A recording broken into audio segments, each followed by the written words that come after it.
So there I was, dead.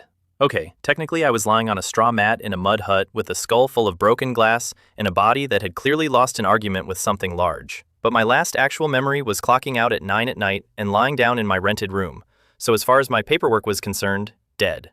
Cause of death, most likely, being the kind of guy who thinks 9 p.m. is early. Let me introduce the corpse.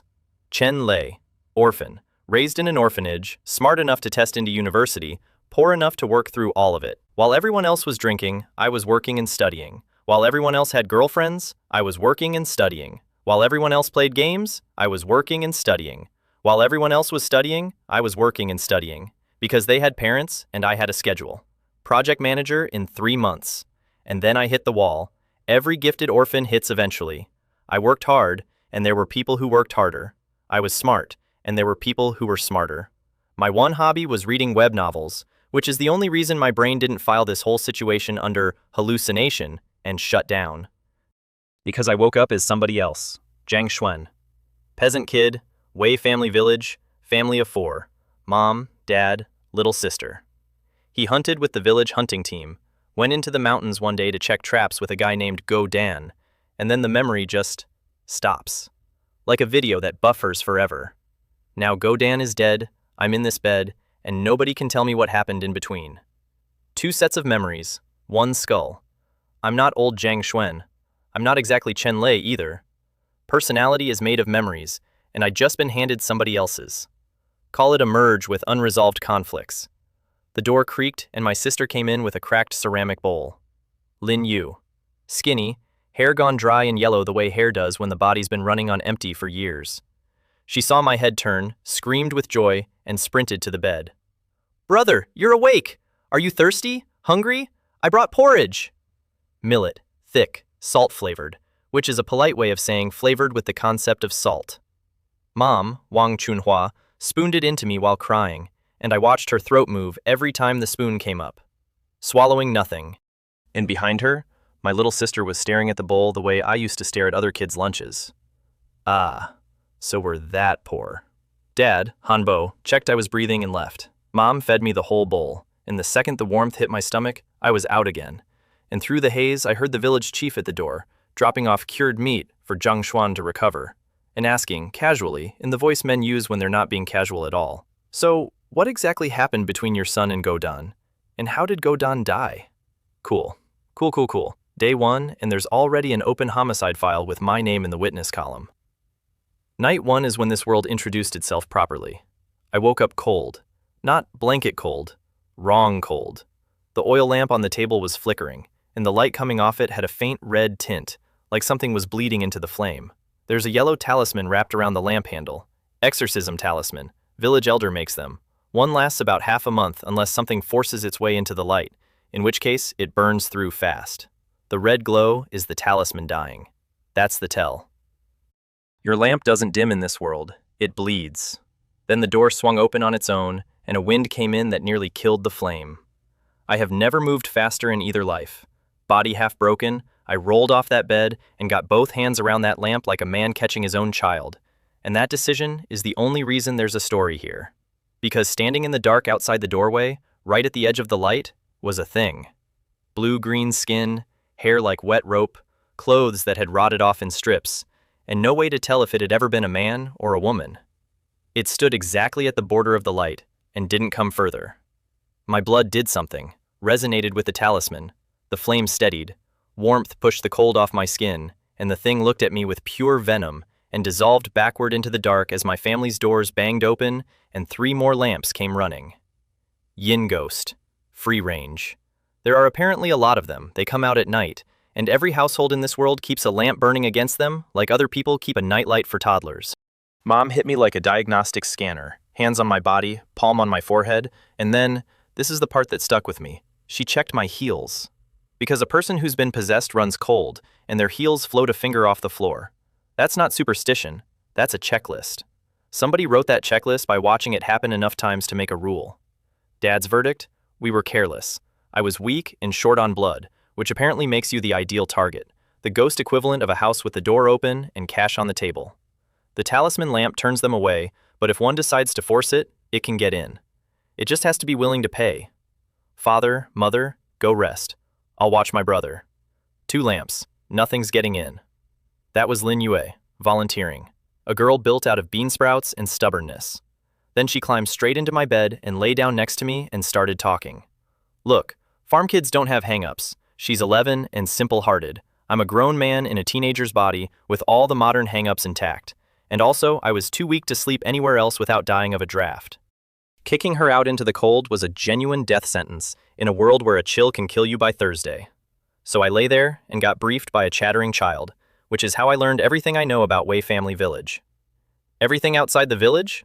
The country's called Daqin. There's a town called Qingfu 50 miles away. That's it. That's the whole map. 50 miles is the edge of known space. 3 days later I could walk, which was itself a problem, because the village noticed. Old Zhang Xuan was quiet, reserved, a farm kid. New Zhang Xuan sat with a straight back, made calm eye contact, and talked to elders like they were colleagues. Turns out the single most suspicious thing you can do in a feudal village is exhibit good posture and self-esteem. Nothing screams, something else is wearing your son, quite like an orphan's egalitarian instincts. So the delegation came. The village chief, the hunting team leader Liu Qiang, and 2 elders. And the chief said it with a kind smile, which made it worse. Child, we need to determine whether you've been possessed. You seem different. Don't overthink it. Don't overthink it, sir. I am a foreign consciousness occupying your villager's corpse. Overthinking it is the only reason I'm conscious. An elder unrolled a strip of white cloth, yellowed with age and use, and started chanting in a language I couldn't parse. And I stood there and let him, because every single person in that room could kill me with a finger. That's not a figure of speech. At least 2 of them were blood-refining realm martial artists, and to a martial artist, an ordinary man without internal breath is a wet paper bag. Running was not on the menu. The only play was to stand still and hope. I want to be very clear about the shape of that moment. I had been alive in this world for about 4 days. I had not left this courtyard. And a nice old man was quietly running a scan that, if it came back positive, ended with these kind, weathered, grandfatherly people killing me on the spot without 1 second of hesitation. The chanting stopped. On the white cloth, one name lit up with a faint golden glow. Zhang Xuan. The elder rolled up the cloth, nodded to the chief, and went back to his seat. And every person in that room exhaled, including me, from about 4 different sweat glands. To this day, I don't know why the genealogy didn't rat me out. I have no idea how the cloth works, what it measures, or what it thinks I am. I couldn't figure it out if I tried, and I did try. The village's own theory, generously supplied. The boy probably got jumped by something trying to possess him, and devoured it instead, which scrambled his personality. Apparently that happens. Apparently that's common enough to be a category. I'll take it. Nobody question the miracle, everyone go home. So I gave them the cover story, Brush with Death, plus a lot of memories in my head that don't feel like mine, plus large gaps where my own memory should be, which is, if you squint, the most honest thing I've ever said. Chief Zhou Gang accepted it. Liu Qiang did not. 3 scars down his face, eyelids at half-mast, watching me like a dog watching a stranger reach into a bag. He's saying the right words and I don't believe a syllable. Correct instinct, Uncle Wolf. Fully correct. Keep it up and I'll have to like you. Then they asked the real question. Do you remember how Godan died? And I told the truth, which is that my last memory is Godan taking me out to check the traps, and then nothing. Blank. The tape's gone. They left. And at the gate, the chief said the thing that recalibrated my whole approach to this place. Child, I don't know what memories make you so guarded, but the village will never harm its own. This world is dangerous. We survive by holding together. And he pressed a wooden plaque into my hand. Not the hunting team, the guard team. Chief's reasoning, delivered like a kindness. The jungle is full of things that kill you, and men who don't trust each other in there get each other killed. Which is true. It's also the politest possible phrasing of, we're keeping you where we can see you. Both readings were correct. That's the thing about this village. It's not a trap, and it's not a family. It's both, and it's honest about it. Outside, Liu Qiang pushed one more time. He's lying, and the chief shut it down. We knew that boy his whole life. He'd never hurt Godan. Whatever he's hiding, drop it. What matters is that something in that forest killed a great success internal breath martial artist and didn't let him run. Go find out what.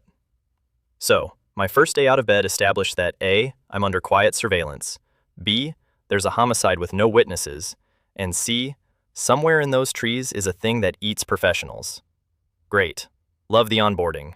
Where's the dental plan? 3 more days and I was walking fine, and I want to flag that, because a boy who is 2 days from a coffin does not simply get up on day 6. Nobody could explain it. I filed it under transmigration side effect, shrugged, and went to report for duty, because lying in bed eating my starving family's food was not a survival strategy. It was just a slower way to be the reason my sister's hair is yellow. The village at dawn. No traffic, no crowds, just roosters, hens, ducks, and guard dogs who cracked one eye at me and went back to sleep because I smelled like their guy. Then the guard team's base came out of the mist, and I had to recalibrate again.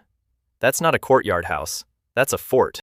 Brick and stone, vermilion gate with iron plates riveted into it, walls tall and thick enough to have crenellations. 70 men, and not one wasted standing decoratively at the door, because in this village, nobody has the labor budget for ceremony. This is a farming settlement of a few hundred households with battlements. Somebody built that, and somebody built it because of an invoice.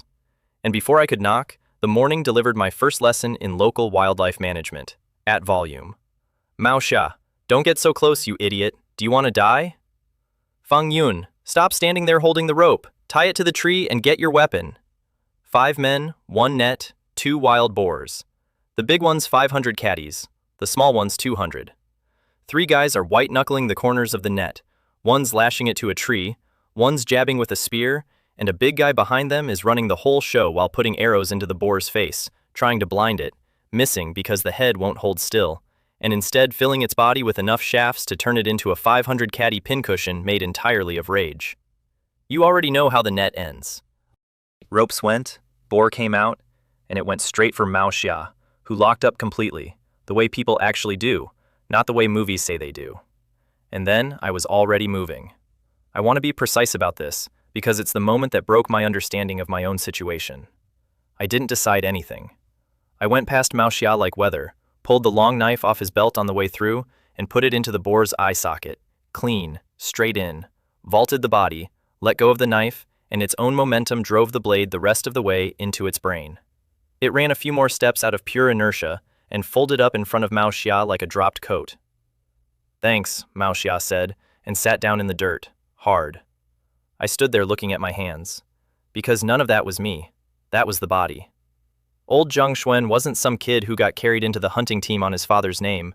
A teenager gets into that team by being able to kill efficiently on reflex, and his reflexes had just proven it on my behalf. My hands knew things my head had never learned.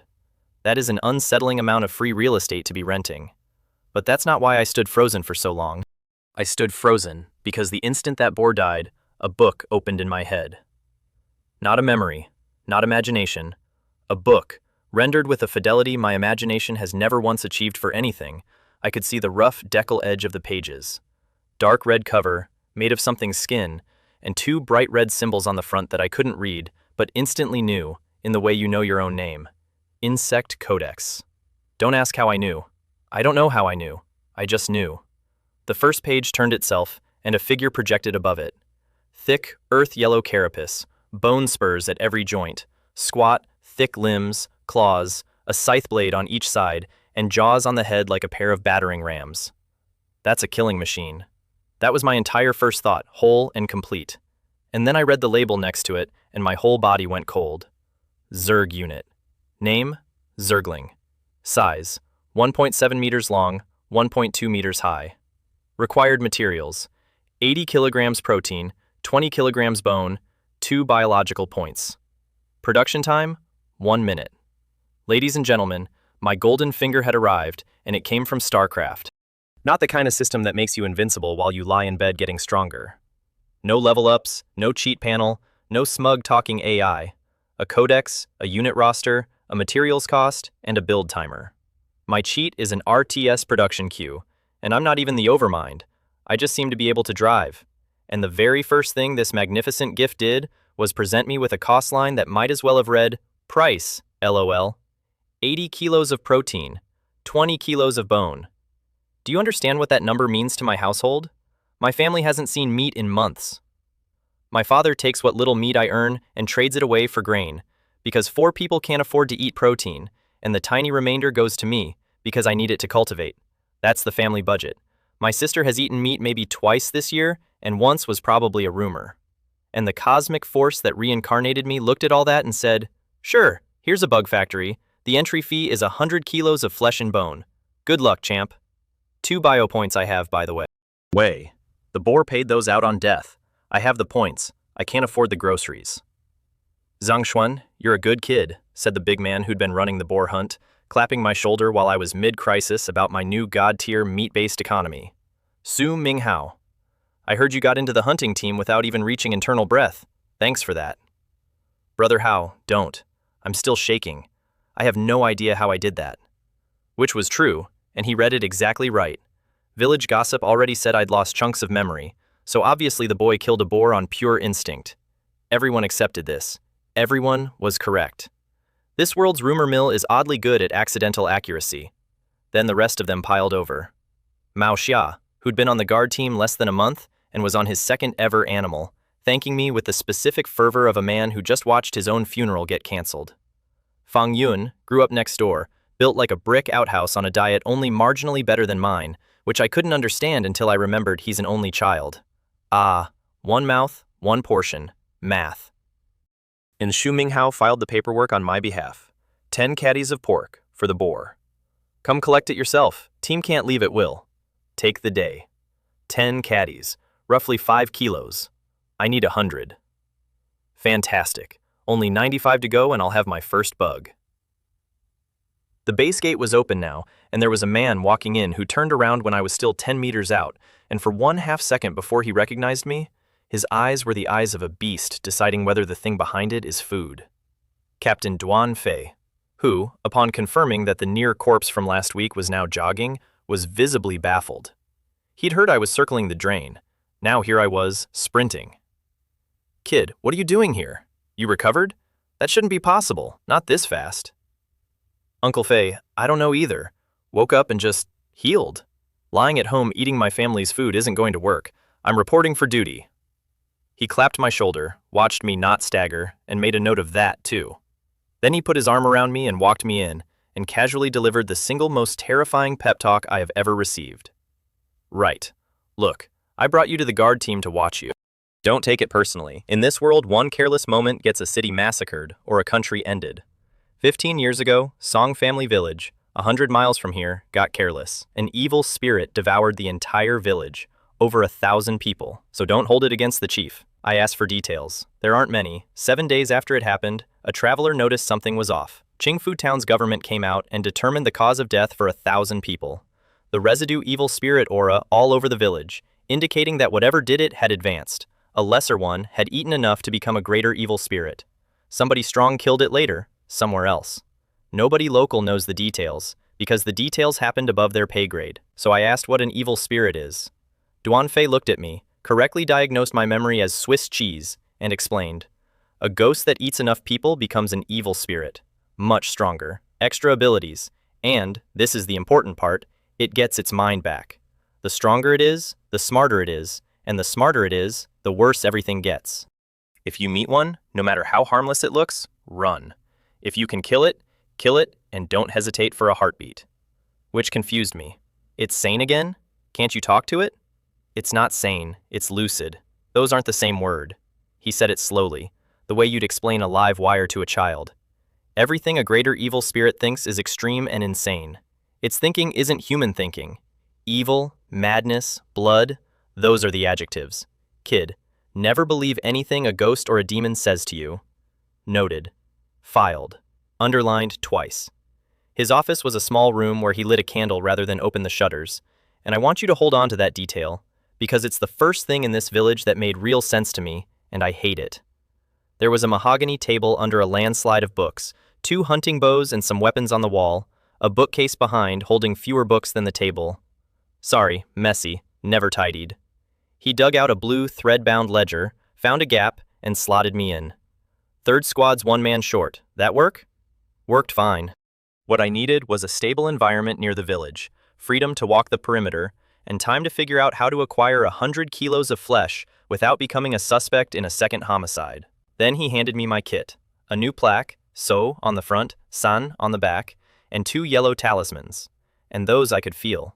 Same flavor of power as the lamps at home, but where the lamp is a slow, warm campfire, These were a grenade with the pin still in. You remember how to use them? I scratched my head like an idiot, which at this point is my most reliable social skill. You should be nearly at internal breath. Your chi and blood are strong enough.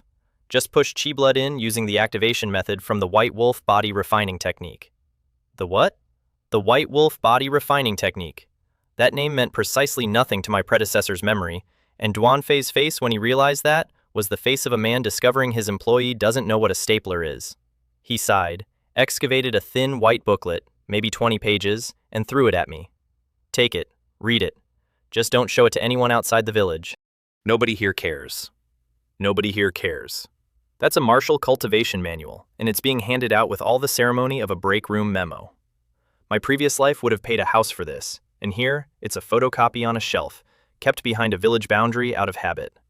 I opened it on the spot and got kicked out for reading in the boss's office. I read it walking home, because a man who spent 3 years reading web novels while commuting has skills. Brother Dong! Brother Dong! Zhao Hu. Lives next door, 1 year younger, patched clothes that are somehow always clean, and a smile with no strategic content in it whatsoever. His mom died in childbirth and was named Feng Hong, hence Zhao Hu, which is the kind of naming convention that tells you a lot about how much slack this world gives people. He wanted the guard team. His body's been weak since birth, and he failed selection. So when old Uncle Ying got tired of running the warehouse, Zhao Hu took the job. And today the job was handing me 11 or 12 caddies of pork with both hands and shining eyes. Captain Xu Minghao said to give it to you when you head back. Xiao Hu, you coming home tonight? I'll feed you and Uncle Guo meat. His whole face lit up, then went out like a lamp. Guess I don't get any fun.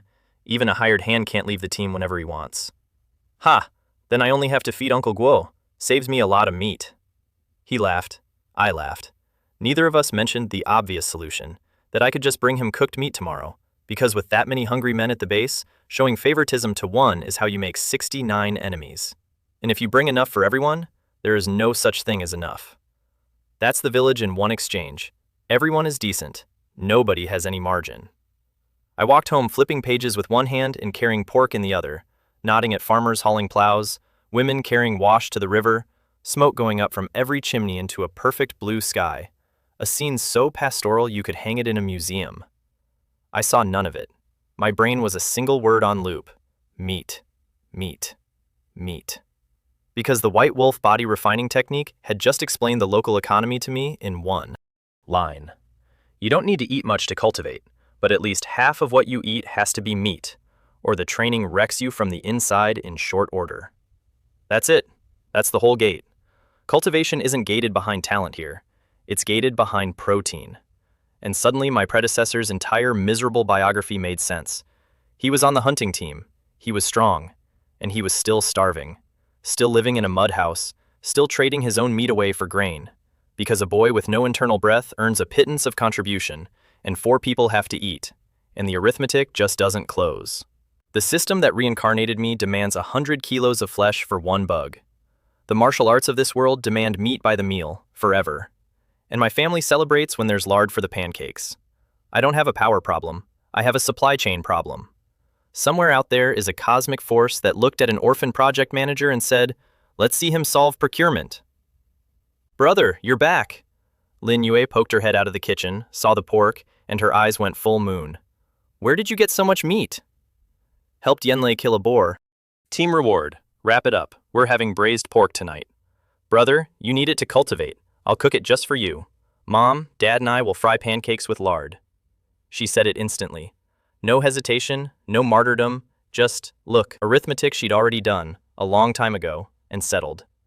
This bean sprout of a child with dry yellow hair had already run the numbers on her own nutrition and concluded that she was the line item to cut.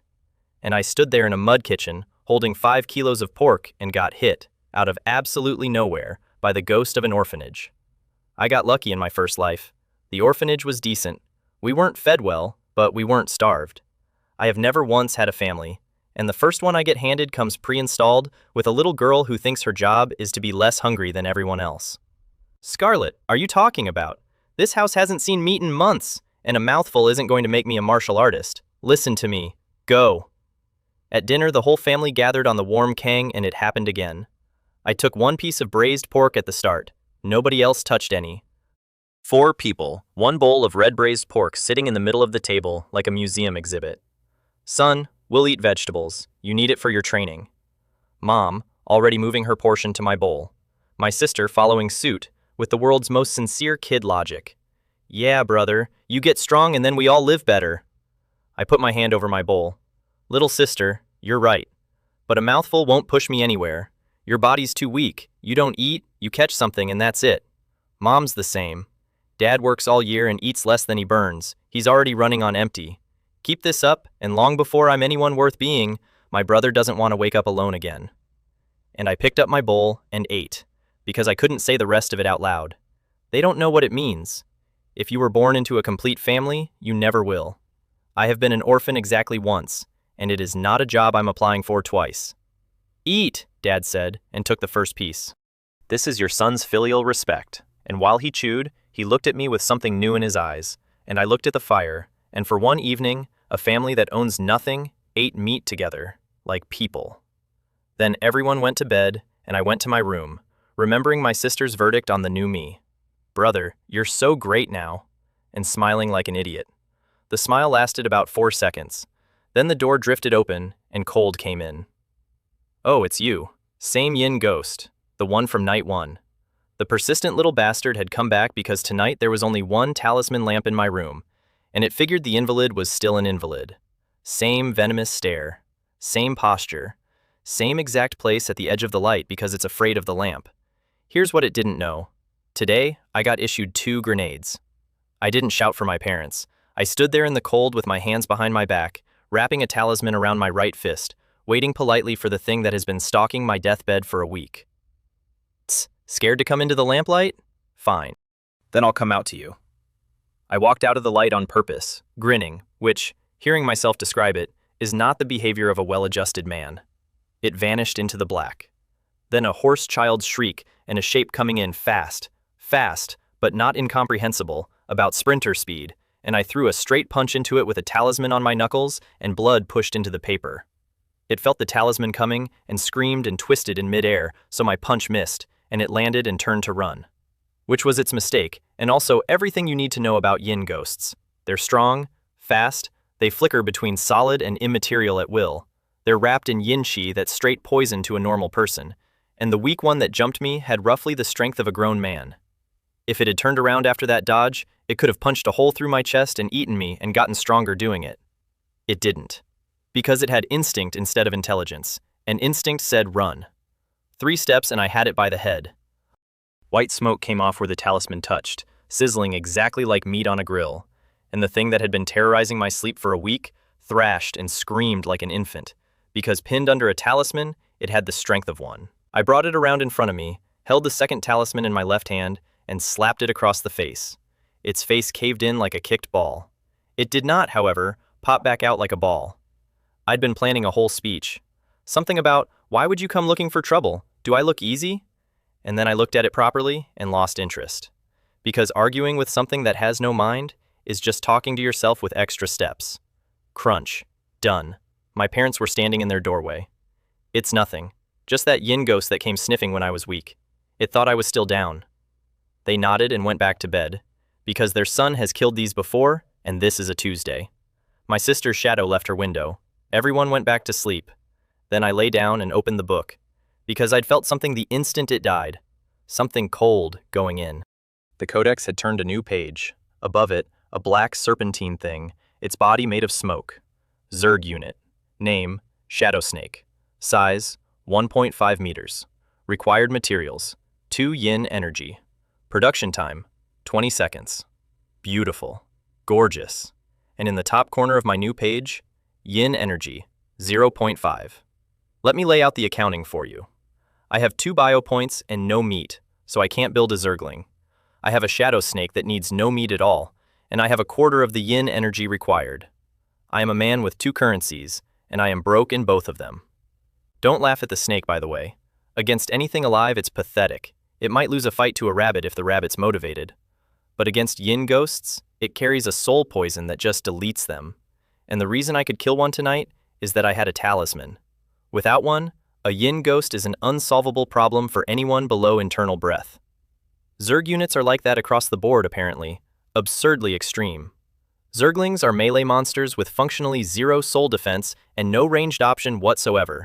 The snake can burn its own energy to bite a living thing's soul, but that fuel doesn't come back on its own, and once it's spent, you have a black snake that loses to rabbits. I read both pages about 9 times, like a kid with a new toy. Catalog, and passed out. Next morning, I got up before my sister, which for the record was not diligence. I didn't bring a talisman lamp. I went out into the dark on purpose. My reasoning, and I want you to appreciate the trajectory of this man's life. 5 days ago, I was a project manager, and now I was walking around a haunted village before dawn, unarmed and unlit, hoping to get jumped. Because I needed 1.5 more units of ghost. I got what I asked for. That's the problem with asking. A voice behind me, melodious, soft, female, layered with heavy breathing and about 1,000 emotions, none of them good. I turned and caught a flash of white at the edge of my vision, and then the cold arrived, not the draft under the door cold of the last one.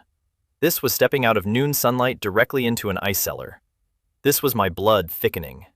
Possessed, instantly. I reached for a talisman and a pale hand closed on my wrist, and the strength in it turned my arm into a bag of hot glass. My other hand was pinned by something I couldn't see, frost on my eyelashes. Consciousness fraying at the edges. And in that moment, I understood exactly how I was going to die, which is the specific luxury the universe grants to arrogant men. I'd killed one yin ghost easily, and concluded yin ghosts were nothing. What I'd actually done was kill a weak one, at close to full preparation, standing inside the protective radius of a talisman lamp with 2 grenades from work. Strip all of that away, and what's left is me, in the dark, in the arms of something much stronger, with an expression on my face I'm glad no one saw. Second life, 6 days, killed by my own homework.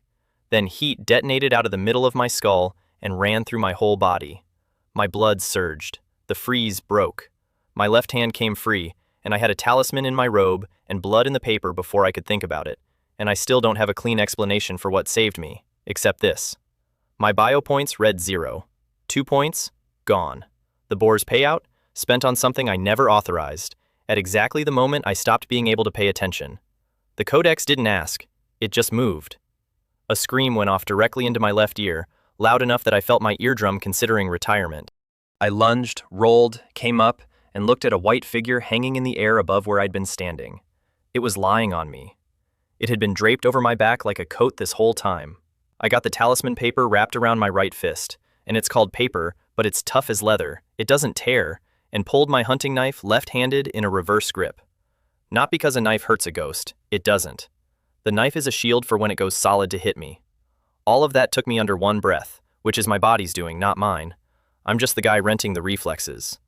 Then it dropped out of the sky, went solid, and came in. It couldn't use the easy method anymore. It couldn't stay immaterial and just erode me with yin qi, because I was crawling with talisman power now, and that burns it. So it had to touch me. Its hands had gone from pale and delicate to withered black claws, which I got the knife between just in time, and the impact came up my arms like I'd blocked a falling tree. The claws rode the blade down and into my chest, and something in there went tight and then bright with pain, and I punched it in the stomach. Talisman-wrapped fist, half my forearm into its gut, and the thing burst like a punctured tire, yin-qi venting out of the wound in a jet, and it shot backwards screaming. Then it did what they all do. It went to all fours and started scrambling away. Absolutely not. This one's strong. This one's worth real energy. We're 6 exchanges in, and now you want to leave? Too late. Knife to the right hand, the talisman hand, blood in the paper, jump, and I put the blade straight through its calf. It screamed and kept crawling, and dragged me with it, because I wasn't letting go, and it was strong enough not to care. I got hauled across the ground and into several objects, collecting bruises on the way, like a man water skiing behind a very ugly boat. So I let go of the knife, ripped the hunting bow off my back, scooped an arrow out of the dirt where the ride had scattered them, and wrapped my last talisman around it in about 3 motions. Blood in the shaft, draw, breathe, steady. The arrow went out as a streak of black light and took it off the wall it was climbing. I dropped the bow, ran it down, and put my fist through its head. The cold went into me again, that little intake, that deposit, and the body came apart into black smoke and drifted off. And I stood in a dark alley in a farming village, bleeding from the chest, taking inventory of my knife, my arrows, and my dignity. Kid, are you out of your mind? What are you doing fighting yin ghosts barehanded? Uncle Bing from the hunting team arriving at the perfect time to catch me looting a corpse that's already evaporated. Big man, lives nearby, heard the noise, walked out without a lamp, because at his strength, this village holds nothing that scares him. And what am I supposed to say? Sorry, uncle, I'm farming them for currency? So I lied, and I wanted on record that it was a good lie. I didn't provoke it. I got transferred to the guard team. I'm reporting for duty. It's nearly dawn, so I didn't bring a lamp. I figured, what are the odds? Turns out, bad luck. And he bought it, because the true version of that sentence is genuinely absurd. A few weak ghosts drift into the village, sure, but finding one takes most of a night and a lot of luck. So the idea that this idiot child walked outside and immediately tripped over one was, statistically, hilarious, and therefore believable. You brat, carry a lamp at night. You're not even internal breath yet. 2 of those at once, and even with talismans you'd get hurt, or die. Getting killed by a yin ghost inside the village would make you a joke for a generation. Yes, uncle. Absolutely, uncle. Won't happen again, uncle. I walked to work with a hole in my chest, an empty biopoint balance, a bow I'd thrown on the ground, and a book in my head demanding 100 kilograms of meat. Second life, day 6. Nowhere to go but up, and about 95 kilos to go before I could even start. Oh, and the ghost paid out 1.2 yin energy, bringing me to 1.7 out of the 2 I need for 1 snake. 1.7 out of 2. I nearly sat down in the road. I'd been braced to grind 3 or 4 ghosts for this. Being handed 95% of a purchase is worse than being handed nothing. That's not a shortfall, that's a taunt. And I couldn't fix it, because starting today I was guard team, and guard team has rules, and rule 1 is you don't go freelancing on ghosts. What I didn't know, what I only figured out from the shape of it, standing there in the dawn, was that I'd just been tested. A test? I said to nobody. Yes, across the village in a courtyard, Uncle Bing was filing his report to a tall figure. Zhang Xuan's personality has changed a lot. Heart nature's grown, decisive, ruthless in action, found no other problems. And the man receiving that report was Liu Qiang, 3 scars, hunting team leader, who set the whole thing up because I'd passed the genealogy test and he still wasn't satisfied. So he arranged for a white-clad yin ghost to jump the recovering boy in the dark and had his man stand by in the shadows to watch what came out. Uncle Bing, you absolute snake, you watched that. You stood there while it froze my blood and had a nice look at my technique. And then Datu, helpfully, thoughtfully, floated the follow-up. Chief, the boy should have been helpless, and he broke free anyway. He's got a secret. Should we? The temperature in that courtyard dropped through the floor. Da. Bing! Have you lost your mind? Liu Qiang's aura came off him like a struck match. Zhang Xuan is a villager, not a beast from the deep forest, not a hunter from some other village. I don't want to hear that sentence again. And then, because he's not just a scary man, he's a scary man who thinks.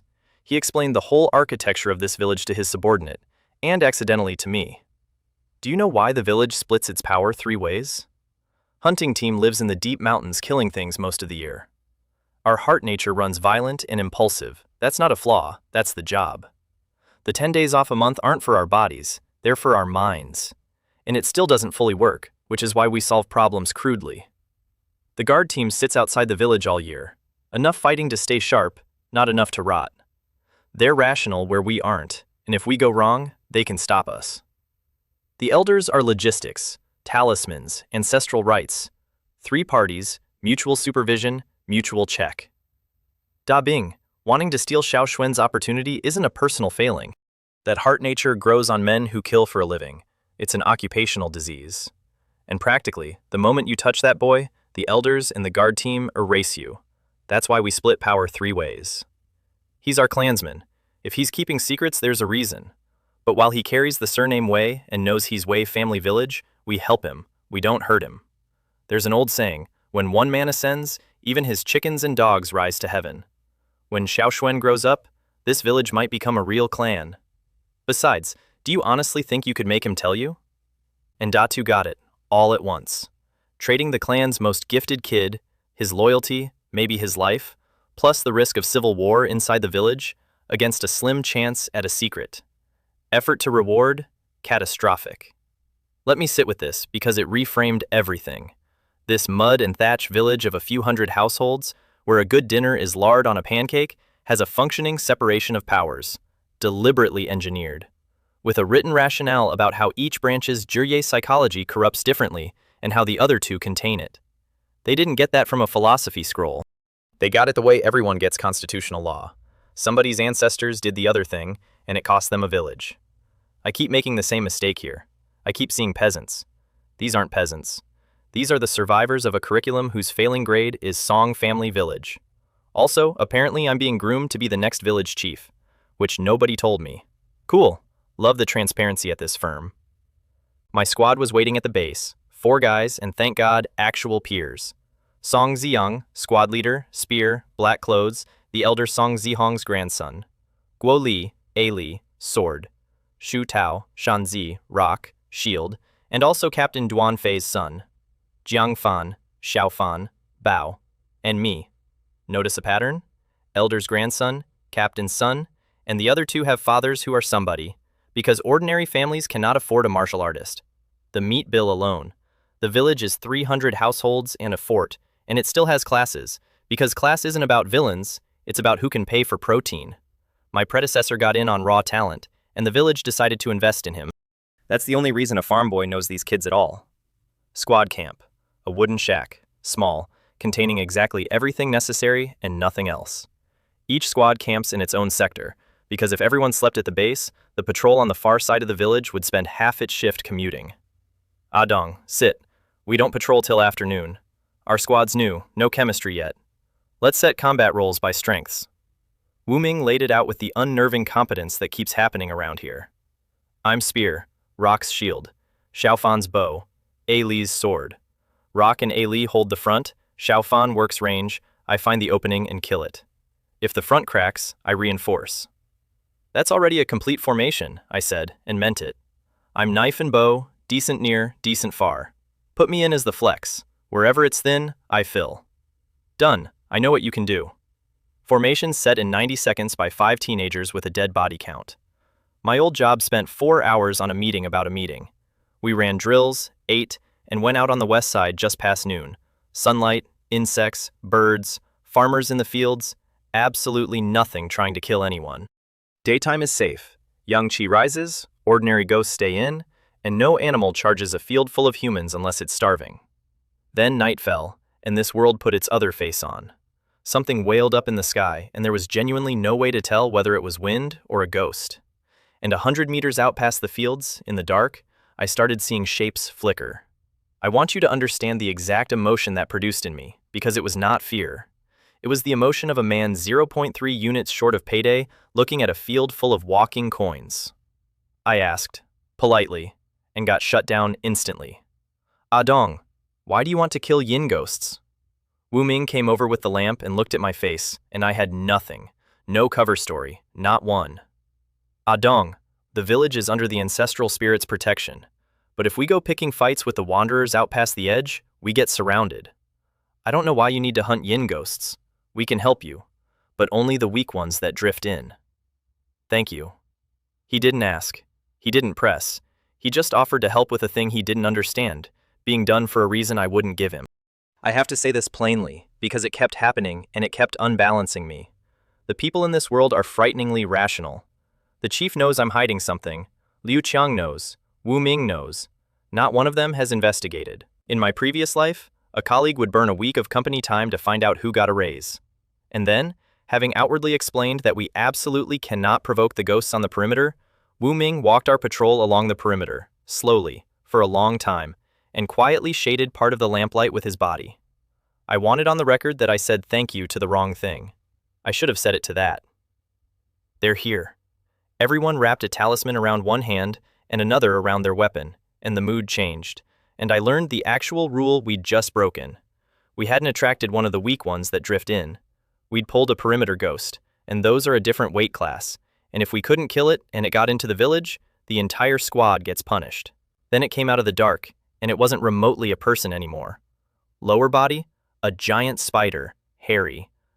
Upper body, the torso of a powerful man, whose arms turned black-armored from the elbows down into a pair of mantis scythes. Head, spider, except the chin, with the top half of the face packed with compound eyes in a pattern specifically engineered by the universe to make you never want to look at a lotus seed pod again. 2.8 meters. Over a ton. Yin Qi rolling off it like a pressure front. "I'm in," said Rock, and went. That shield is a beautiful piece of work. Ironwood core, iron sheet over it, and an inch of spikes across the face, so that anything that hits it becomes upholstery. The scythe came down on it with a sound like a forge, and Rock was ready. Bent, right leg back, braced, and still got shoved a full meter backward, both heels carving furrows in the dirt. Xiaofan's arrow was already in the air at the face. The thing blocked it with its other hand. No talisman on that shaft, because with everyone here wearing talismans, it couldn't go. Immaterial. And against a solid target, you don't waste one. That's the tactical logic here, and it's gorgeous. Our talismans don't just hurt them.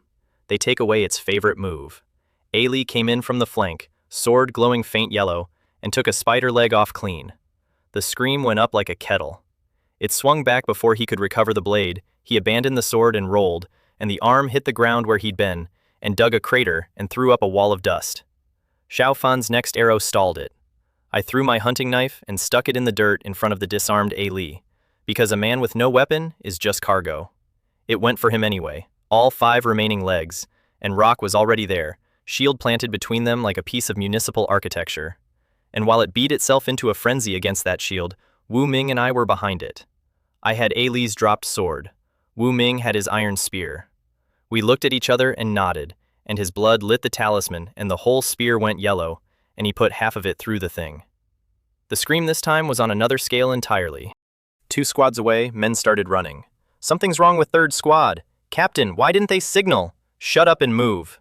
It abandoned the shield and spun on Wu Ming and hit hard enough to knock the spear out of his hands. He grabbed the sword I'd planted. I already had the bow up, and the moment it turned, I put a talisman-wrapped arrow through its largest compound eye, straight to the back of the skull like a black snake going down a hole. And then, from much farther out, a second arrow arrived and went through its brain. Both talismans burned at once and dumped their power into its head, and the whole thing corroded like it had been poured full of acid. And it still didn't die. It raised the right scythe over the 2 of us, Wu Ming with a sword, me with an empty bow, and there was nothing between Not and us. We both did the same thing at the same instant. Same idea, same reflex. Kick each other clear. He was a fraction faster. I went flying, disbelieving, and in the lamplight, I saw 2 things with perfect clarity. The scythe coming down, and Song Ziyang smiling. "No! Die!" That shout came from distance, and behind it came an arrow with a sonic boom on it that hit a 2.8 meter 1-ton monster and knocked it flat. Wu Ming, sword braced overhead for the impact he'd already accepted, was moving before the dust dropped and got out. 10 men arrived. The one in front carried an iron bow the size of a farm implement. And I felt the cold flow into me again, so I knew it was dead. 3 talismans worth of power was already inside it from me, Wu Ming, and Xiaofan. It was on its last breath. That last shot just filed the paperwork. The body went to black mist and blew away, and that's the reason nobody farms these things. Killing a yin ghost pays nothing and can very easily cost you your life. Nothing drops, there's no loot, there's just risk. Nothing drops for them, everything drops for me, and I'm the only person alive who knows it. You all right? Jiang Mingde, Iron Bow, 23, 24, mid-stage internal breath, 8 years and 1 entire tier above us. What happened? Why is a low-level yin ghost inside village territory? Low level. That thing nearly killed one of the 5 of us, and it's the entry tier. The ones I killed alone in the village don't even get a classification. They're not a rank. They're a pest. Brother Ming, no idea, said Wu Ming, with a face of pure carved sincerity. We were patrolling. It came at us like a lunatic. I stared at him. Sir, you look like a portrait of honesty, and you just lied to a superior with 0 tells. Then, Rock, Xiaofan, and Ailey walked up and all confirmed it. Instantly. In unison. Without a glance between them. I got a little choked up, honestly. They had 0 reason to. Wu Ming had come 1 arrow from dying for my hobby, and his response was to cover for me to command, in front of witnesses, on the spot. Qing Feng frowned at the world instead. That's strange. With the ancestral spirit's deterrence, these things shouldn't come into the radiation zone at all. Could something have happened outside? Little Wei, run this to the captain. And a lean kid took off toward base at a speed that told me he was internal breath too. The messenger outranks me. Everyone else confirmed we were fine, told us to stop hugging the perimeter, and went back to work. Because the night patrol wasn't over, and this village doesn't get to have feelings on shift. When they'd gone, I bowed to my 4 teammates, all the way down. Because of me, my brothers risked their lives tonight, and Brother Wu Ming nearly died. Please accept this. They practically fought me to get me back upright. Hey, no, we're brothers. If we don't help you, who does? And Wu Ming, hand on my shoulder, delivered the sentence that I've thought about approximately once a day since. Adong, everyone has secrets. I don't know why you're hiding this. Logically, there's nothing rotten in this village. The schemers get culled the moment they surface. But you chose to hide it, so you've got your reasons. We won't dig. Just tell us if you need help. And tell us the rest when you're strong enough to say it out loud. When you're strong enough to say it. He wasn't even asking for the truth. He was asking me to survive until the truth was safe. And here's the ugly part. The part where I have to be honest about what I am. Because I sat there afterward and did the math. Cold, like the project manager I used to be. I could tell them, right now. If I revealed I can produce Zerglings, the village would fund me on the spot. Resources, meat, everything. And based on how these people have behaved, they wouldn't even ask how. That's not a hypothetical. That's a near certainty. Chief, Liu Qiang, the elders, they'd back me and they would not pry. I decided not to. 2 reasons, and I'm not going to dress either of them up. 1. I just hit 4.3 yin energy. That's 2 shadow snakes. And 2 snakes turn into everything, because a snake can burn its own body to gut a living thing's mind, and then I finish it, and the corpse becomes Zergling materials. 1 Zergling makes more Zerglings inevitable. I'd found the loop. Village funding stopped being decisive the moment the loop existed. 2. You can know a face and not a heart. Nobody's moving on me right now because nobody knows what the codex is worth. I don't even know what it's worth. I have no idea where its ceiling is. And the day its value becomes legible, the chief and the elders are noble, stops being the load-bearing question.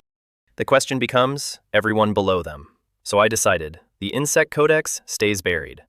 Not until I trust them, until I can defend it. Thank you for understanding, Brother Wu Ming. Don't worry, I'll make this village prosperous. Everyone smiled. We went back on patrol. And this time, we stayed well off the edge, and nothing came, because the death scream of that thing had cleared every ghost out of the neighborhood for the night. The rest of the shift was quiet. Deer, field mice, snacks basically, which, in this world, counts as a good night at the office. Midnight, shift change, back to camp. Venison off the bone, into a pot with vegetables, rich smell coming off it. Field mice cleaned, skewered on sticks, over the fire. Xiaofan, hold this, I need to pee. I handed off my mouse skewer, took a lamp, and walked to the edge of the field. And I want to note the historic weight of the moment. With most of my attention, I opened the Shadow Snake page, and, while urinating in a ditch, whispered the first command of my new empire. Produce. 20 seconds. 2 black snakes, 1.5 meters, 2 fingers. Thick, coiling at my feet in the dark. I also felt something cool touch the back of my mind, and when I reached for it, nothing was there. I shook it off. Imagination, obviously. Write that down, we'll come back to it. I didn't even inspect them. First order, hide. They flowed up my legs and vanished into my own shadow, and I stood there with my belt in my hands, feeling like an absolute god. Trump card acquired. Foundation laid. Now all I needed was the guard team's monthly 10-day break, and I could go get meat. 5 comfortable days later, plans got mugged as usual. Leader Liu Qiang, what brings you here? The scarred man himself, walking into my squad's breakfast. Xiao Xuan, it's the 13th, hunting day. We're going into the mountains. Come with us. We're looking for what's left of your uncle Go Dan. The body's gone, obviously, animals.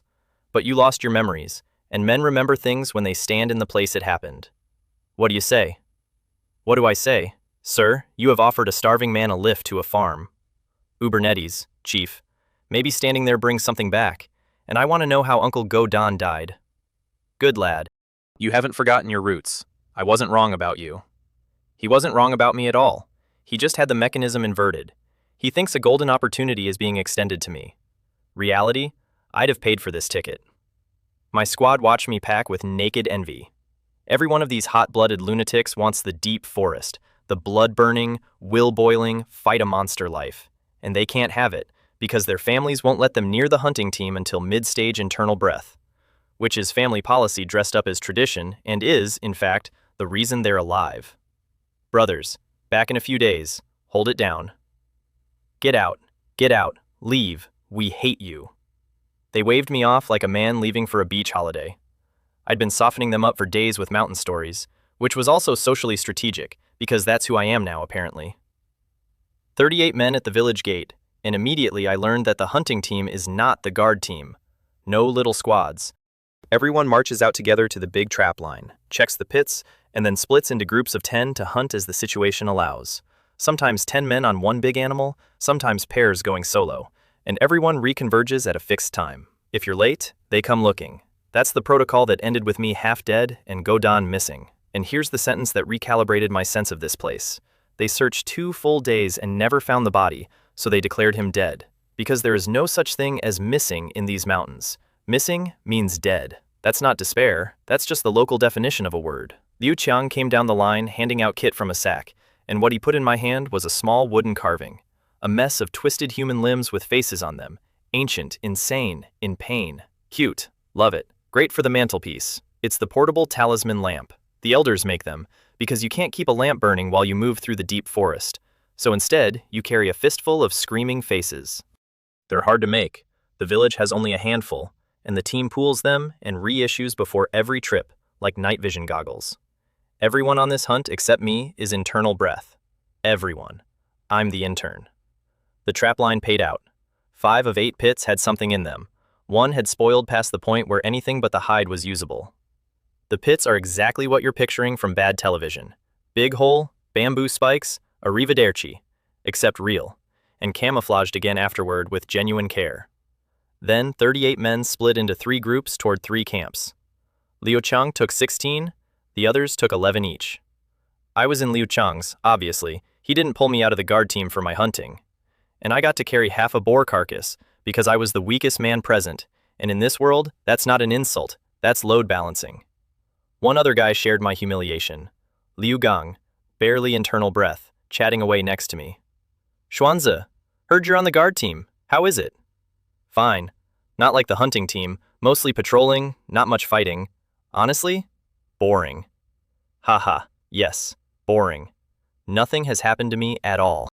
And then, mid-conversation, I felt a shadow snake come out of my shadow, looked down, and a black head was closing over a venomous insect that had reached my ankle, swallowing it whole. Those things are the real killers out here. Not the tigers, the bugs. One bite and Zhang Xuan's body swells up and stops working. And a man who can't move in this forest is a delivery. I stood there feeling smug about my beautiful bodyguards. And while I was looking down, my other hand brushed a long, narrow leaf, and the milky sap on it soaked straight into my skin. By the time we reached camp, an open patch with the bones of an old fire in the middle, I felt like garbage. Wrote it off.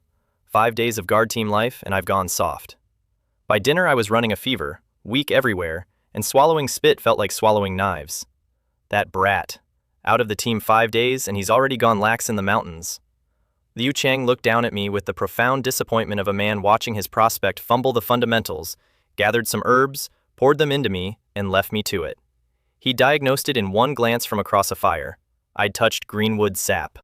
It's the mistake only a rookie who's never been in the jungle makes, and I'd been on the hunting team for years, as far as he knows. Here's the thing I keep relearning. My predecessor's memories work like a movie I can rewatch as often as I want. And knowing a thing and doing a thing are different organs.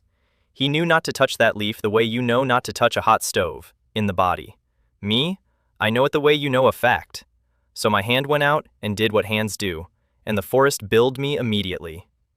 Next morning, I crawled out of the tent around 9 into a camp holding 4 men, all of whom looked at me with the exact face I deserved.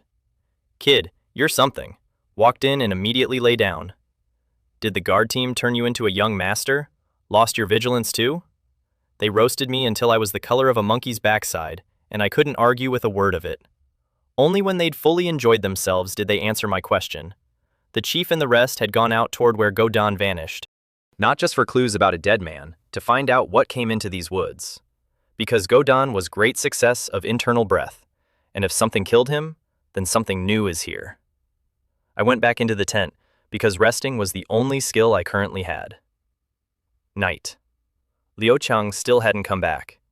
I stepped out wondering whether they'd found something terrifying, and got my answer about 10 seconds later, in a different format entirely. Pairs of green eyes lighting up in the firelight, out in the dark, all the way around. Looking at 5 men with hunger and something that honestly felt like hate. Nobody said a word. 5 men grabbed unburnt wood out of the fire for torches, drew steel, and went back to back with the choreography of people who have done exactly this before. Jungle wolves. The size of calves. They came out of the black one at a time until we were ringed. My legs shook. And I want to be precise about why, because it wasn't cowardice, it was arithmetic. I couldn't run. In this body, in this condition, whether I fought or fled, I was the first one to die. That's just where I sat in the queue. The wolves howled and came. "Watch out," I shouted at the man behind me, and got no reply because he had his own problems. 2 came at me. At once. 1 reared up for the leap, so I got the hunting knife up to open it from throat to belly, and it only took a small hop and landed a full meter short.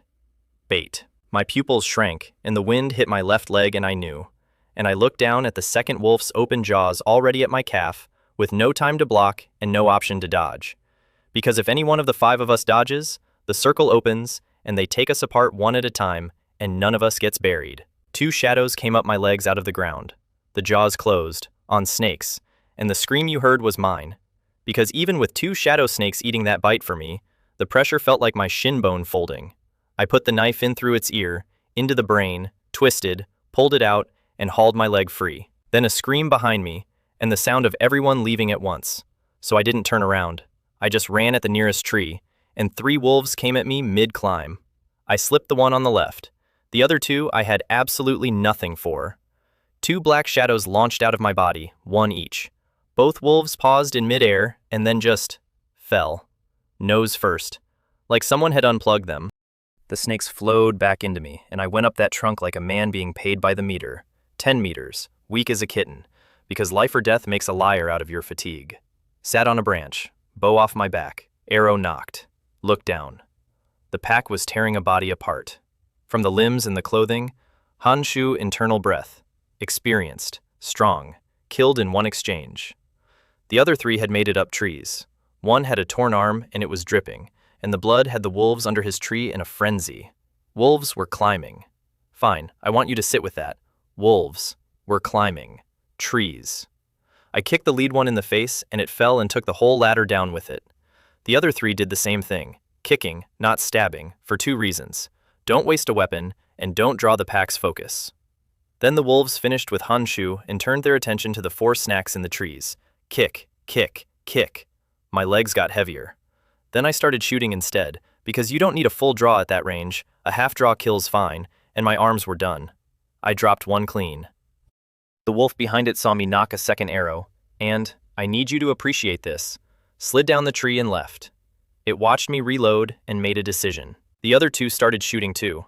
Gaojia, one-armed, got a knife up for one that had nearly reached him, and an arrow came in from the next tree and punched through the wolf's back, out its chest, and pinned it to the trunk. Another shot killed the next. Gaojia nodded thanks across the gap like a man being passed the salt. And then, right as the 4 of us started to believe we'd held, an angry howl, and 4 wolves came out of the dark that were twice the size of the others. Chest high on me at all 4s, and I'd bet real money they had internal breath.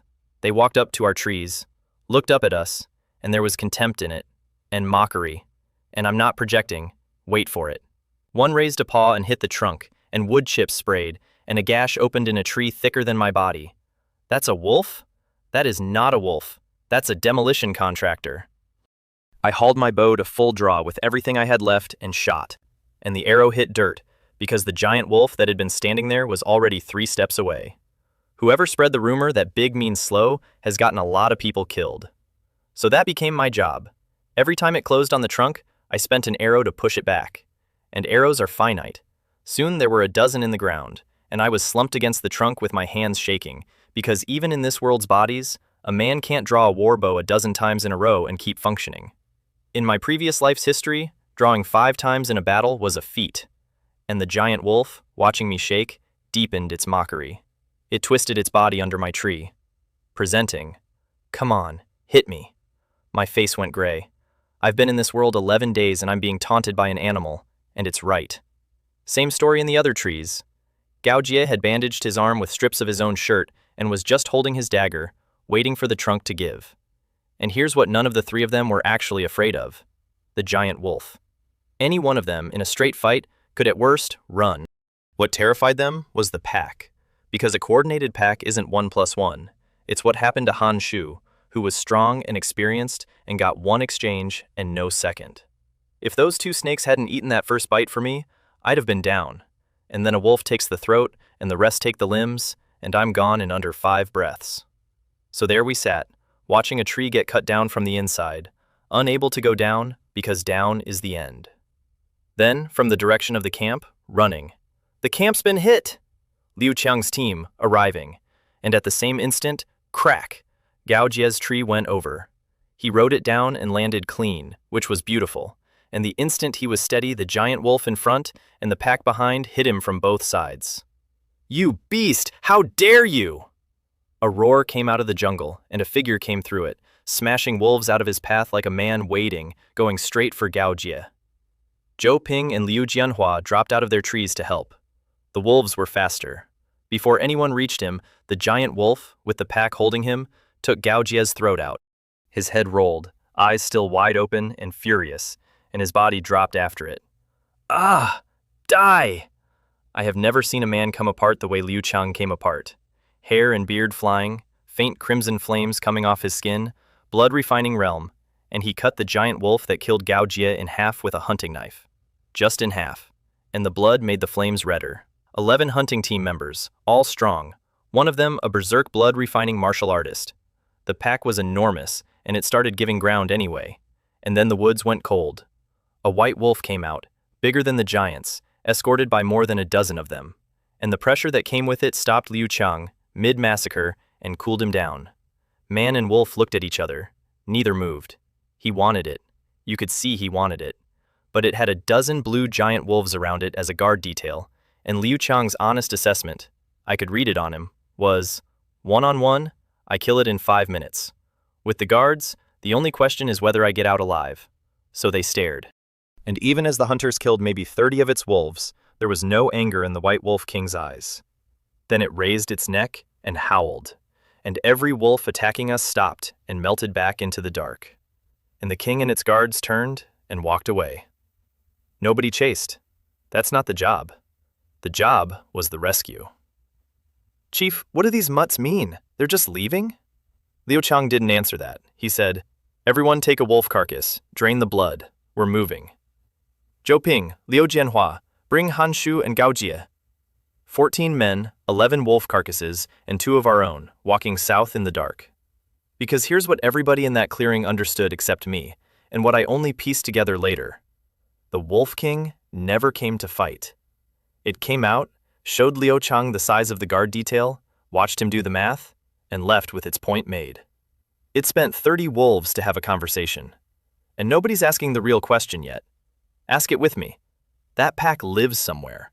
That pack is strong, strong enough that a blood-refining martial artist wouldn't take the fight. So what drove it here? New campsite, half an hour. South. Carcasses down. And me, excusing myself to go relieve myself, walking straight back the way we'd come. Because there were still wolf bodies lying in the old camp. And this was the best chance I was ever going to get. Pitch black. Can't see my hands. Rustling. Crawling. Yin ghosts wailing somewhere off in the trees. Me, navigating by memory, getting lost roughly every 90 seconds, carrying exactly 1 wooden carving, which is not enough to repel anything, and I could feel the cold of a yin ghost pacing me not far away. A translucent snake shadow slid out of my feet and went across the ground toward it. The ghost was watching me. It never looked down. The snake bit its leg, and even mid-phantom, it didn't matter. The soul poison went through it like a virus in a bad movie, black light spreading, and it was devoured before it could scream. Then the snake rolled back into itself and came home. That thing was comparable to early-stage internal breath. 1 bite, gone. And there it is again, the beautiful, absurd extremity of these units. A shadow snake nearly erased itself, stopping 1 jungle wolf, an animal I can kill with a knife. And it ate an internal breath ghost like a snack, and recovered doing it. I stopped being scared of the dark. As long as it isn't a pack, I'll take a bear. I'll take a tiger. The old camp was untouched, the wolf bodies still there with only small scavengers picking at them, which told me the wolves had scared literally everything else out of this whole area. I put my hands on 2 carcasses and said the sentence I'd been broke for since the day I arrived. Produce Zergling. I had 10.2 bio points. Cost 2. The wolf bodies faded into nothing. 1.5 of them, 95 kilos, gone, and the timer started. 1 minute. 60 seconds until I have a foothold in this world. And that's when the smell of all that blood finished doing its work, and something else came out of the dark. Big shadow, moving fast, and a wall of fish stink. Wrapped in one black snake and one translucent one, knife up, I turned, and it was a black tiger. No, a black leopard, and far too big. Bigger than a tiger, at least mid-stage internal breath. Way past the giant wolves. No dodging it, not in this body. 2 shadow snakes shot out and went inside it, and the roaring, charging monster went suddenly, completely blank. Face like a wooden carving. Lights on, nobody home. A yellow shadow crossed my vision. The leopard's head, roughly the size of a basketball, rolled to a stop against my foot. The body hit the ground hard enough to flatten the grass. And standing beside me, arriving at exactly 60 seconds, was a thing of tyrannical, ferocious, gorgeous design.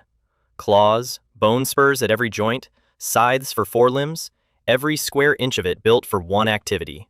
The basic ground unit of the dominant race of the universe. Zergling.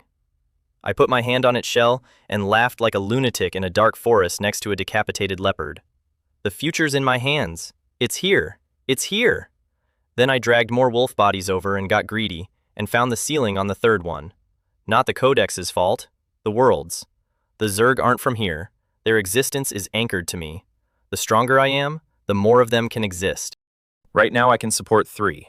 3 sounds pathetic, until you read the fine print. A Zergling is born at great success of internal breath, the tier Go-Dan had when something killed him, and they evolve by devouring strong enemies. 3 of these is enough to own this entire region, and as I climb, more come, and better ones. The 3 of them ate the rest of the wolves and the leopard. I carved off some meat for myself, because a man's gotta eat. Then I put 2 back into the codex, and a small 2 appeared beside the Zergling illustration on page 1, like a stock count. Zhang Xuan! Zhang Xuan! Xuanzi! Brother Dong! Search party, naturally. I'd been gone 40 minutes in a forest that eats people. I walked out and found Liu Qiang, who greeted me by slapping the back of my head. Running off alone? Are you trying to die? Then he saw what was standing next to me. Shing.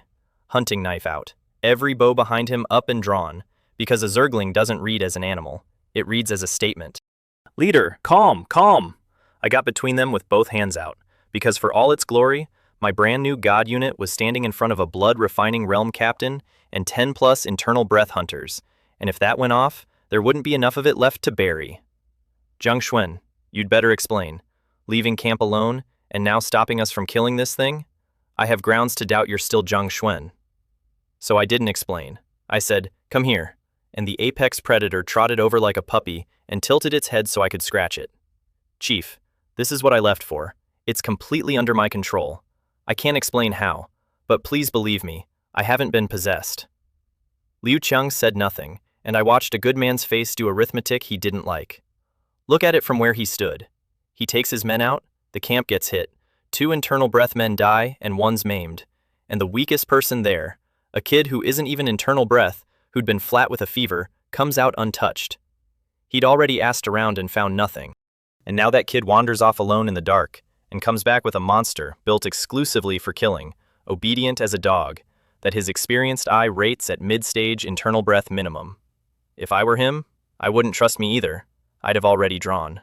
Zhang Xuan, under these circumstances I can't trust you. I think you know why. You have 2 choices. Go back to the village alone. With that thing beside you, you'll make it. 2. Keep hunting with us until we hit our numbers, and we all go back together. But you don't stay with us. You camp beside our camp. I thought about it for about 1.5 seconds. Going back means no meat, and I need meat for cultivation, and my Zerglings need to eat strong things to grow. And option 2, if you read it correctly, isn't a punishment at all. It's solo hunting rights with a security escort. I hand a token share to the village and keep the rest. Chief, I choose the second. Fine. Let's go.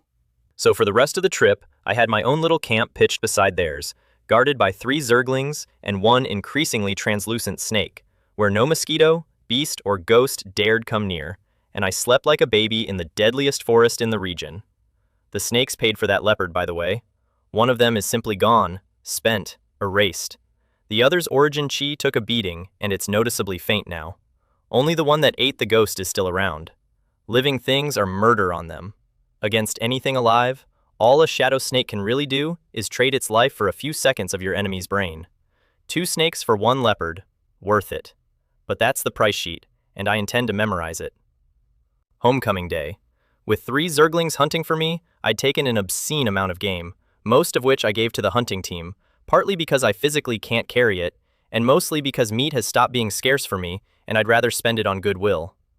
Liu Qiang, Liu Jianhua, Zhou Ping, and I reported the camp attack to the village chief, and the reaction told me exactly how bad this was. This has happened only a few times in 15 years, and every single time, it meant something enormous. The hunting team's ground is known territory to every predator out there. They don't step into it casually, let alone hit a camp. That's picking a fight on a rival's doorstep. And this wolf pack is strong.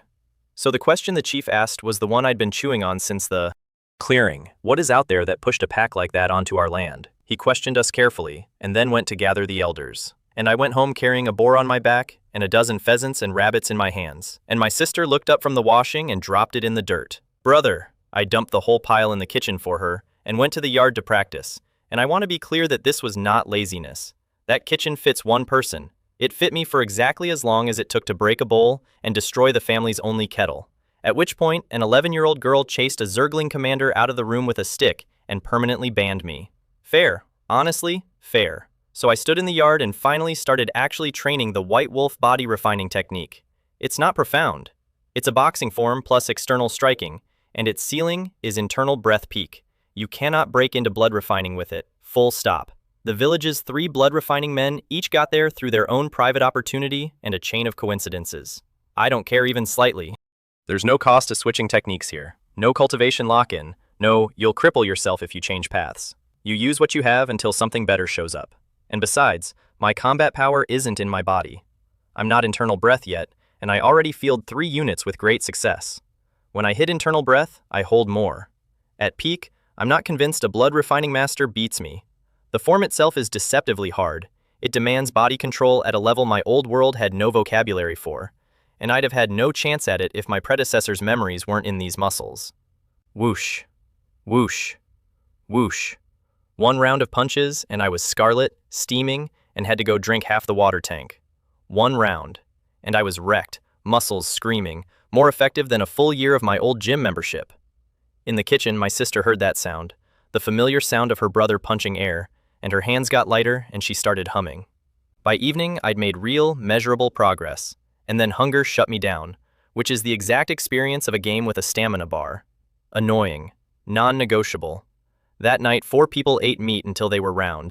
My parents and sister started out planning to have a few pieces and save the rest for me, and it took an argument to make them eat, and I won it.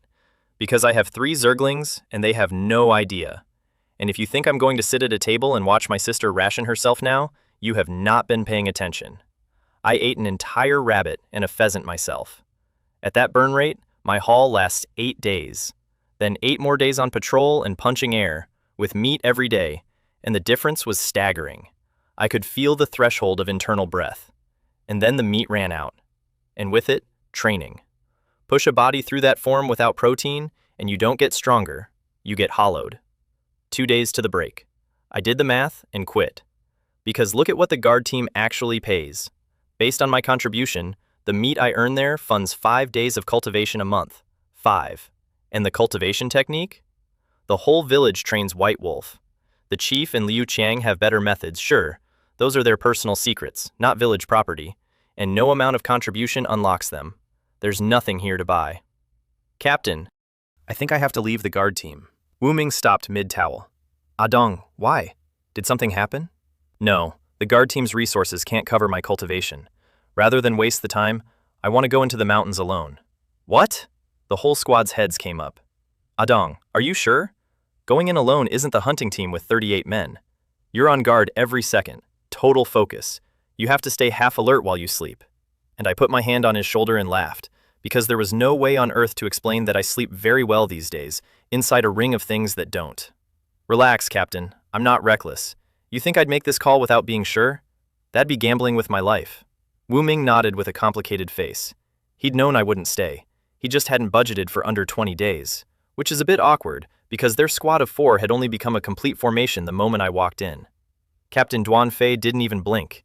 He'd known since he laid eyes on my Zergling, because he'd already run the numbers that mattered, and they're brutal. The hunting team guarantees its members 18+ days of training resources a month. The guard team can't guarantee 6. A man who's tasted the hunting team can't stomach that math, and a man who commands a beast at great success of internal breath definitely has ideas. So he signed the release, wished me well, and let me walk. Nobody in this village fights you when you're right. It's the most disorienting place I've ever lived.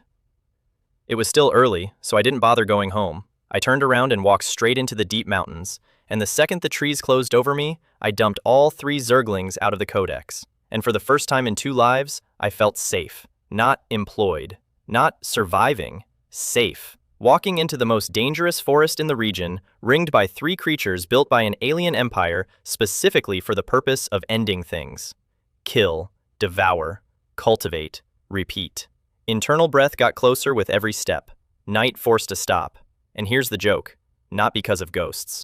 Because of bugs. Zerglings are far too big to guard me from anything smaller than a dog, and the only unit that handles insects is a shadow snake, and I had exactly 1 at half health. So a man commanding 3 internal breath monsters had to make camp against a rock face like a peasant because of mosquitoes. But stopping the hunt? Never. I just changed targets. Because here's the thing about the local ecology. The scent of an unmasked stranger is the best ghost bait in the world. So I put all 3 Zerglings back in the codex, and the instant their aura faded from the air, every yin ghost in the district started walking toward my campfire like it was a bell at a diner. I drew my knife, roasted a rabbit, and smiled the smile that would have gotten me fired from my old job. They came out of the dark with their hideous, mismatched faces, human limbs stitched onto wrong things, greed and hunger in every distorted expression. First one, half man, half rat. I brought the knife down at its head, and it went immaterial to dodge because it couldn't feel any talisman power on me. Straight into the trap. A translucent snake ran down the blade like current down a wire and bit it mid-phantom. Soul poison, in. It melted like snow off a roof and got sucked into the snake, visibly, in about a second. Produce. I didn't even break stride. 2 more behind it, shaped like even worse ideas. Same cut. But this one didn't go immaterial. It blocked with its claws. Because the lesson was lying right there on the ground, and even an animal-brained thing can learn 1 rule in 10 seconds. Great, you learned. Now you're solid, which means my knife works. Sidekick to the head, barely moved it. Spin, backhand slash at the neck, blocked again by a withered black claw. A black snake came off the blade at the claw's owner, and that ghost was ready, knocked my knife aside and started to retreat, and never noticed the second snake coming out of my shadow on the ground to bite its leg. Produce, 10 seconds. 2 ghosts, and I turned to look at the last one, the big one, built like a monstrosity, while 3 shadow snakes waved off my body like tentacles in the firelight. And it backed away. This human, it turned and ran. It ran. And that's the day I learned something nobody in this village knows. Yin ghosts can feel fear. I let it go. A phantom in a dark forest is uncatchable, and I'm not an idiot, and went back to my rabbit. And then the funniest thing that has ever happened to me happened, because more ghosts kept arriving, drawn by my scent, and stopped. Because 2 strong members of their species had died on this exact spot inside a minute, and even animal instinct can read a room. So I sat at a campfire in the deep mountains with no talisman lamplit, turning a rabbit, while a crowd of yin ghosts stood in a ring around me at a polite 3 meters, not daring to come closer. 3 shadow snakes coiled on my body, flicking their tongues at them, ruby eyes bright with a hunger I could feel. I was the scary thing in the woods. Me.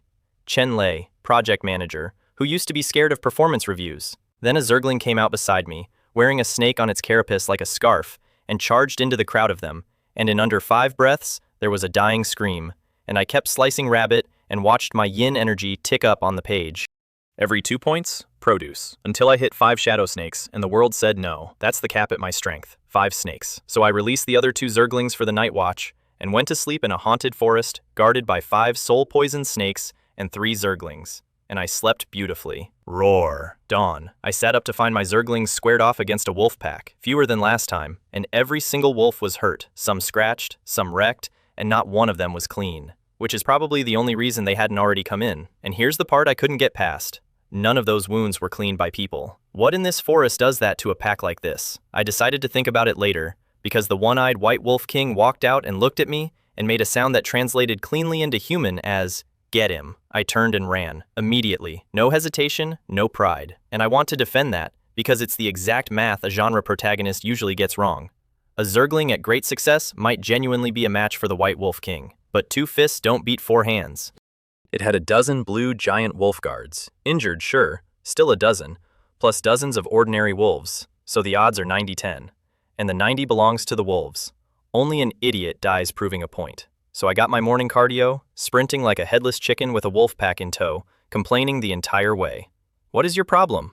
I killed maybe 30 of your rank and file last time, and most of those weren't even me. They couldn't catch me. A Zergling makes a beautiful pathfinder, and I couldn't shake them. Other predators smelled the blood and came to check, saw it was the wolf pack, and left. An hour of that. Even this body was done. And then, a cliff. 20 meters. 3 Zerglings hit that rock face and went up it in a triangle like it was a sidewalk. I grabbed their bone spurs and rode up. Kept running anyway. Then dropped flat and lay there gasping. Fine, fine. When I hit internal breath, you mutts are the first thing on the list. Then I got up and left the district entirely, because I sensed it now. 3 days, maximum, to internal breath. No point going home. I did not go home. Something else did. I was completely unaware. I found a pool. Wide open around it, mud stamped with the prints of every animal in the region. A watering hole. I camped 30 meters off, which sounds like nothing until you understand that 30 meters of dense jungle is a wall. Water brings animals. Zergling speed means nothing that comes to drink leaves. That's a stable meat supply with a security perimeter, which is more infrastructure than my family has ever owned. I killed a deer, ate, and started training the only way that made sense. Punching Zerglings, and having them beat me with their limbs. That's the White Wolf method, a boxing form plus external striking, and I had 3 tireless alien monsters willing to serve as both a heavy bag and the guy holding it. My previous life paid a gym membership for a fraction of this service. 2 days vanished. And then I was mid-form, muscles trembling, not from fatigue, from control, face red, teeth bared, and, ha! Every bird and beast in earshot left the county. Last punch. I caught the surge and drove it into my heart. Internal breath realm. The relief that came off that was physical, stronger, which meant, say it with me, more Zerg capacity. Time to go home. First, I went hunting to cash in the new capacity, and got mildly robbed. 5 Zerglings. That's the new cap. I'd hoped for more, but the Codex threw in a consolation prize during the breakthrough, and it's a good one. I can grow armor. A layer of Zergling exoskeleton on my own body, hidden or revealed at will. Cost, a large amount of bone and some minerals, which is how a 15-year-old boy came to be standing in a forest seriously considering taking a bite out of his own hunting knife. I thought about my teeth. I made the responsible adult decision. I picked up a deer femur instead and started crunching it like a breadstick. So that's the image. I walked home with prey strapped to 2 Zerglings, a sack of bones on my back, chewing a femur. A man on a diet nobody has ever recommended. And the closer I got to the village, the wronger it got. Solitary beasts everywhere. Tigers, leopards, bears. Lots of them. These are deep forest animals. They don't come to the tree line. And a lot of them were injured, which put my mind straight back on that wolf pack. What is out there that's pushing the entire ecosystem toward my village? I put the Zerglings away and came out of the trees to find the whole village under heavy guard. Guard team and hunting team both, everywhere, patrolling. What's that? Careful! And then they saw it was me and didn't shoot, but didn't relax either. I lit a talisman lamp in front of them, which is apparently the local handshake, and they finally exhaled. Mao Xia, what happened here? Dongge, you're back! Uncle Long and Aunt Ping were worried sick. They contacted the guard team about you. You went into the mountains without telling your family. Oh, yeah, that one landed. I spent an entire life alone. I'm not used to the concept that walking into a forest without saying anything is now a thing that hurts people. Filed. Won't happen again. Understood. I'll go see them. Tell me what happened first. Mao Xia sighed, and there was real fear in it. A demon showed up near the village. 2 days ago it attacked with a mass of beasts. The guard team tried to stop them. 50+ villagers dead. 13 of the guard team dead. The chief, leader Liu Qiang, and Captain Pan drove it off. It wasn't injured. It's still out there. That's why the village looks like this. 50+ villagers, 13 guard team, and 3 blood refining realm martial artists together could only make it leave. Not hurt it, leave. I have no frame for demons. Neither me nor my predecessor has ever seen one. All I've got is the chief's ghost stories. I went home first, showed my family I was alive, and then went straight to the chief's house, which, apart from being slightly bigger, looks exactly like every other house in the village, and I want that on the record. 5 people inside. Elder Song Zihong, talisman master, Elder Wei Wuyan, priest, leader Liu Qiang, Captain Duanfei, and the chief. Every head turned. Every face registered surprise. "Kid, you broke through to internal breath?" I nodded, and the room did a small, silent recalibration. Because by their estimate, I was still a year out. They had me. Pegged for 16. I'm 15.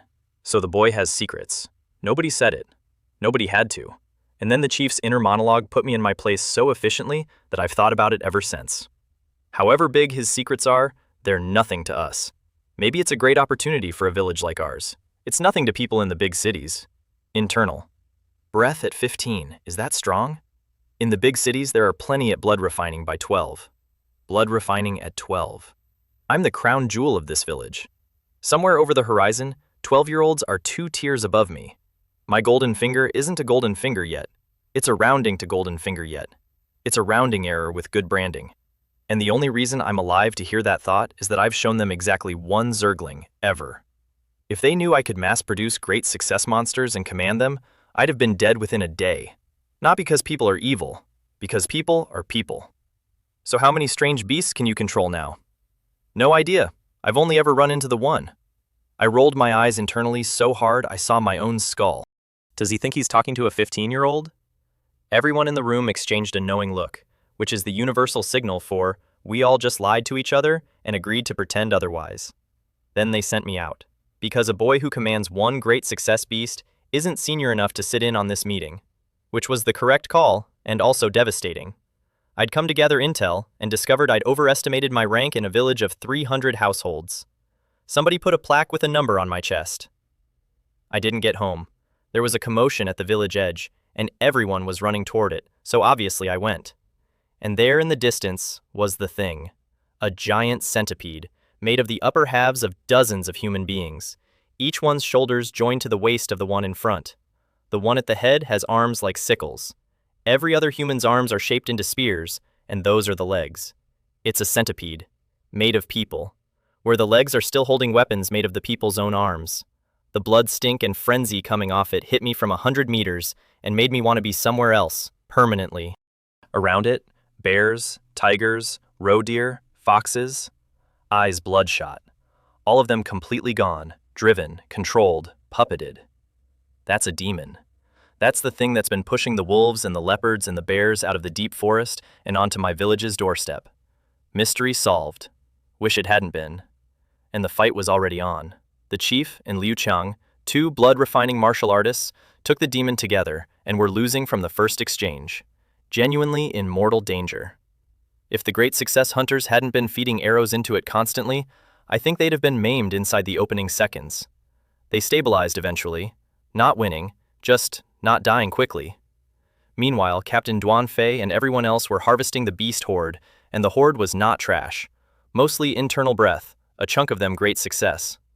Duanfei personally drew a 3-meter giant bear at internal breath peak, half a step from blood refining, which gave him real trouble purely on size and mass. And I stood there watching a small-scale supernatural war and felt something in my chest catch fire. A man punched a boulder into gravel. A bear broke a tree 2 men couldn't hug in half with one paw. A demon walked on human arms and left rows of needle holes behind it. I turned into an alley. I came out with a Zergling. I joined the party, and I picked my target like the coward I proudly am. Not the bear, not the demon. A fox that was ganging up on Wu Wei with a couple of others. Moved in careful. Kicked it in the soft belly hard enough that it vomited its lunch. Drew my knife for the throat. And missed, because that fox had internal breath at middle stage. Weaker than me, it's a fox. But faster than me by a margin that made my swing look like furniture. And then it was at my planted right leg, jaws open, big as a wolfhound, about to take my leg off. Now, the skin under my trouser leg changed, and a thin layer of gray armor came up. Crack, crack, crack. The bite came in. The exoskeleton held, my leg bone didn't snap. It cracked, and the teeth punched holes through the armor's edges, and blood came out of my calf like a spring. I forced it back with the knife, and stood there on a right leg that had gone from limb to warning light. The fox recovered, coiled to come again, and never saw the shadow behind it. It felt a chill, then a lot of pain from inside, and then it fell apart into two halves that rolled apart, revealing my Zergling standing where the fox's midsection used to be. Die! I turned toward the noise and saw Captain Duan Fei airborne, one hand crushing the giant bear's paw, the other around its throat, knee buried in its chest, long knife driven into its lung. The bang was his knee going through the bear's heart. The crackle was its sternum coming apart. Then he pulled the knife out of the lung and took its head off. And then he threw the head, a bear's head, like a shot put, into a tiger, which stumbled, and a hunter got a knife into its skull and only made it a third of the way through the bone, and the tiger turned around to kill him out of sheer spite, and a figure crossed the gap, and blood appeared between the tiger's head and its body, and the head hit the ground, while Duan Fei was already moving, running toward the chief's fight, cutting down everything in his lane without stopping. Nothing survived contact. My eyes lit up like a kid at an air show. Powerful. Domineering. Is that the blood refining realm? I'm getting there, and then I'm going past it. He arrived and the whole fight flipped. The chief had a slash across his back, and Liu Qiang had a bloody hole through his left arm. They'd been one bad second from dying, and with Duan Fei added, the three of them suppressed the demon. And I stood on the edge of that battlefield with 5 Zerglings and 5 shadow snakes in my pocket, doing the worst arithmetic of my life. I could end it, right now. Everything I have, all at once, would be the straw that breaks it. The demon dies tonight. And everyone in this village learns exactly what I am. While I was still hesitating, a beam of white light shot up out of the village, turned into a curtain, and settled over the whole place, and vanished. Every beast's eyes went clear at once. The red drained out. They looked around like sleepwalkers waking up in a slaughterhouse, saw the corpses and the bloody humans, and ran. The villagers chased them down and killed a great many anyway. Nobody here wastes meat, and nobody forgives. So that's what the 2 elders were doing. The village has a weapon. It just needs a minute to load. Then the arrow storm arrived, the great success villagers, done with the beasts, coming to help, and one of the shafts it dodged kept going through 2 tree trunks and buried itself in a third. Everyone had come to the same conclusion. Kill the demon, and everything else is just meat. It tried to leave. It wasn't allowed to. Arrows went into it and slowed it. The chief and Liu Qiang, both bleeding, threw themselves at it to hold it, and it got away by cutting off part of its own body and leaving it behind. Final tally for the night? The chief and Liu Qiang wounded. 6 hunting team dead, 8 guard team dead, plus the 50+ villagers from 2 days ago. And it lived. The aftermath was the part that actually got me. The villagers who couldn't fight came out on their own and started cleaning up, collecting the guard and hunting team bodies, gathering the animal carcasses, turning some into jerky and processing the rest. For later, because grief here doesn't get to interrupt logistics. 3 bonfires went up. The women cleaned and roasted meat over them until the whole village smelled incredible, which is a genuinely deranged sensory combination when you're carrying corpses past it. And by the fires, the leadership was having the conversation. Leader Liu Qiang, can anyone in the hunting team track it? Wei Ji was our best tracker. Wei Ji is dead. Against a demon actively hiding its trail, nobody else can. So we sit and wait to die?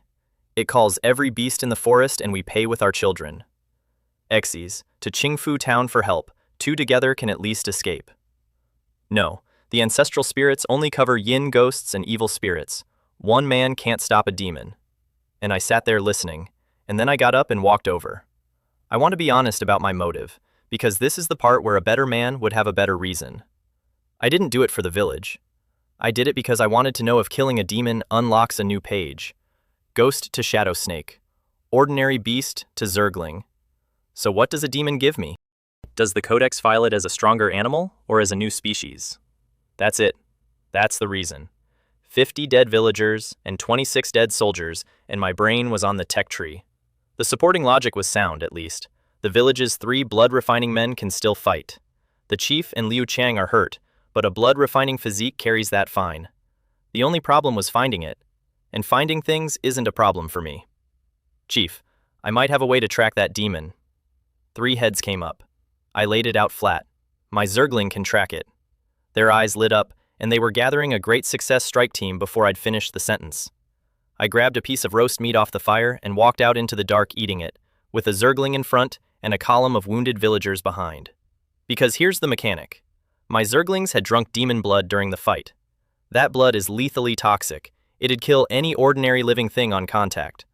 But Zerg are the insect race that conquered star systems. They've eaten worse things than this on worse planets. To them, demon poison is a flavor. So the Zergling had the demon's signature, and it followed the lingering demonic aura through the air like a single-colored line drawn across a black and white world. A mob of killing intent, moving through a night forest behind a monster, and even the vicious yin ghosts got out of the way. If the ghosts wouldn't touch us, nothing else was going to try. We found it late that night near a cliff cave, wounded, eating a fat boar and wearing most of it. Go! Everyone spread and surrounded it in one motion, and Duan Fei's arrow went through it and left an exit wound the size of a rice bowl. The chief and Liu Chang didn't bother with bows. They went in with blades, and the demon coiled up and a black veil of mist formed on its body, and their swords hit it like cotton.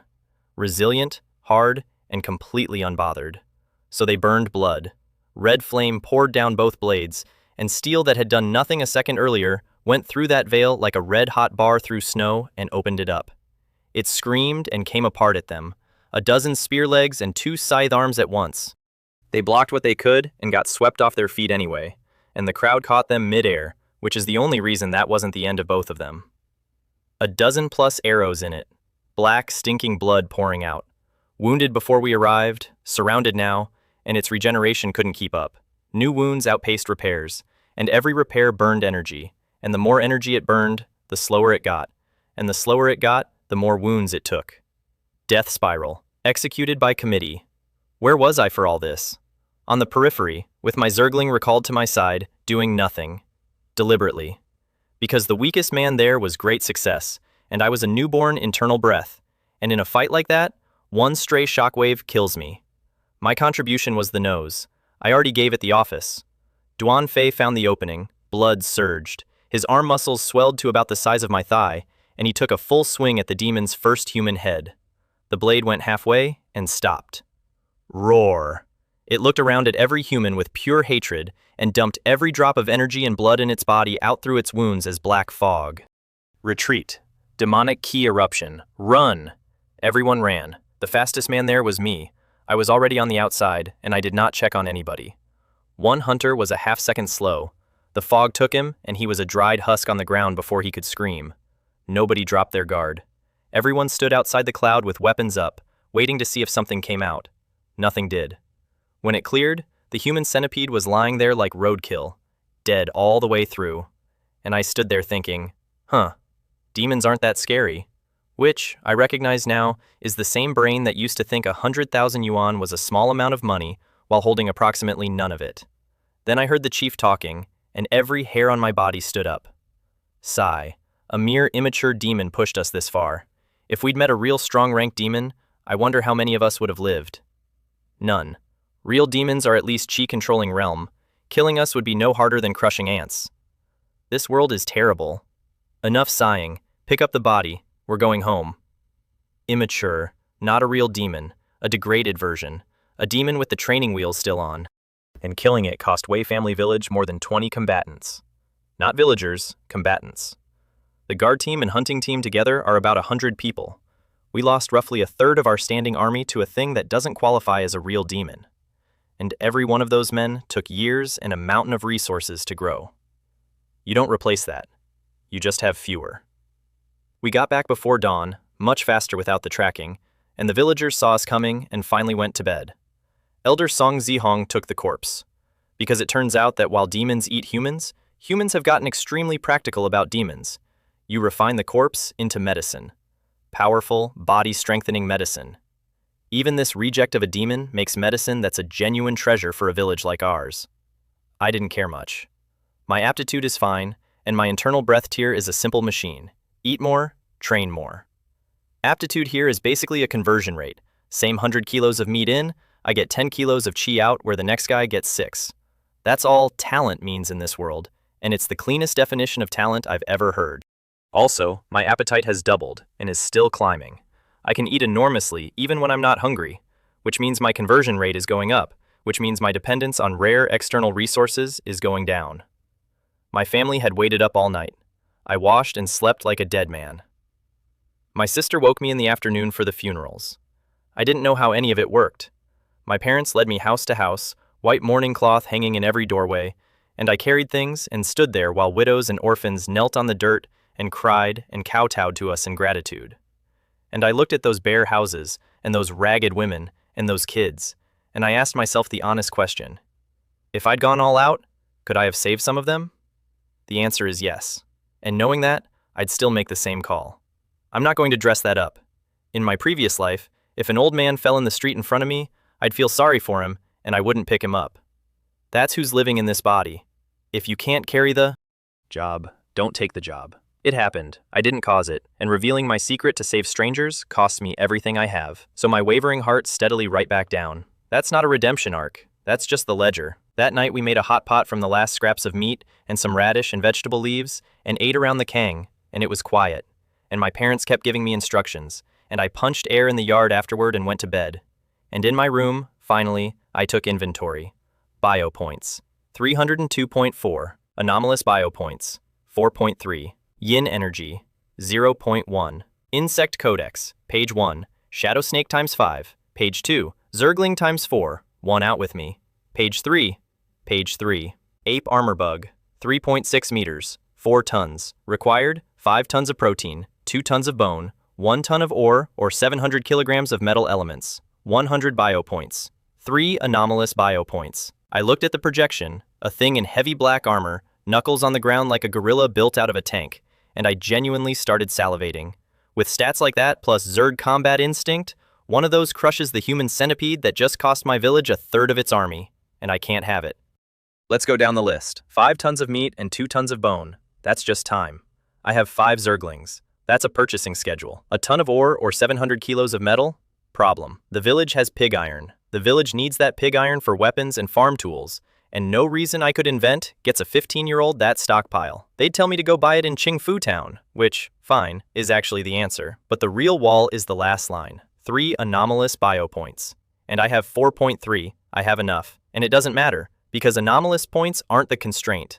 I am. Building an ape armor bug costs roughly the carrying capacity of 10 to 15 Zerglings.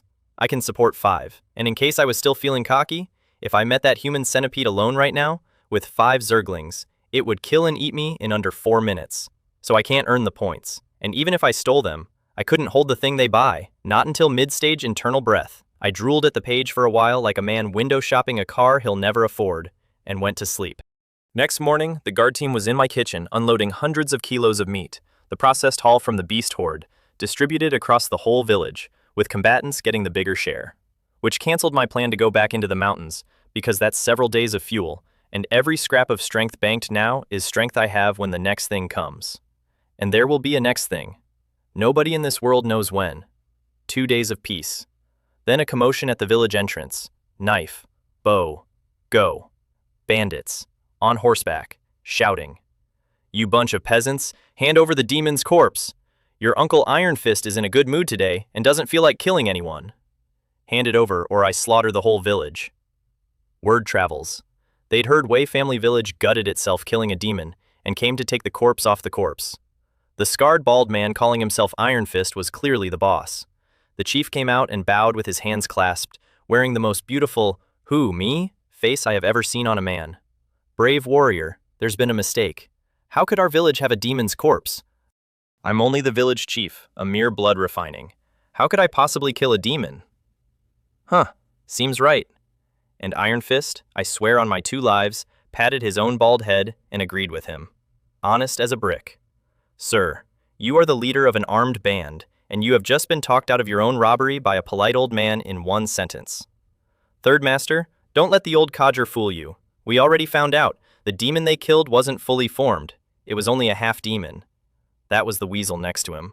Pointed mouth, monkey face, whispering in his ear. And Iron Fist's honest face turned instantly vicious. You old bastard, you dare lie to me? You don't know what happens to people who lie to the Gale Bandits? Hand over the corpse today, or I slaughter this village. I won't leave a single chicken. And that name changed the temperature. The Gale Bandits have ravaged several counties, killed uncountable people, and the Imperial Court has been unable to do a thing about them. Behind his back, the chief made a small gesture, and Captain Duan Fei drifted backward through the crowd and whispered to a few men. And the chief kept talking, apologetic, wry, harmless. I wonder where you heard this. Honestly, Our village did recently kill a giant bear at blood refining. But that's no demon. Overwhelm. Your village's gray wolf clearly said. The weasel's hand shot up to cover his mouth. Too late. Gray wolf. The chief's face didn't move a millimeter. Inside, I watched a man decide someone was going to die. Gray wolf? Didn't he go to town to make a living? Stop stalling. Are you handing it over or not? Even Iron Fist, the dimmest man in the field, knew he'd stepped in it, and drew and started shouting to cover it. And the chief took a small step back, looking frightened. Iron Fist lifted his chin in triumph, and a blood-red arrow came out of the villagers, straight at his face. Kill! 30-plus arrows out of the crowd, and 2 teams came out dragging chevaux de frise, and 5 men came off their horses immediately, because every archer here is either a hunting team man who's shot for a living for years, or a guard team veteran. Iron Fist batted his arrow out of the air, saw his men falling, and charged. His machete was enormous, clearly custom, built for both mounted and dismounted work. The horses hit the barricades, and he cut through them, and the wood exploded into the crowd hard enough that men were coughing blood where they stood. Blood refining. Major achievement. Duan Fei actually flinched at that. Iron Fist's 30, and he's at major achievement? That's a monster. But it's survivable. He and the chief together can contend. And then the village did the smartest thing I've seen anyone do in this world. They let the cavalry through.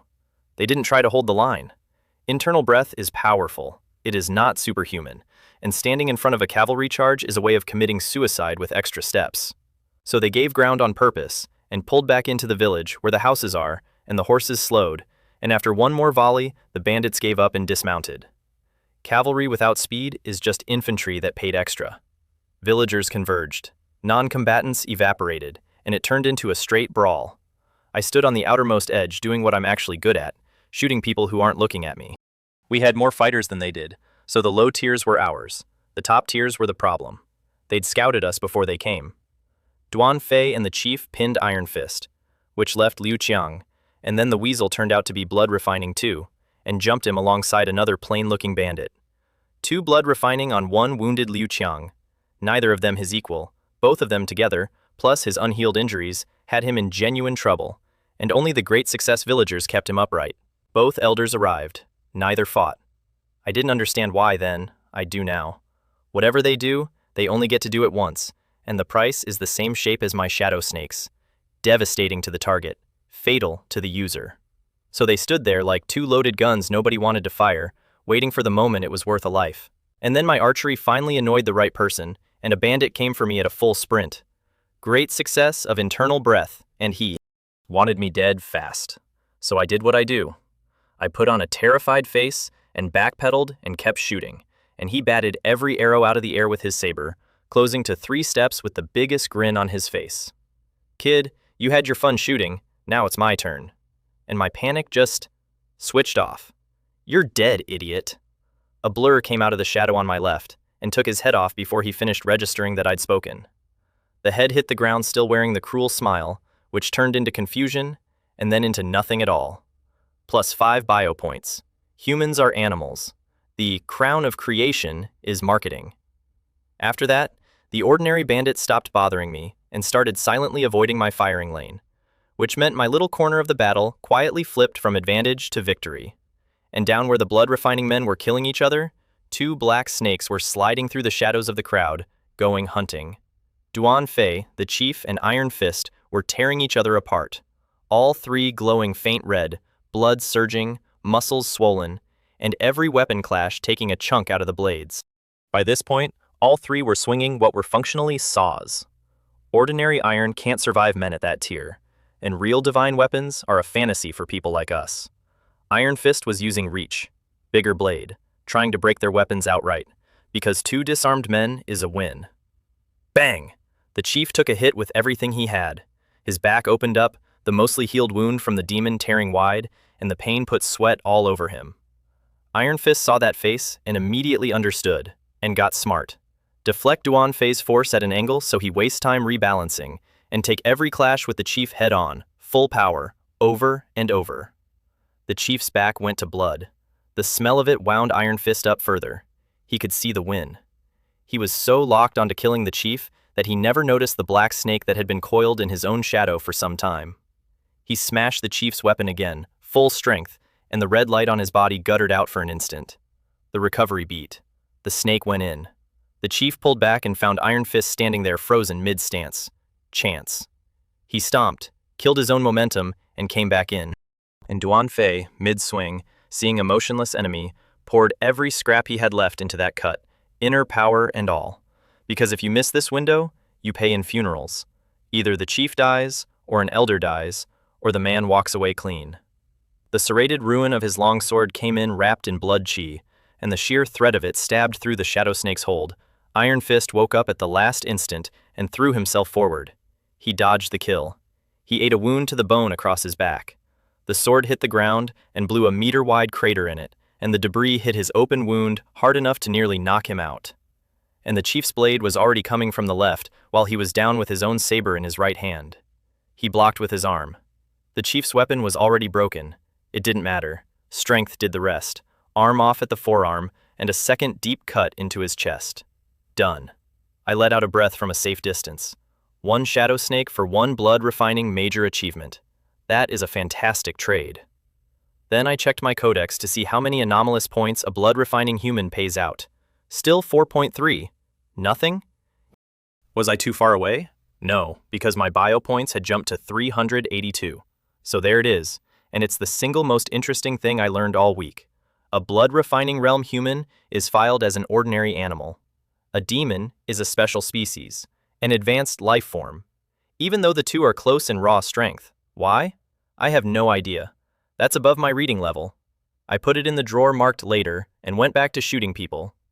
Over at Liu Chang's fight, the same play ran again. The plain-looking bandit was exactly as advertised. Steady, reliable, holding Liu Chang in place, while the weasel, who clearly ran some kind of speed technique, flitted around harassing and pinning the internal breath helpers, waiting for a fatal opening. My snake, being a professional, ignored the guy who never stops moving and went for the steady one. And a wolf that's hunted for years doesn't miss that. Full power on the opening, and it damn near killed him outright. If the weasel hadn't sensed something wrong and broken off to save him, that man was dead. And then, having just saved his own companion, the weasel felt a chill, looked around at the whole battlefield, saw Iron Fist on the ground with his arm gone, and, without a flicker of hesitation, abandoned the man he'd just rescued and sprinted out of the village. Liu Qiang was too surprised to chase in time. The weasel hit a horse and rode, deflecting every arrow with a pair of willow leaf daggers. With one blood-refining dead, one crippled, one fled, the bandits collapsed and got erased. Final count, 67 bandits dead. Village, 8 more combatants. And the only reason it's that low is those 8 died in the opening clash. After that, it wasn't a battle. It was a room being cleared. The funerals we hadn't finished got longer. I went home. Interrogating the captured blood refining wasn't my business. I'm an idle man. But on the way out, the chief and the others gave me a long, deep look. Because they're not stupid. There's exactly one variable in this village, and it's been acting mysterious since the day it woke up.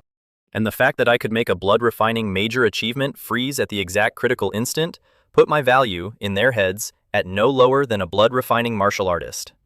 They can also all tell I'm still hiding most of it. Some of them suspect my real strength is already blood-refining tier. And they still don't push. Because when Zhang Xuan believes he's strong enough, he'll stop being guarded on his own. Their job until then? Help him grow, and wait quietly for the tree to get tall.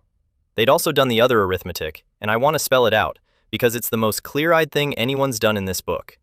In 20-odd days, Zhang Xuan has gained the power of a blood-refining realm. Seizing it now is impossible. He's already acquired the ability to escape. So, drive off the future giant and have it come back grown up to slaughter Wei Family Village. Or don't. Anyone with a brain knows the answer. So the next day I received 3 jars of the great medicine. The demon's corpse made 15 jars total. I got 3. 1 boy. 1/5 of the strategic reserve. I sat there holding them, and for once, didn't have a joke. The hardest debt in this world to repay is kindness, and the strongest rope is the one that includes blood. I stayed home and cultivated with it, and the speed was absurd, like someone handed me a triple XP potion. Meanwhile, at the chief's house, 7 or 8 of the village's most important men had gathered to ask him what the hell he was thinking. 2 items on the agenda. 1, explain the 3 jars. Because yes, the boy's the top genius in the village. That's not a reason. That demon was hunted at everyone's risk, and the split has to be fair and reasonable, or nobody helps next time and the village dies of arithmetic. Duan Hong, Captain Duan Fei's younger brother, same unnervingly calm temperament, put it flat. We're not against the boy getting the medicine, we need a reason. And the chief gave 3. First, we only tracked the demon at all because of that kid's beast. I don't think anyone disputes that. Nobody did. Second, Xiao Xuan has contributed in every fight. The demon, the bandits. Give him a jar then, one's enough. Third, and then he took out 2 green jade pendants. Some of you saw it. The 3 of us were being suppressed. The elders were preparing to sacrifice themselves to make us an opening. And in the end, we killed all of them, and only 1 blood refining got away. These are talismans.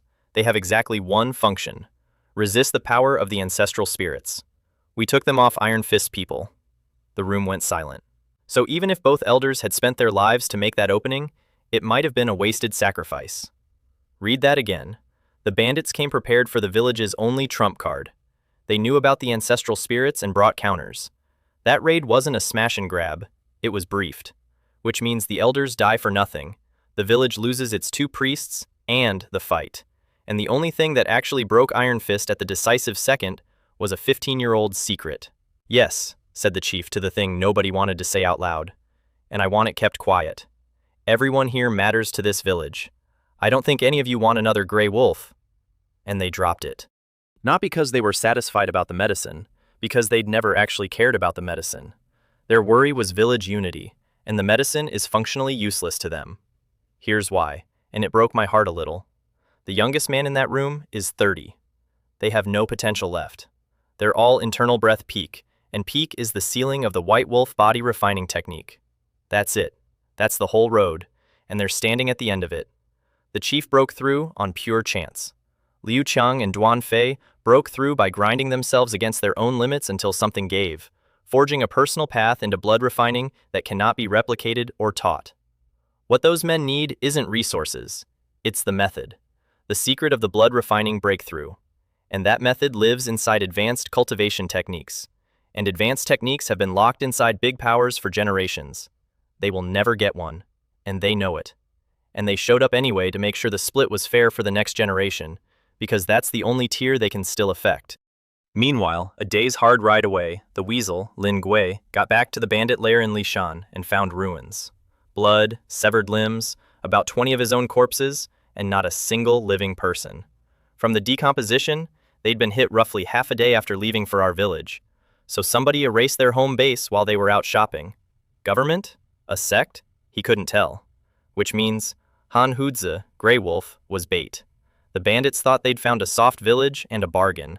They were the mark. So the bandit threat evaporated, and the village learned the rest from Grey Wolf himself.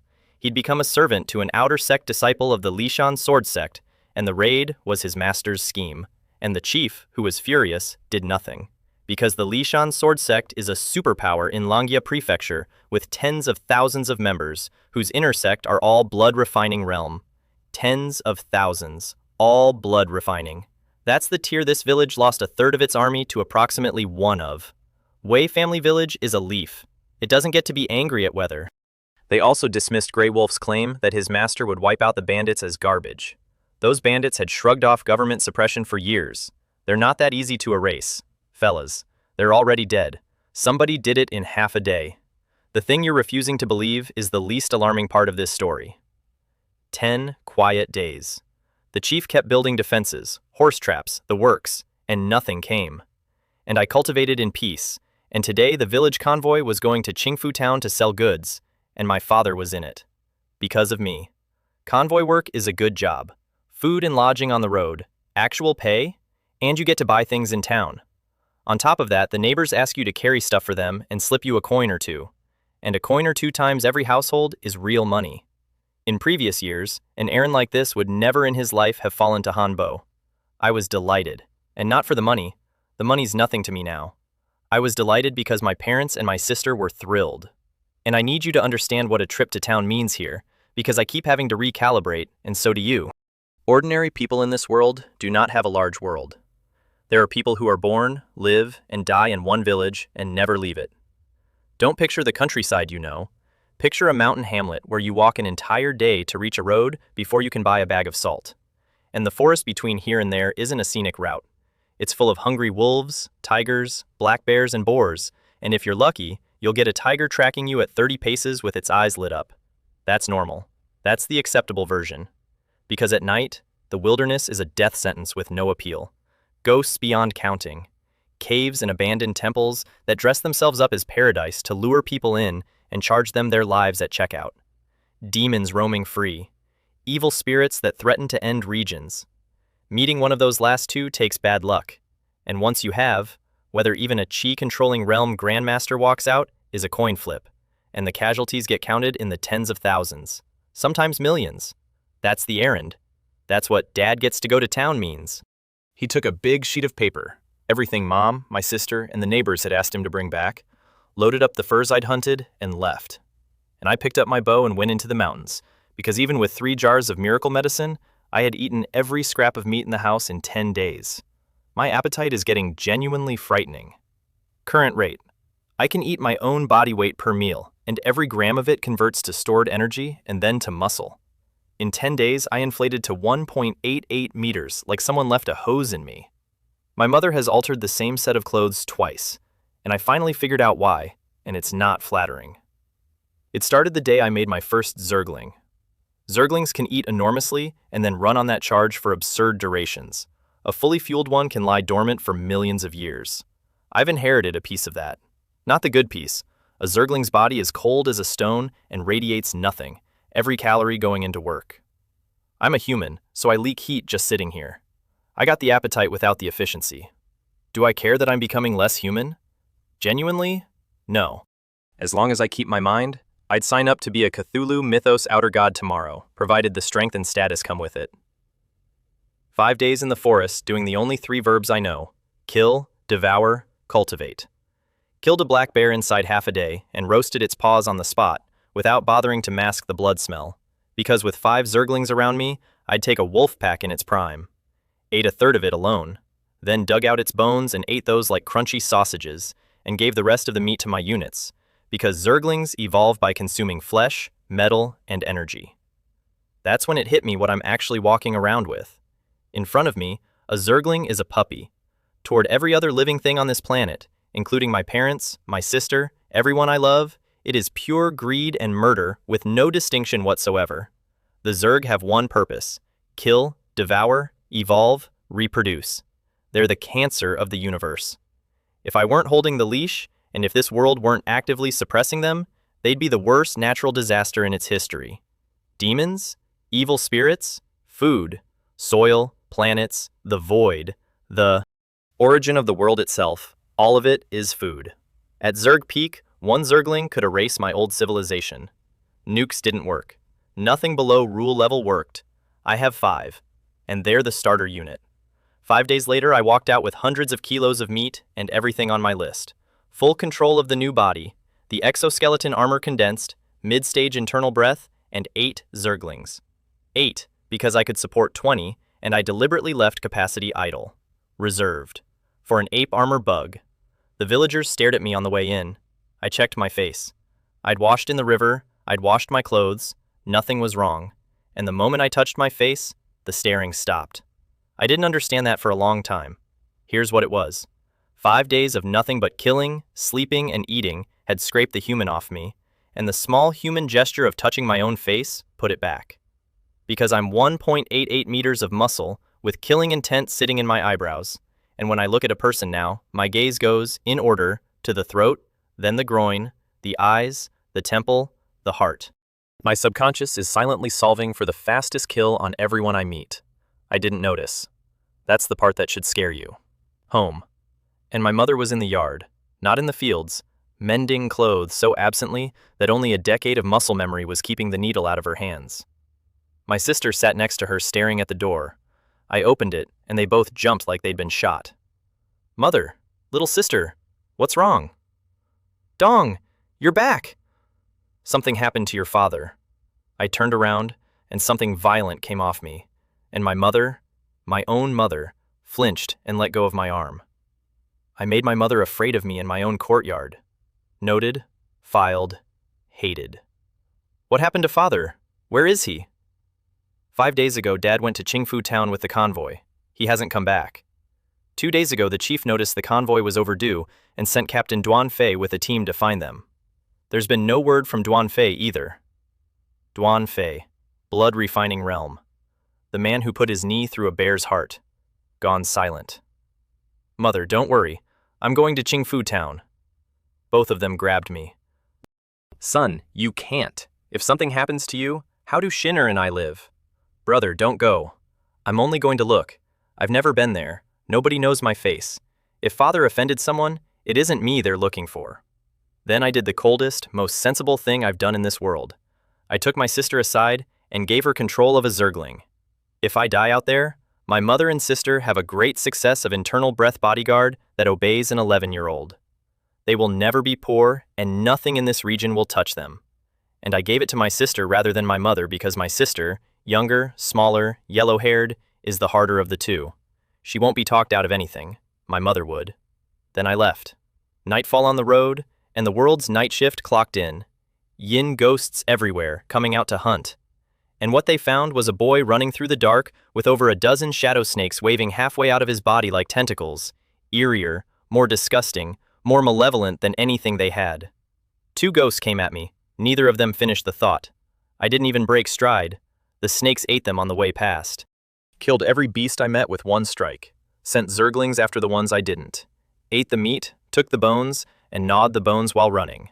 100 kilometers before dawn. And then I saw Qingfu town, and my face fell off. The entire town was inside a white fog. Thick, and it doesn't spread. It stops exactly at the city wall, wrapped around the place like plastic on a sandwich. I circled the whole town. There is no gap, no difference anywhere. I stood at the gate for a long time. Anyone with eyes could see that fog was wrong, but my father was in it. Reason said walk away. Chen Lei would have walked away. He'd have been at the tree line before he finished the sentence. But I'm not Chen Lei anymore. I'm the fusion, and the fusion has a father in there. I stepped in and the fog swallowed me. Visibility was actually fine, 2-3 meters, better than expected. I let out 3 Zerglings and started walking. 8 steps in, footsteps behind me. Wait, brother, wait! A scholar, pale-faced, refined, robes, saw my Zerglings and stopped at a polite distance. Who are you? Why are you behind me? Because there was nobody outside this town, and I've been inside for 8 steps. Brother, have you only just entered the fog? You may not know. Once you're in, you lose your way. Where you think you're going and where you actually go are not the same. How do you know? My name is Gao Yu. My family's poor. They put me through school. We live on the town's outskirts. When the fog came, I got curious and walked toward the gate along a route I've known my whole life. I walked a long time. I never got there. And when I turned back, I couldn't find the way I'd come. If you don't believe me, try. I tried. I'd taken 8 steps. I turned around and walked back. At 20 steps, I stopped and my face went to stone. I was still inside. So I turned around and cut him down without a word. The knife went in with the dull sound of dead meat, and the blood that came out was thick, dark red, and rotten. He stared at me while he died, genuinely unable to understand why the man he'd just warned had killed him. The stench of decay coming off you is overwhelming. I split his chest, wiped my blade on his robe, and used the tip to open his clothes. Underneath, a rotting, stinking corpse. I'd known before he finished his first sentence. 2 tells. 1. The faint stink of rot. Most people couldn't smell it at that distance, but my senses got upgraded when I made my first Zergling. 2. And this is the one that actually convicted him. He was insufficiently afraid of my Zerglings. Mild wariness, then nothing. A real scholar meeting 3 of those becomes a sprinter or a puddle. And I want to be honest about my actual reasoning, because it's not detective work, it's policy. I didn't know what he was, so I killed him so he couldn't talk to me. The fastest way to stop a thing from corrupting your judgment is to make it stop making sounds. Then, because he was on the ground and I still didn't know what he was, I cut his head off as well, and kicked the parts into the fog, and walked on in a straight line, because now I needed to test something, another shape ahead. Oh, someone's there? I'm Gao Yu, ah! Gao Yu, the man I'd just killed. Except this one was much taller and heavier, built, in fact, like me, and he was so frightened he sat down in the road. I opened his chest. He crawled backward on all 4s and survived the first cut on pure physique, wearing a foot-long gash. Then a yellow blur took his head off, and this time I let the Zergling eat the whole thing. Also not human. His clothes and body didn't match. It was like he was wearing his own body as a bodysuit. Picture a scholar's robe worn as a wetsuit by someone 2 sizes too big. Now picture the body being the costume. I turned around and walked back, because I'd kept my line deliberately straight for exactly this. And I found Gao Yu number 1's corpse, far more decomposed than when I left it. Same body, wrong amount of time. I kept walking, and I got tired, suddenly, and there was another shape ahead. Gao Yu again, wearing my clothes, built like me, that delicate face on a big frame, wrong in a way that made my skin crawl. "Who are you?" he said, wary, and I drew, and then looked down at my own arm in horror.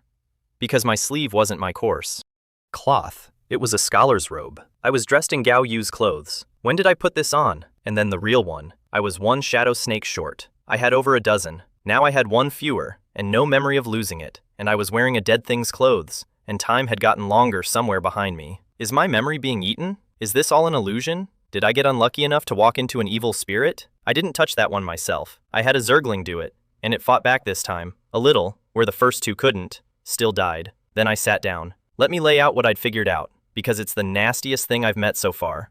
The thing isn't trying to kill me, it's trying to become me.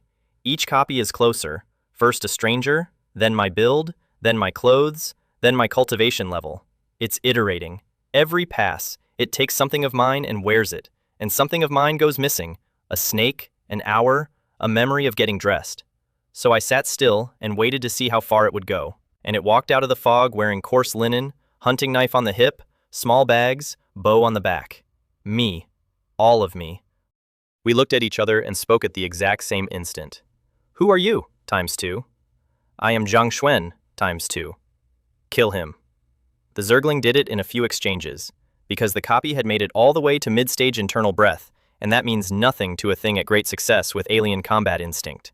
And I watched my snake count the whole time. 1 fewer, again. And I finally exhaled, because now I knew the price list.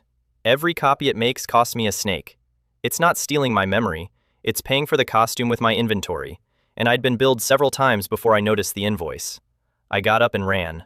Another one ahead, this one came with 3 Zerglings of its own, which were fake, puppets. Blank expressions, stiff movements, props, not weapons.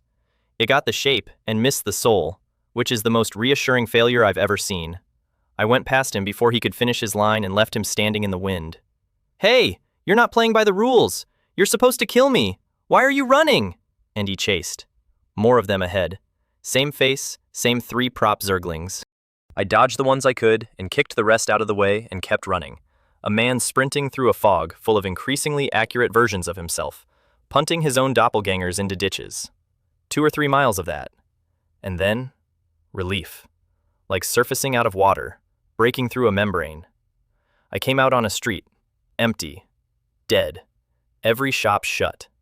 And behind me, the white fog stood like a wall stretching both ways. The fog isn't a place, it's a gate, and I just paid the toll in snakes. I took a Zergling and started looking for my father, and immediately hit the flaw in my plan. Zergling senses are extraordinary, but I had nothing of my father's to give it a scent, and the air was full of the smell of blood from a source I hadn't found yet. Then I turned a corner and found it. The next street over was painted red, and packed shoulder to shoulder with swaying, silent people. I was back against the wall before my brain finished the sentence. Because I've seen this shot. Every zombie show I ever watched opens on exactly this. Guy rounds a corner, streets full of them. Difference? They hadn't noticed me. Corpse puppets, not zombies, but same product line. No pain, agile, strong, carrying corpse poison, capable of taking an ordinary person's neck off like popping a bottle cap. Head's the weak point. And here's the tell that mattered. A corpse puppet forms naturally only when someone dies with a grudge, eyes open, and gets buried somewhere dark for 3 years. These were in dirty clothes that were not old. Someone is manufacturing them, in bulk, which, in a world where my dirt-poor village has an old man who hand-makes talismans, is absolutely a thing a person could learn to do. Didn't expect a little bug in here. These 3 strange beasts aren't bad. Cold voice, from the roof. Pale, almost blue, utterly forgettable face, the kind that dissolves in a crowd. And my body detonated in pain that wasn't there. Not fear. Threat, arriving through senses I never asked for. The sensation of a knife already in my eye socket, a hair from my brain, delivered by a man who hadn't moved. All 7 Zerglings out. Ring around me. Oh, a mortal who summons beasts out of thin air? How interesting. I wasn't listening. I was calculating exits. Because here's the curse of having good instruments. An ordinary man would look at him and think, dangerous. I felt knives cutting into me from across the street. And by Zerg standards, which are the only standards I've got, we were not the same level of life. Different life level means an absolute gap. Nothing bridges it but numbers so large, they stop being predictable. Reference. At their peak, the Zerg thought 100,000 times faster than humans. 1 human second is over a day of subjective time to them. That's why 1 Zergling ends a modern civilization. You never perceive it happening. What is your extinction to something that isn't even in your time frame? I know that, which meant I knew exactly how far below him I was standing. In my old life, I hated novels where the author stalls with, "You can't know that yet. Knowing more won't help you." 100 chapters for a 2-sentence answer. I believe it now. The more you know, the faster you go passive. Go. That's the only word I said to him. 6 Zerglings went up the wall and surrounded him, splitting him from me in a rotation. Oh? They understand you from a single word? Or are those fixed training commands? I'm growing more and more interested in your cultivation technique. And I turned and ran, because who has time? He didn't hurry. He raised his right hand, and a beam of dark light came off a fingertip like white jade, punched through 2 Zerglings, and kept going. I never saw it. It went through my left calf and buried itself in the ground, leaving a hole so clean it looked drilled.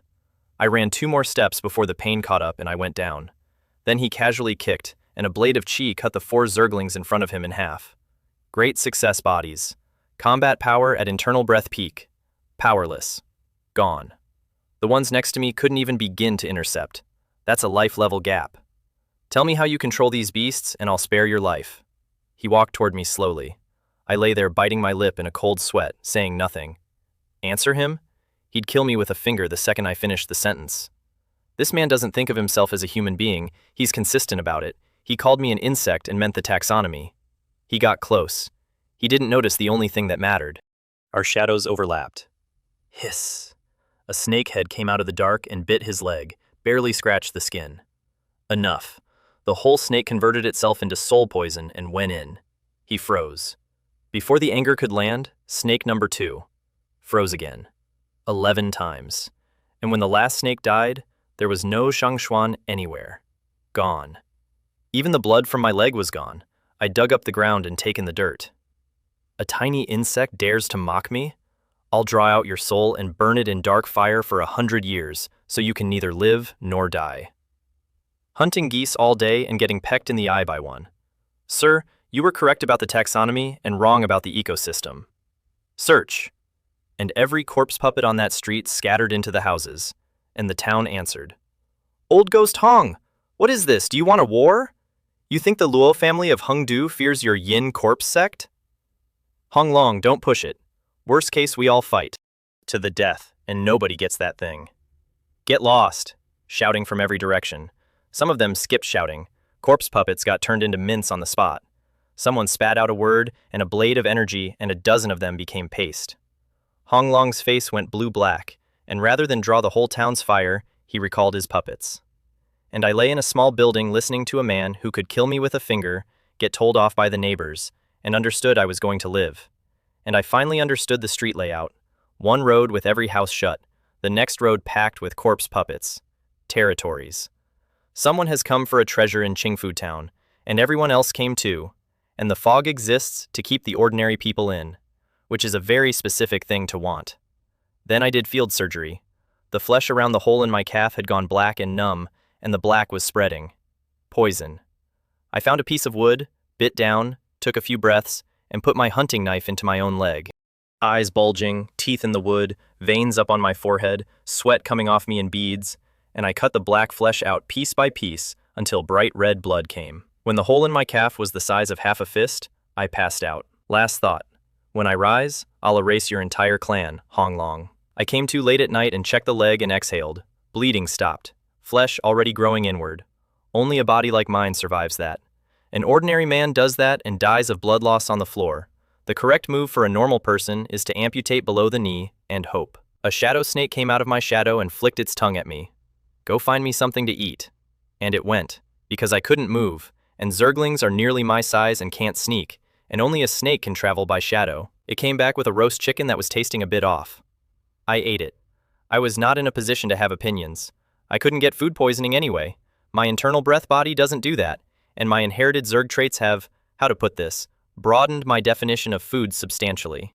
Provided I can beat the psychological barrier, rotting meat with maggots is nothing. Some varieties of lumpy human waste are technically also on the menu. I'm not saying I do.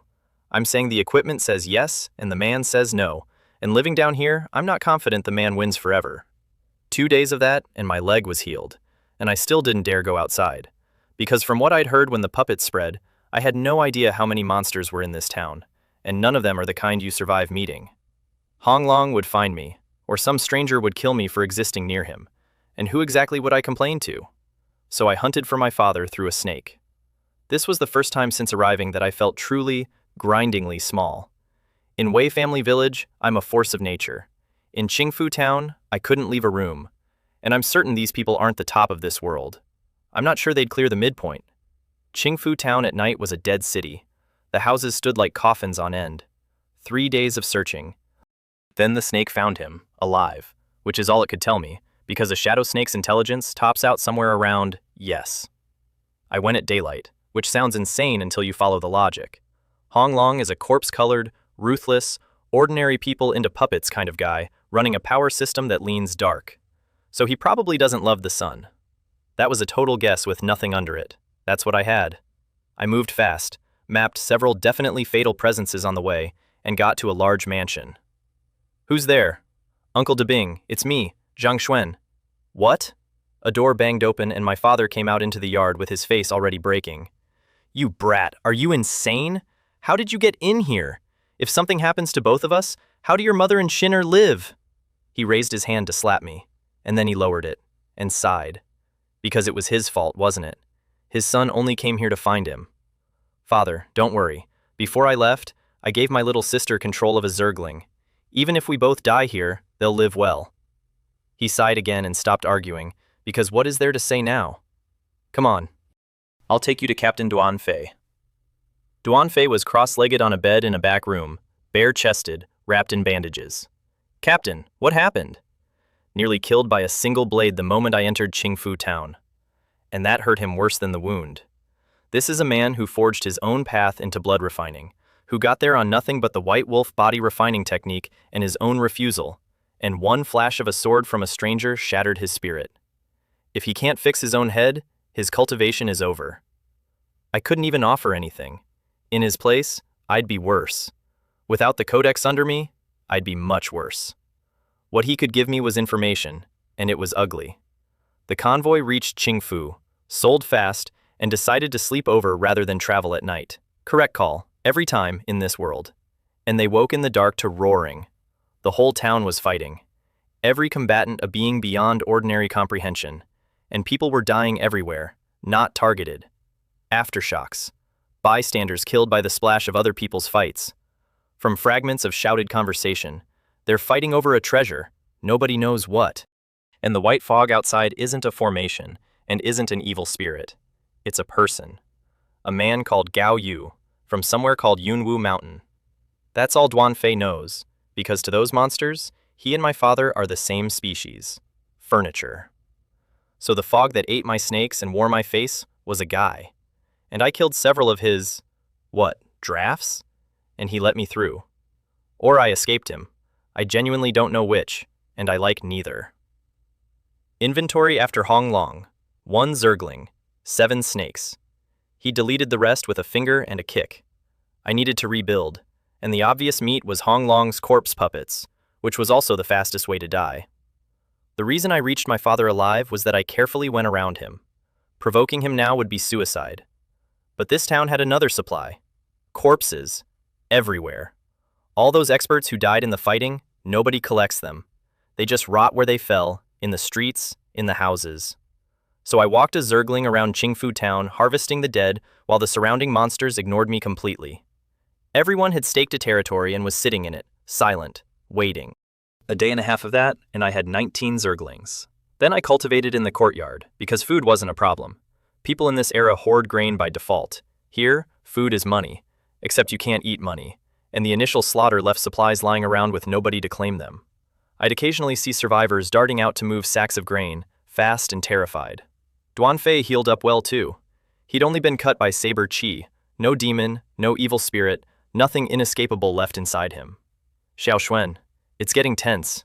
Da Bing says those factions people are spreading through the whole town. They're about to move. I don't know what they're planning. What else could it be? They've sealed us in and won't let us out. Whatever they're after needs a blood sacrifice. We're the sacrifice. And Duanfei, bandaged to the eyes, didn't get angry and didn't say I was wrong. He'd worked it out days ago. He was just holding on to the last sliver. Uncle Fei, something you need to know. I made an enemy of the Yin corpse sect on my way in. When we run, pretend you don't know me. Otherwise it lands on you too. I came in confident I could fight a blood. Refining peak. He crippled me with one finger. Duanfei's face changed as he connected that to the riot a few days ago, the one that ran through the whole town, and realized my kid's self had caused it. Then came disbelief. Then, oddly, relief. Because Zhang Xuan has grown this far in this little time. Give it time, and the Wei family becomes a real clan. Premise being, we get out. Fine, if we escape, don't come back to Wei Family Village. The village is too small. It can't hold your growth anymore. And he handed me a map to Huayang City. Go when you get the chance. Don't worry about your family. We'll take care of them. I took it. Arresting Uncle Fei. I'll keep a few tricks in reserve. If something comes that we can't handle, I'll step in. He nodded and left. And everybody sat down to conserve strength, because everyone could feel it. Chaos is coming, and it's our last chance to run. The logic held up. These experts are here for something important. They will not leave at the critical moment. Whatever gets done to the ordinary people gets done by subordinates, like Hong Long's puppets. And I did not believe 19 Zerglings and 7 shadow snakes couldn't handle the town's second tier. And if I couldn't win, I could run. Especially since I'd found my trump card while collecting bodies. I'd been paying attention to the blacksmiths, and in one of them, a large quantity of ironware and pig iron. So here's the plan. The instant the chaos starts, 19 Zerglings collect hundreds of corpses in a very short window. Meat, bone, metal, ape armor bug. I don't know what one can do. I've read the materials cost. That's enough to know it isn't in the same conversation as a Zergling. Everyone, it's time, begin! Steady voice. It went through the entire town. Whoosh, whoosh. Figures shot off in every direction around us, heading north. Then screaming, roaring. Some of it extremely close. Some of it right outside our door. Everyone moved to run, and I stopped them. Wait, don't. You can't break out in the middle of this. These people's plan isn't that simple. We clear the threats in this area first, then you go. And the door came off its hinges. The thick, red lacquered door didn't open. It became splinters, and a young man in black stood in the frame. Long hair in a ponytail under a gray headscarf, sword brows, cold face, holding a knife. And that knife had no sheath, because you can't sheath it. There's a mass of twisted flesh growing along the spine of the blade, spilling out from the hilt like octopus tentacles. And there's an eye in the flesh of the guard. And it was looking at me. Bloodlust in it, dilating and contracting with the pulse of the meat, like a heart. Your Excellency, said Duanfei, hands clasped, we only wish to leave. We have no intention of being your enemy. Please let us go. The young man didn't reply. The knife was already moving.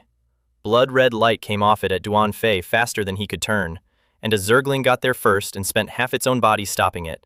2 of its arthropod limbs hit the ground, and I understood, instantly, that I'd overestimated myself again. 19 Zerglings and 7 shadow snakes might not cover this town's second tier. 18 intact Zerglings and 1 cripple filled the front yard. Snakes moved in the shadows underneath them. Duanfei, 1 second from dead, stared. He knew I was hiding strength. He believed the blood-refining peak claim. Seeing 19 identical monsters materialize in a courtyard was still more than his brain wanted. His actual thought, and I love him for it, what kind of mother beast gives birth to that many at once? Uncle Fei, please. Then it started, and the man in black, Lei Ming, newly promoted inner sect disciple of the Demon Blade sect, running Blood Demon Madblade and the Flying Swallow skill at Blood Refining Major Achievement, held off a dozen Zerglings at once. But he wasn't what I feared. Raw power? Barely above Duanfei. His swordsmanship was the monster. Finesse Duanfei couldn't touch. That opening cut was a secret technique, and it was aimed correctly. Kill the strongest man present in one strike, and everyone else is livestock. Then a beast appeared out of nowhere and ate his sword light. And then there were 19. And his professional assessment, which is the best review my units have ever gotten? These things aren't individually strong, great success at best. But the armored shell plus a fearless, frenzied nature makes them functionally peak-tier problems. An ordinary animal at that tier, even several, an internal breath peak clears alone. Pressure drops as you kill them. But these have combat instinct. Can you imagine a beast that sheds 80% of an incoming blow with a minute shift of its body? A great success body that takes a full stab from a blood-refining major achievement and walks away with minor injuries? And their coordination is past tacit. The space around him should physically permit 6 attackers. 8 of them fit, without fouling each other's lines. "Where did these monsters come from?" he screamed internally, while looking perfectly calm. Then his stance changed. Blood Demon, a giant tiger's head made of crimson, evil chi and pure resentment, roared into being and blasted every Zergling off him at once, and annihilated the 4 shadow snakes that had been sneaking up on him in the confusion. Chance. Duanfei, watching from the side, wounded, and still the best archer in 3 counties, drew to full and poured blood into it. The arrow went through the air like a saw. Lei Ming had just spent everything on that tiger head and was mid-recovery, and he saw the arrow and got the demon blade up in time. Clang! Blocked. And then, shunk! Because a blocked arrow from a blood-refining archer still has an arrow's worth of momentum, and he had no strength left to brace it, so the shaft drove his own blade into his chest, and he coughed blood. And before the blood finished leaving his mouth, a scythe came through his back, and out his chest, and took his heart with it. He looked down at the limbs sticking out of him in total disbelief. He'd just made intersect. He came out on an errand with an elder, and he died in a courtyard. Then you'll all be buried with me. And he reversed the demon blade and stabbed himself. He screamed and went white as every drop of blood in him got sucked into the knife. He was dead at about the halfway point. And then my spine went cold, because the threat didn't stop when he did. It was coming off the knife. The flesh at the hilt surged, and 2 skinned snake tendrils grew out of the blade into his hand and burrowed into his arm. His hand fused to the knife, and his dead body pulled the blade out of its own chest and stood up. Is advanced martial arts in this world just this? You keep fighting after you die? The corpse attacked everything alive. Zerglings first. Same exquisite swordsmanship, but stiff now, running on body instinct instead of a mind. No smoothness, no prediction. It still killed 5 Zerglings, because it had stopped being afraid of pain and paid for them with its belly opened and a 15-foot wound down its body. Cut off the arm holding the knife. 2 more Zerglings for the arm. It came off at the shoulder, and Lei Ming's body dropped like a puppet with the strings cut. And the arm kept bouncing on the ground, still gripping the blade. A Zergling pinned it. I stepped in and cut the flesh connecting the hilt to the arm with my hunting knife, and the arm finally lay still. I did not touch that knife. I had a Zergling carry it in its mouth, and the flesh on the hilt immediately started growing toward it, and my Zergling bit half the flesh off in one go. The blade went quiet. 7 Zerglings for 1 sword. And now I own the sword. Zhang Xuan, let's go. That noise might pull something worse. Fei, you go first. I've got something to do. I've put something on you. If you hit trouble, I'll be there. Which was me telling him, out loud, that I'd stuck a shadow snake in his shadow, and my father's. He didn't ask a single question. He patted my shoulder, said be careful, and left.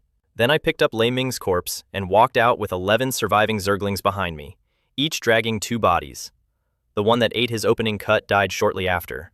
Zerg are absurdly durable, but half a body split open plus foreign energy pumped into the wound is past even their tolerance. Straight to the blacksmiths, corpses piled next to the iron. Then I sent the Zerglings out to sweep the town, because bodies were everywhere, and Hong Long had clearly gone north to steal the newly surfaced treasure. 120 corpses, filling the shop, spilling out the door. And then I had to solve the last line of the cost sheet, and there was only 1 currency left. I stood in front of 4 Zerglings and put my hand on their shells. I'm sorry. My incompetence is why you're going to die for nothing. But for the future of the swarm, for more Zerg to be born into this world, and for me, so I can survive here. You should all die. They looked at me. Not one of them moved. They made a low sound, almost affectionate, and closed their eyes and stopped. Their bodies melted into water and went into the ground and were gone. That's the Zerg genetic lock. The instant a unit's life ends, its structure collapses to liquid and evaporates. No corpse, no sample, nothing left for anyone to study. I killed 4 of my own to free up the capacity for one big one. That's the whole transaction. My golden finger is a factory, and today I ran it as a slaughterhouse. Produce ape armor bug. I sat on the ground with the others around me, and the oldest Zergling, the first one, from the wolf carcasses in the dark, came over and rubbed its horrible head against me, comforting me. It's fine. Our lives exist for you. Dying isn't terrible if it's needed. I'm fine, just guilty. If they'd died fighting, it wouldn't matter. They killed themselves because I'm too weak to carry them and the ape armor bug at the same time. Boom! 2 minutes later, something dropped behind me hard enough to shake the shop, and the sunlight went out. 2 arms like iron pillars, knuckles on the ground, a body under black iron plate, every joint a nest of spikes. Savage, ferocious, patient, very competitive. That was my whole first thought. An ape armor bug kills that human centipede the way an armored gorilla kills a snake. It steps on it. That thing cost my village 1/3 of its army. I can now solve it with an errand. I stowed it and went after Duanfei. As for joining the party up north, I know exactly what I am. The ape armor bug is strong. It is not Honglong, and Honglong has peers up there. What is a mid-stage internal breath nobody going to do in that? Volunteer as Ash? And right on cue, the north end of town answered. A dark blue-green pillar of light went straight up into the sky, wailing souls circling it by the countless. A black cloud spreading at the top until the whole thing looked like a vast, dark mushroom, with Qingfu Town as the flower pot and everyone in it as the fertilizer. Ha ha ha, the netherworld ring has appeared. It goes to the virtuous. Let's all see who takes it. Kill. Old Ghost Wei, get down here. Honglong, you're asking for it. And then the sky came apart. Floating skulls. Blood-red saber chi tens of meters long. Claw shadows meters across. Twisted tentacles the length of streets. One move carving a trench you could bury a house in. One claw cutting a dozen buildings into slices. Everything down there was made of paper, and everything up there knew it. I stood a long way off and shivered. One stray attack turns me and the ape armor bug into dust. Thank God I stayed poor and cowardly. Then I turned around and went to escort my father out, at a distance, so nobody would connect us. The white fog was gone from the south gate, and there was a stampede toward it. And the closer you got, the more monsters you met.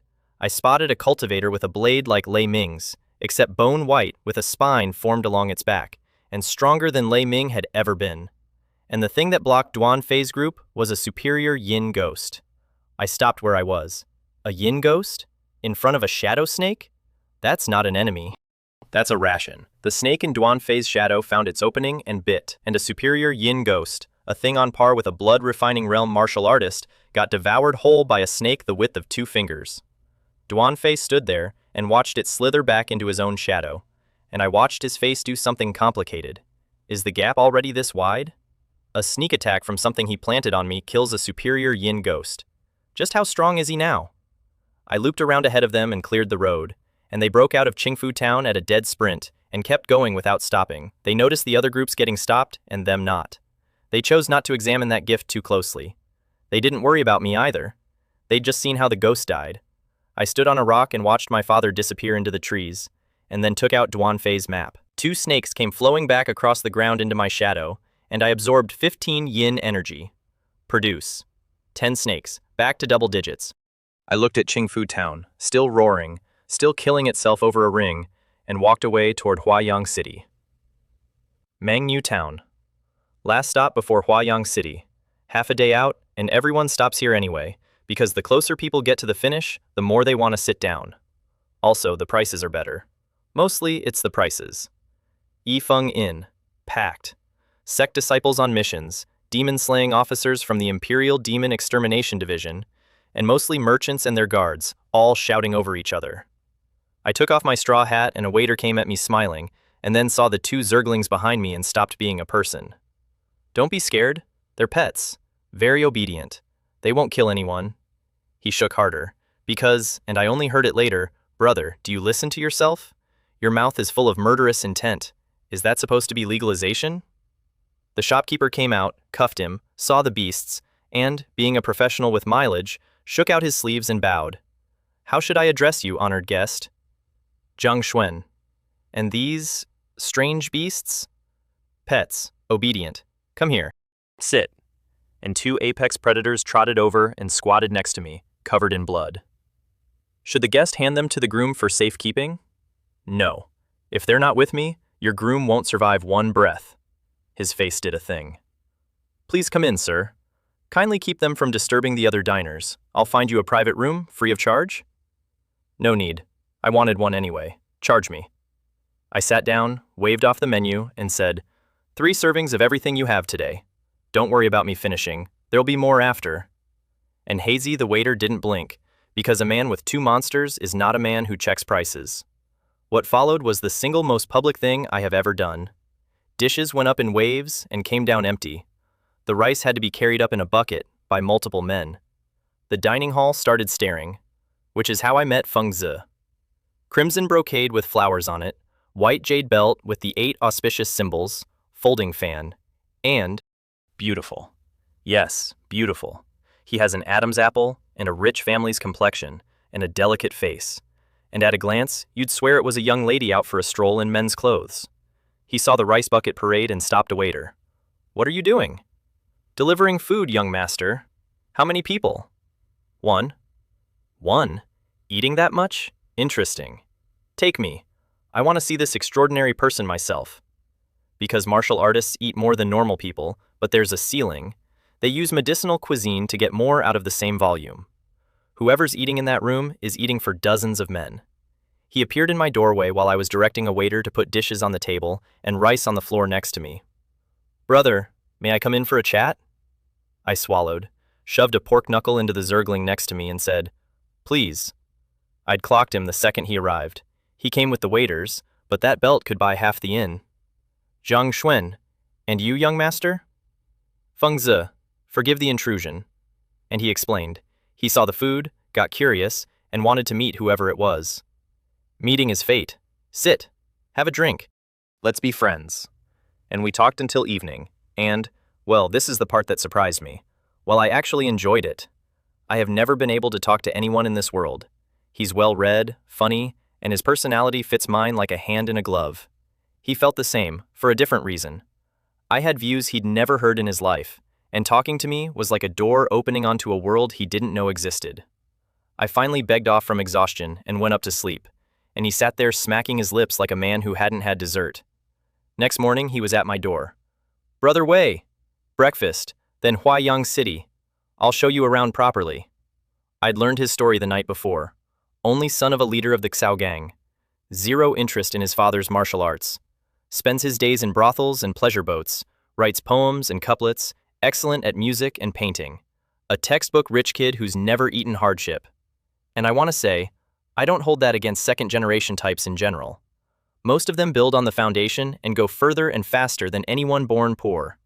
The idle ones are a small minority. But this guy? If I had what he has, resources, techniques, live-in examples, I'd have ground myself into a weapon by now. Except he explained it without meaning to. Huayang City has a population in the millions, and that many humans in one place means ordinary yin ghosts won't come near.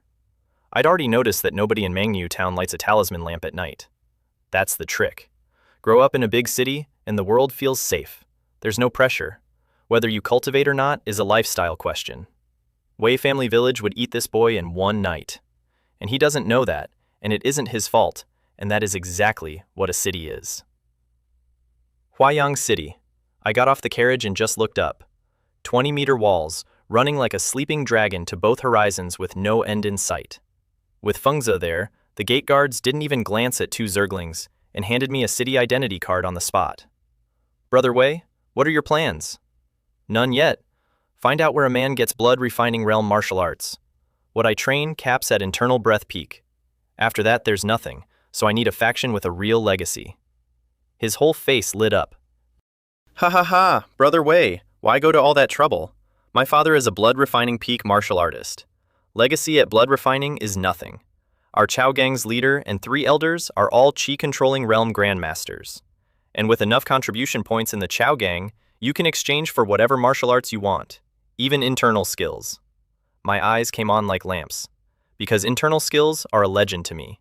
The chief told me once, 99.99% of martial arts in circulation are external. They strengthen the body, strength, vitality. Internal skills strengthen the organs on a level external work can never touch. And internal skills cultivate true qi, the thing those saber qi blades tens of meters long in Qingfu Town were made of. And no true qi means no qi controlling realm. Ever. How do you control qi you don't have? How do I join the Chow Gang? Like he'd been waiting for it, he produced a palm-sized iron token. Blackwater Hall's token. Take it to their compound in Huaishui Ward. Someone will guide you. He wanted to take me to a brothel first and hit Blackwater Hall tomorrow. I declined. I wanted to survey the city's power structure before committing. And after I left, Fengzi got into his carriage and did not go to a brothel. He went straight home. And his guard asked the question I'd have asked. Why does the young master value him so much? He gave away his exam exemption for the year. He's only mid-stage internal breath. Fengzi snapped open his fan, and every trace of the cheerful idiot was gone from his face. Zhang Xuan, this one isn't simple. His own cultivation is mid-stage. His two beasts are at least great success of internal breath. When we spoke, I sensed real confidence. He was indifferent to blood refining realm. That means an extraordinary background or extraordinary ability. And with a mind that works the way his does, he'll be someone. Then he closed his eyes to rest, because his body is garbage. Here's the part that rearranged him for me completely. Fengzi was cut out of his mother's corpse.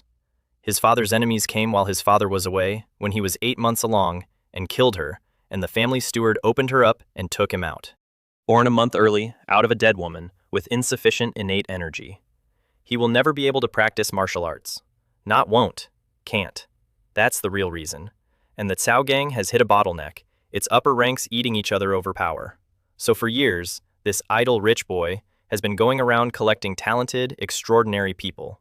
A few because he genuinely likes them, most of them to build strength for his father, so they can survive. The useless pretty boy is running a recruitment operation from a brothel. Sir, I owe you an apology, and I will never say it out loud. 2 days of homework at the Yulai Inn, and here's Huayang City. It sits on the Huayang River, a river that runs through 3 prefectures, which makes it a shipping artery, which brings merchants beyond counting. The Cao Gang controls the waterways. That's why they're the biggest, which naturally attracted competition. 2 rivals matter. The Great Blade Sect runs every thug in the city, biggest gang by head count, named for the fact that all of them carry big knives. Subtle. The 8 Immortals Alliance officially handles all funeral services.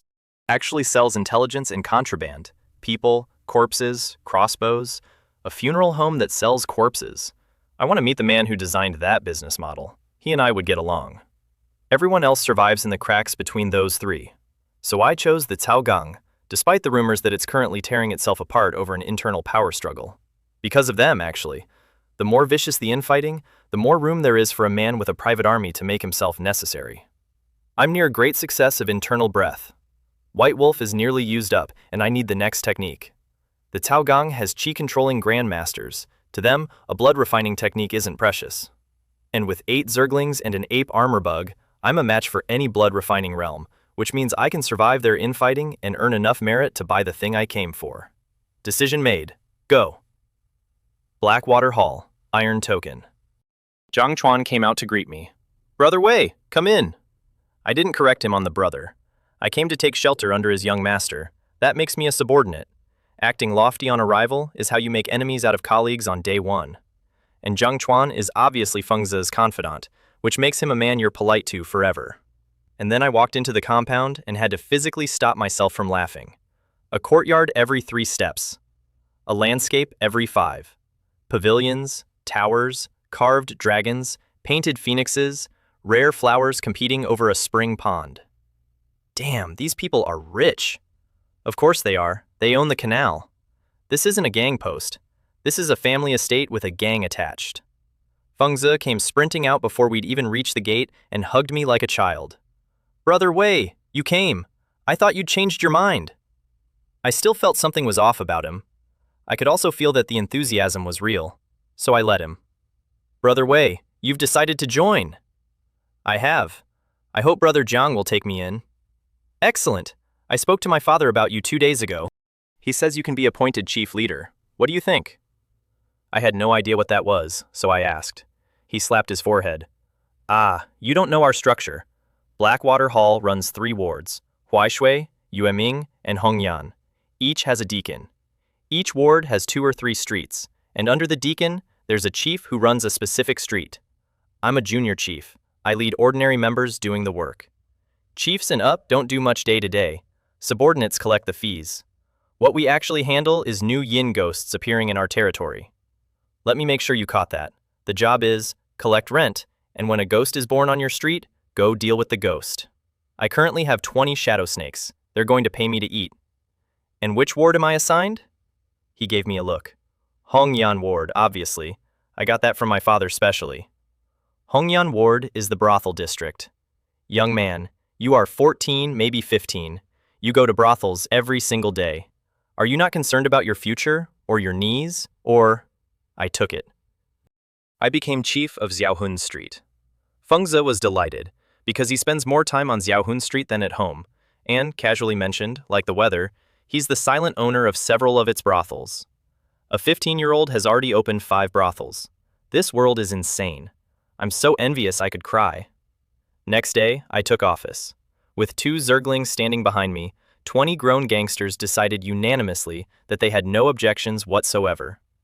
I bought a small courtyard with money taken off some bandits on the road and settled in. Now, how does one actually farm contribution points? Every gang in this city runs 2 parallel systems. System 1 is the old territorial structure.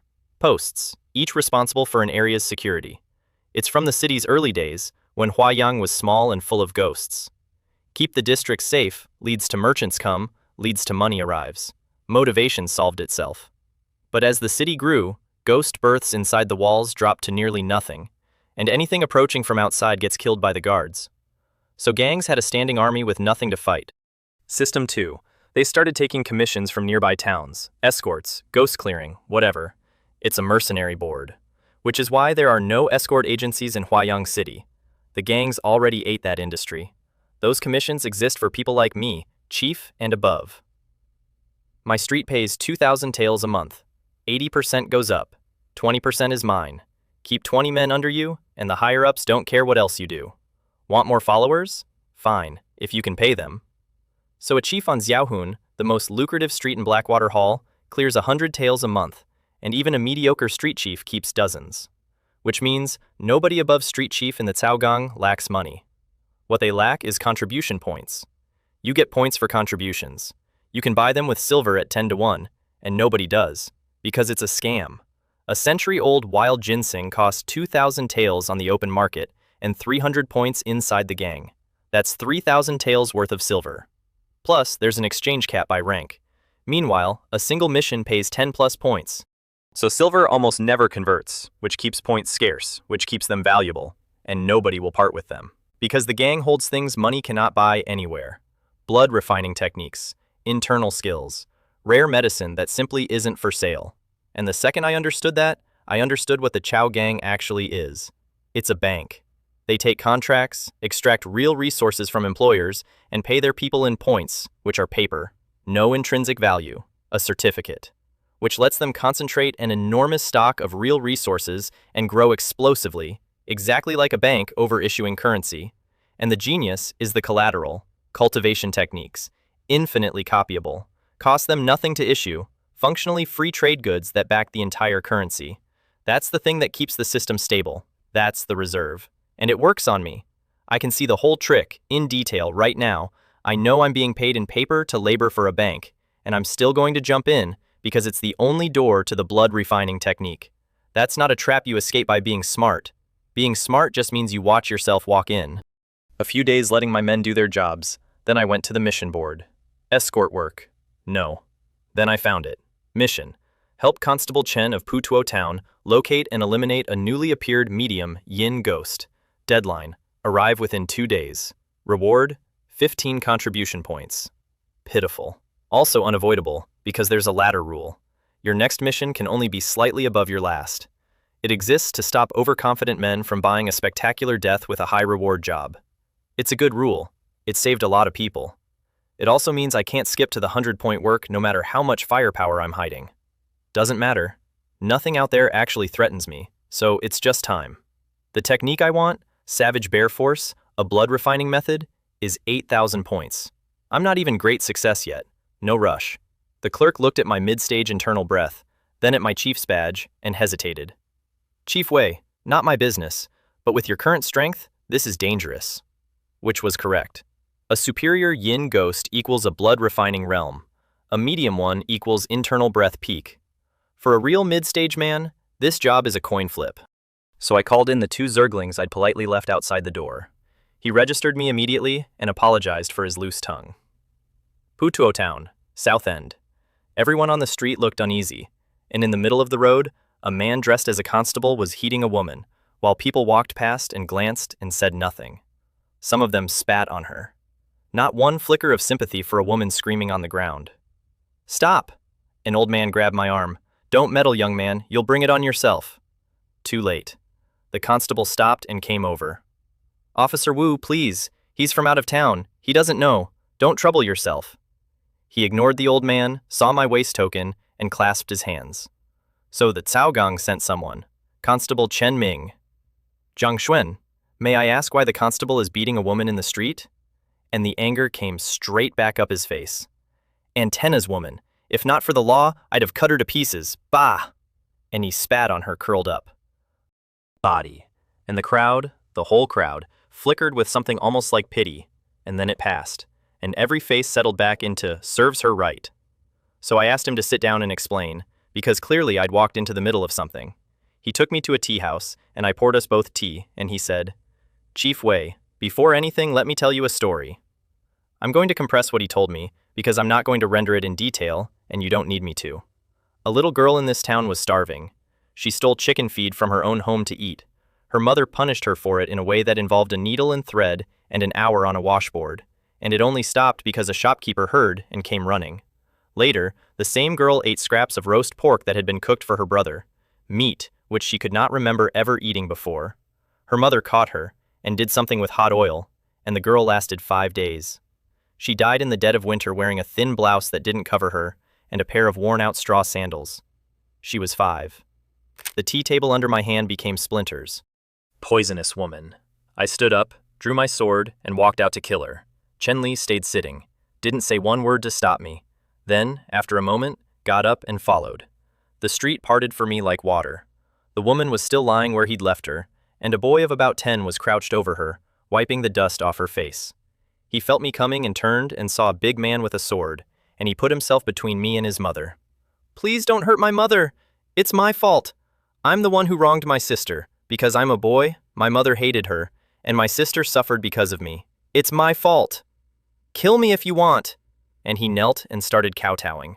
I walked up and took his whole head in one hand and lifted him off the ground, and looked at his clothes, neat, thick, warm, and could not stop seeing a 5-year-old in rags and open wounds freezing to death. Then I threw him aside. Because the boy is wrong, and the fault isn't his. I stood over the woman. With this much wealth, why be so cruel? Ha, another one speaking up for that little beast. She was my daughter. What I do with her is none of your business.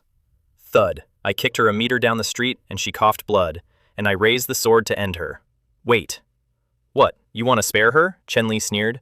I'd love to tear her apart. But she's still useful. I lowered the sword. For what? To let that child rest. My story isn't finished, and you walked out. Do you want the rest? Speak, one word. Because if I used more, the rest of it would come out, and she'd be in pieces. After the girl died, a medium yin ghost full of vengeance started tearing up this town. A constable investigating it saw its face. He'd seen her before, alive. She had more wounds on her now than she did then. He looked into the girl's life, and he was left with regret. Why didn't he take her away? Why didn't he kill that woman when he had the chance? So he hunted the ghost to let her rest. Nearly died several times. And accepted that he can't win, so he spent his life savings posting a mission in Huayang City. Use the woman to draw the ghost out, let the ghost kill her, and then kill the ghost himself, so the child can rest. The mission I picked off a board for 15 points is a man's entire life savings, spent to buy a dead 5-year-old the chance to kill her own mother, and then be put to sleep by the man who failed to save her. Fine. I'll help you. We carried her back to the tea house and dumped her on the floor and stopped caring whether she lived, so long as she made it to nightfall. I paid the owner for his table, ordered another table's worth of food, and Chen Lei and I sat and ate and drank and waited for dark. Somebody had already taken the boy away. The woman dies tonight. As for the boy, I'll leave him money, enough to marry and have children.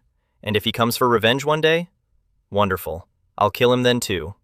I don't believe that with the insect codex in hand, I lose to a grown-up version of that child. And if I'm wrong and he does kill me, then I was incompetent, and that's all there is to say about it. Night. Two big men moving through a dark town, one of them carrying a woman. We reached a house. I dropped her. She groaned and tried to crawl for the door, and I put my foot on her back. Officer Wu, now what? He walked to the kitchen carrying a piece of meat. First, I make a bowl of braised pork. Then I use her blood as a catalyst to draw out the yin ghost the child became. The fire came up, and the smell of red braised pork filled a murder house. He's cooking her the meat she died for. Chief Wei, to be clear, my plan is that the ghost kills this woman first, then we move. Naturally, wasn't that agreed? Understand, that ghost's resentment is extremely deep. It's already medium tier.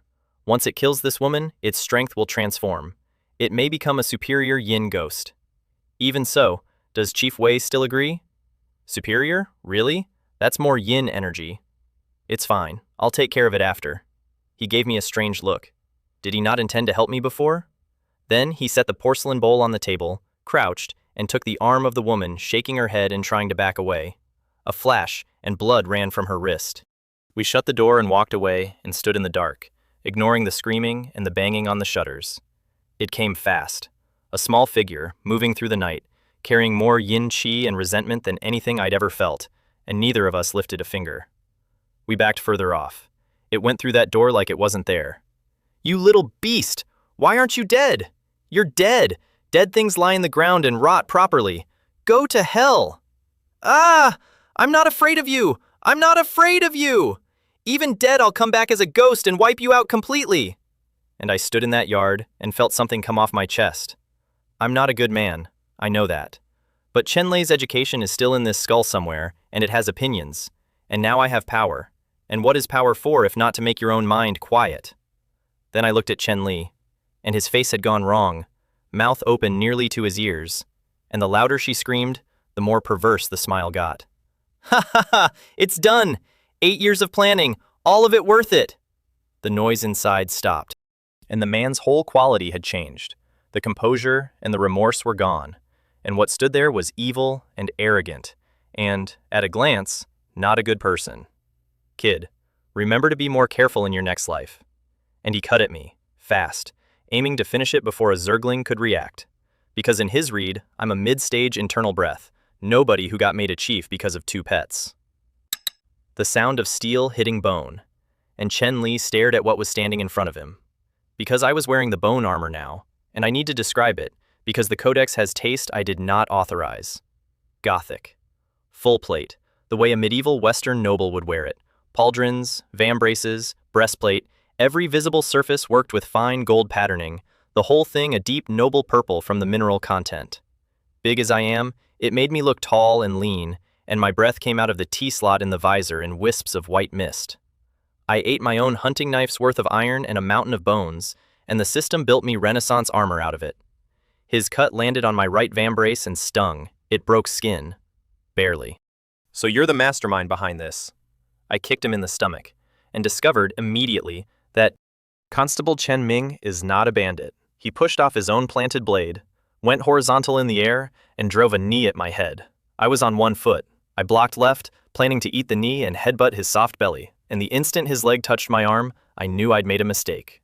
Thud. I went flying right. His knife tore out of my vambrace and took a ribbon of blood with it. I was seeing stars, but the left arm had bought me my brain, and on the way past, I caught his blade. So the two of us went through the air, locked together, and hit the ground as one object. And then we grappled, which killed his longsword completely. You can't swing at that range. And with full plate on, I fought a draw. Let me be honest about what that means. Even with the armor, I could only tie him, because every hit he landed sent agony straight through the plate into my organs. That's a penetrative technique. It exists specifically to solve men like me. All I had was brute strength and the spikes on my armor, which put holes in him every time we touched. Get over here, help me! he yelled at the little girl, because the ghost had come out of the house and gone solid and was already tangled up with two Zerglings. And she heard him and abandoned them and came for me. I sneered and kept punching, opening more holes in him, and ignored her entirely, because black smoke started rising off the gold patterning of my purple armor, and shadow snakes made of black flame came out of the plate itself, coiled around it, and hissed at her. She stopped dead. She wanted to come. She couldn't. After a few more punches, dozens of bleeding holes in his face and body now, Chen Lei quit.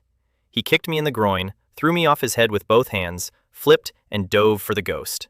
And I let him. I could have stopped it. A Zergling could have ended him right there. They couldn't touch her. She can go immaterial and won't engage, and a Zergling has no answer to that. But him? Easy. I let him because the little girl's death was clearly his work, and I wanted to know why. He reached her, grabbed her, and kissed her on the mouth, and with a sucking noise, drew the entire ghost into himself like smoke. Then, he started screaming. His body twisted in shapes it shouldn't hold, and his skin cracked, fissures running over him until he looked like broken porcelain. And deep inside the cracks, pupils appeared, looking out at the world. Every wound I'd given him closed. Ha ha ha! What power! 8 years and I finally escaped my fate as food. He was now a superior yin ghost, equivalent to a blood-refining realm martial artist. Except I won't call him a martial artist, because whatever was standing there wasn't human, and the power coming off it wasn't qi and blood. It was yin qi. Now the last step. Once I devour you and those two beasts, I'll have fully mastered the ghost-devouring technique. So that was the goal. Become a yin ghost with a mind. Foolish mortal, only fit to be food. And he charged, and went straight through a Zergling's body, leaving nothing but his clothes falling to the ground in front of it. He'd become a real yin ghost. He was immaterial now, untouchable. So I let out 5 Zerglings, with 10 shadow snakes clinging to them. What? And Chen Lei, brand new, 8 years in the making, one step from his life's work, finally understood why the little girl had refused to come near me. And he turned and ran. Perfectly rational. He needed to devour enough qi and blood to finish the transformation, and I was never required for that. Any blood works. Seeing 5 Zerglings and 10 snakes appear from nowhere, he correctly concluded he'd been lied to about my strength and left. I didn't allow it. The Zerglings spread and closed every exit, and I didn't even need the ape armor bug. While they took him apart, I stood there thinking about a word. Mortal. That's twice now. Lei Ming said it. Chen Lei said it. I'm a martial artist at internal breath. I'm supposed to be on the path to the extraordinary. If my realm were merely low, fine. But Duan Fei was standing right next to Lei Ming in Qingfu Town, and Lei Ming treated a blood-refining realm exactly the same way he treated me, which means the extraordinary path in this world isn't martial arts. Martial arts is what you do if you don't know about the real thing. Then I noticed the clothes Chen Lei had left behind, and there was a book in them. Fetch that, and what I got was less a cultivation manual than an evolution guide. And I'm going to summarize rather than walk you through it, because the method is the single most depraved thing I've read in either life.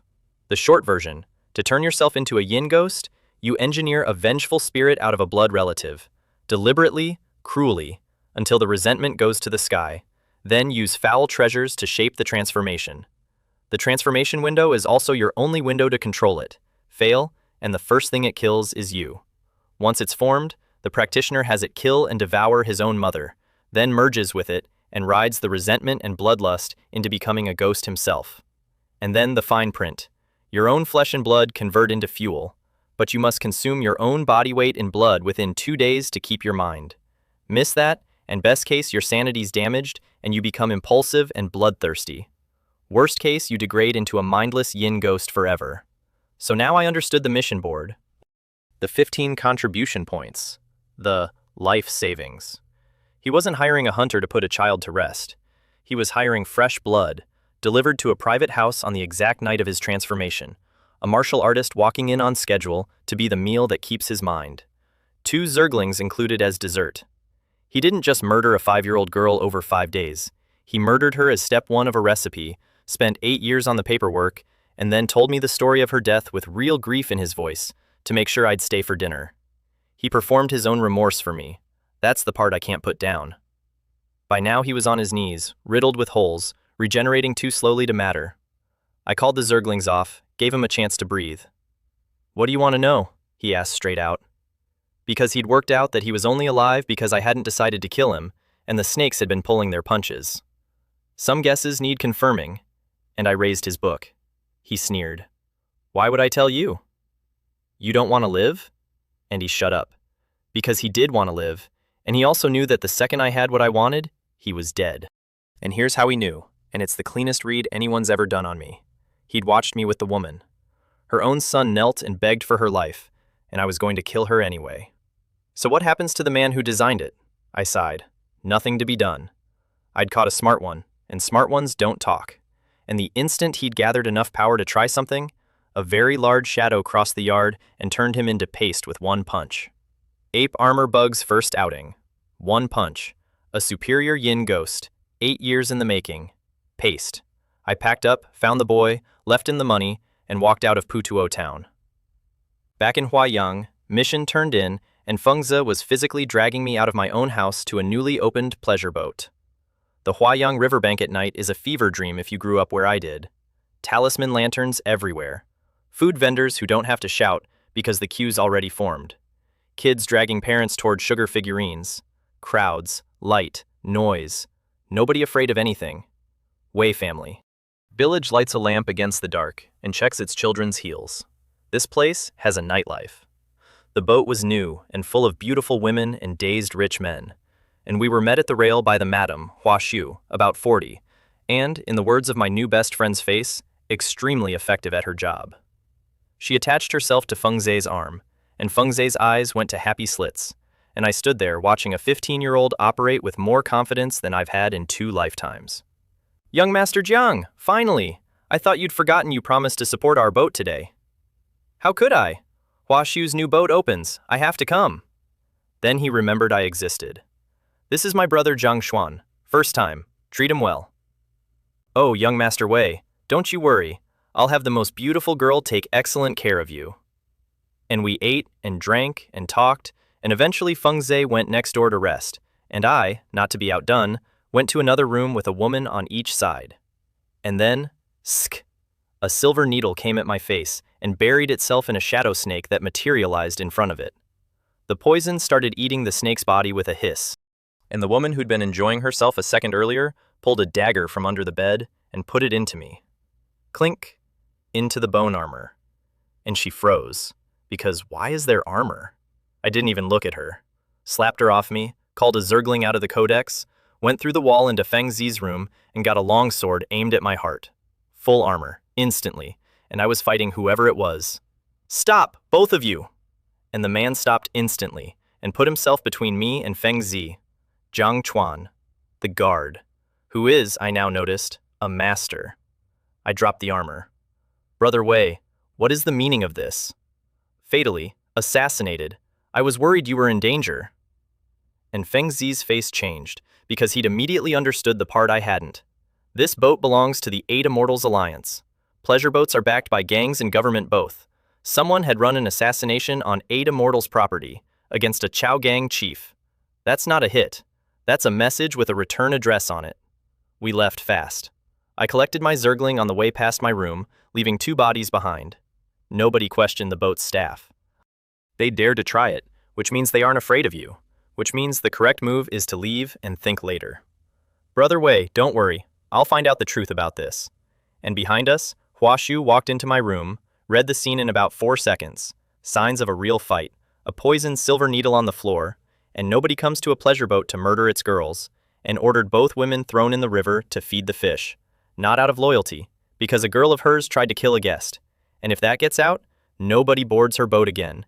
And because the only son of the Caogang's leader was assassinated on her deck, and thinking about the consequences of that put ice in her spine. At home, I let every Zergling out into my little courtyard and did the math.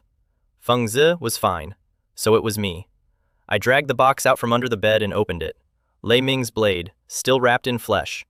A genuine treasure. Cuts iron like mud is an exaggeration, but not by much. And completely useless to me. Every time I take the grip, the meat grows out and tries to burrow into my body and drink. Without the method, it's a beautiful paperweight that wants me dead. I've offended exactly 2 forces, Hong Long's Yin Corpse sect, and whoever cares about Lei Ming, not the Demon Blade sect. Nobody saw me kill Lei Ming, And he was a disciple. Sects don't hunt an entire town over one disciple lost on a mass mission. So, Honglong, whose strength implies rank, and rank means he can order subordinates to erase a bug. But Huayang City is over 1,000 li from Qingfu Town. Is the Yin Corpse sect's reach genuinely that long? The needle says yes. And Hua Shu stormed back to the 8 Immortals Alliance to demand an explanation and got one before she could open her mouth. The assassination was an order from above. Half to fulfill the contract on me, half to frame the Great Blade Sect. Because the 8 Immortals want to move on the Caogang and can't take them alone, so they need the Great Blade Sect dragged into it. So the hit was 2 products in one: kill Honglong's bug and start a war between the 2 biggest gangs in the city. Which is exactly what happened, and I want to note that I was the fuse, not the bomb. Blackwater Hall's leader took the position. I don't care who did it. It happened on your deck. You owe me an explanation. And since the 8 Immortals insisted it was the Great Blade Sect, fine. Bring me the head of whoever ordered it, as an apology. Which the 8 Immortals could never do, because their whole plan was to make those 2 fight. And the Great Blade Sect, meanwhile, went from doubting itself to being certain it hadn't ordered anything, at minimum, not from the top, and realizing it was being played. So the Cao Gang kept demanding heads. The 8 Immortals kept saying, go ask them. Upper management kept issuing instructions. And people started dying. I stayed indoors, left 2 Zerglings with my 2 sub-chiefs. Anything you can't solve, let them solve it. And cultivated in my own courtyard while a city war started over my attempted murder. Because I'd watched it long enough to know what I am here. An extra. Killing me was a side effect. The purpose was discord. And I had a wall to break. I was a hair from great success of internal breath, and based on the last 2 breakthroughs, the Zergling cap was going to jump, which matters, because without Zergling capacity, I can't hold more ape armor bugs. And the only source of anomalous points I know of is killing demons. But a real demon is chi-controlling realm. If I had a dozen ape armor bugs, I'd try. With 1 bug and 7 Zerglings, going to bother a demon isn't hunting, that's delivering takeout. Fortunately, internal breath has no mystical bottleneck. Eat, train, repeat. It's time and resources, and I have a freak appetite, a freak conversion rate, and me, for the first time in this life, money. So I ate everything. Every meat, every supplement, indiscriminately, for days. And then, air went into my abdomen. Muscles swelled like an inflating balloon, veins up, and then compressed all at once, and an internal breath formed whole. Great success of internal breath. It sits in the heart. Release it, and the body goes into overload. Big strength boost, real damage to yourself. And honestly, the boost is at most a couple of layers. Internal breath is still inside the human envelope. It's nothing like the freak show that is blood refining. But the relief was the biggest yet, which meant capacity. 50 Zerglings. And newborn Zerglings now come out at internal breath peak. No new codex pages though. My guess? Zergling and Shadow Snake are the basic tier, and the advanced units wait for blood refining. So I went to restock and couldn't leave the city, because with the factions this tense, no gang member gets to wander, chief or not. So I did it the city way. I went shopping. 22 Zerglings, and then I was broke. Which is genuinely funny. I walked from Qingfu Town to Huayang on bandit money, bought a house with it, and gave a large chunk to the son of the woman I had killed. And how much money do you think men who became bandits were carrying? But I'm not worried. Right now I field 22 peak Zerglings, 1 ape armor bug, and 20 shadow snakes, and I'd take 2 blood-refining peak martial artists with that. The ape armor bug was born. At blood-refining major achievement, and is pushing peak, and with Zerg combat instinct, it could kill a peak. The Zerglings alone can't handle a peak. But add snakes, and if the man doesn't know they exist, killing a blood-refining peak is trivial. That's the whole trick, and it's the same trick every time. Nobody knows the snakes are there. So I came out of seclusion and immediately went and started trouble on 8 Immortals turf. 2 reasons. 1. I needed a whetstone. With bone armor, I'm now comparable to peak, and skills need sharpening on something that fights back. 2, and mostly, the Cao Gang published a new contribution schedule. Killing 8 Immortals or Great Blade members pays points. Destroying their strongholds pays points, and the point costs of cultivation techniques had dropped hard. The gang is running a wartime sale. For most members, this is danger and opportunity in one envelope. Because the other guy isn't made of clay, you can kill him, he can kill you. I have no such concerns. I've revealed less than 1/10 of what I have. Any trap set for the Zhang Xuan they think exists wouldn't be half enough for the one that shows up. So I took a dozen men to a gambling den on my own street, Jinshanfang. 3 floors, hundreds of gamblers, one of the 8 immortals' few dens. Why a gambling den? Because I was broke, obviously. My men cleared a table by punching and kicking a group of gamblers away from it, and 8 of us sat down and put our knives on the felt. The dealer was a thin, middle-aged man with a dead face that was, at this moment, extremely alive with fear. One of my men slapped him hard enough to loosen teeth. Hey, what are you doing? Be civilized. We're here to gamble. Don't be violent. People will think we came to cause trouble. And every gambler in earshot rolled their eyes in unison. Aren't you literally here to cause trouble? Nobody left, by the way. This crowd is either street scoundrels with nothing to lose, or rich young masters with people behind them. So a gang chief coming to break a rival's den is just dinner theater with betting. Well, shake. You want to die? He shook. Place your bets. And done. And I tossed a piece of paper onto the table with 1,000 taels written on it. That's money I borrowed from your den. I'll pay it back when I win. Open. The poor man was nearly in tears. Sir, you can't play like this. And upstairs, help arrived. Luo Guan. Scar across the face, enormous smile.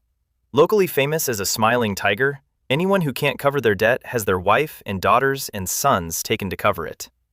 Chief Wei, I've long admired you. What an honor. Don't trouble the servants. How about you gamble with me? Sure, but I've got no money. Lend me 1,000 to play with? My original plan, for the record, was to have the dealer open the cup and, if I didn't like the result, call a deer a horse. If I say it's big, it's big. Don't believe me? Then I'll take you apart. But seeing this particular smiling tiger, I decided to play properly. He shook, personally, and I pushed the whole 1,000 onto 666. 30-1. And Luo Guan sneered internally, because this child knows nothing about gambling. Keep him calm, and when the Alliance's people arrive, he won't leave alive. Bets closed. Open. 3 sixes. The room detonated. 30-1! That's 30,000 taels! This den is bankrupt. And Luo Guan's face was a wonderful thing, because he knew he'd been cheated and, with all his years, could not see how. He can't set the exact pips. He absolutely can control the value. And what he rolled was not 3 sixes. It was a shadow snake. It's always a shadow snake. Again, I said, and put my feet up on the table. Again? Again, my ass. No house on earth keeps playing a man whose method it can't see. Chief Wei, I concede. 40,000 taels. Let's call it a day, Not good at all. One more round and I'm at 900,000. You think 40,000 makes me go away? Do I look like a beggar? I could have bet as long as I liked, with a snake in the cup. I own every roll in this building. But I already knew he'd never deal another hand, because a group had just come through the door. Big men. Powerful. And past the first few, the rest were gray-white with a fine down on the skin, moving just slightly wrong. I looked at them, and a word walked into my head uninvited, wearing white fog and a stolen face. Corpse puppets. Except not quite. Their chests moved. White mist came out of their mouths in the cold. These men were alive, running some special technique that had taken them most of the way to corpse and stopped just short. Chief Wei, if you won't take the offer, I'm afraid I'll have to ask you to leave. And if I don't? The onlookers finally read the room and cleared out. The only ones who stayed were strong enough to watch or rich enough to have guards. Go. And we lost. Instantly. That's the part I want to be honest about. My men swung, connected, and their opponents' expressions didn't change, and the blood came out of the wounds slow, like cold syrup. Meanwhile, every cut my side took went straight into their nervous systems and slowed them down. That's not a fight, that's an accounting error. So I put the armor on and grabbed a man's head and put it through a pillar. The wood caved, the skull deformed into the dent, the body hung there, while 2 Zerglings went through the room like combine harvesters, cutting men in half, unstoppable, because they were internal breath peak, and nobody in the building could hold them. Nobody except Luo Guan, who was, at that exact moment, beating me like a rug. Not fighting me, beating me. If I hadn't been wearing bone plate, I'd have died in 3 breaths. Here's why, and it stung. My combat experience is animals and ghosts, things that believe in going straight ahead, where biggest and fastest wins. Luo Guan's experience is people. So he has technique, and technique is a language I don't speak. His light and heavy work had me completely lost.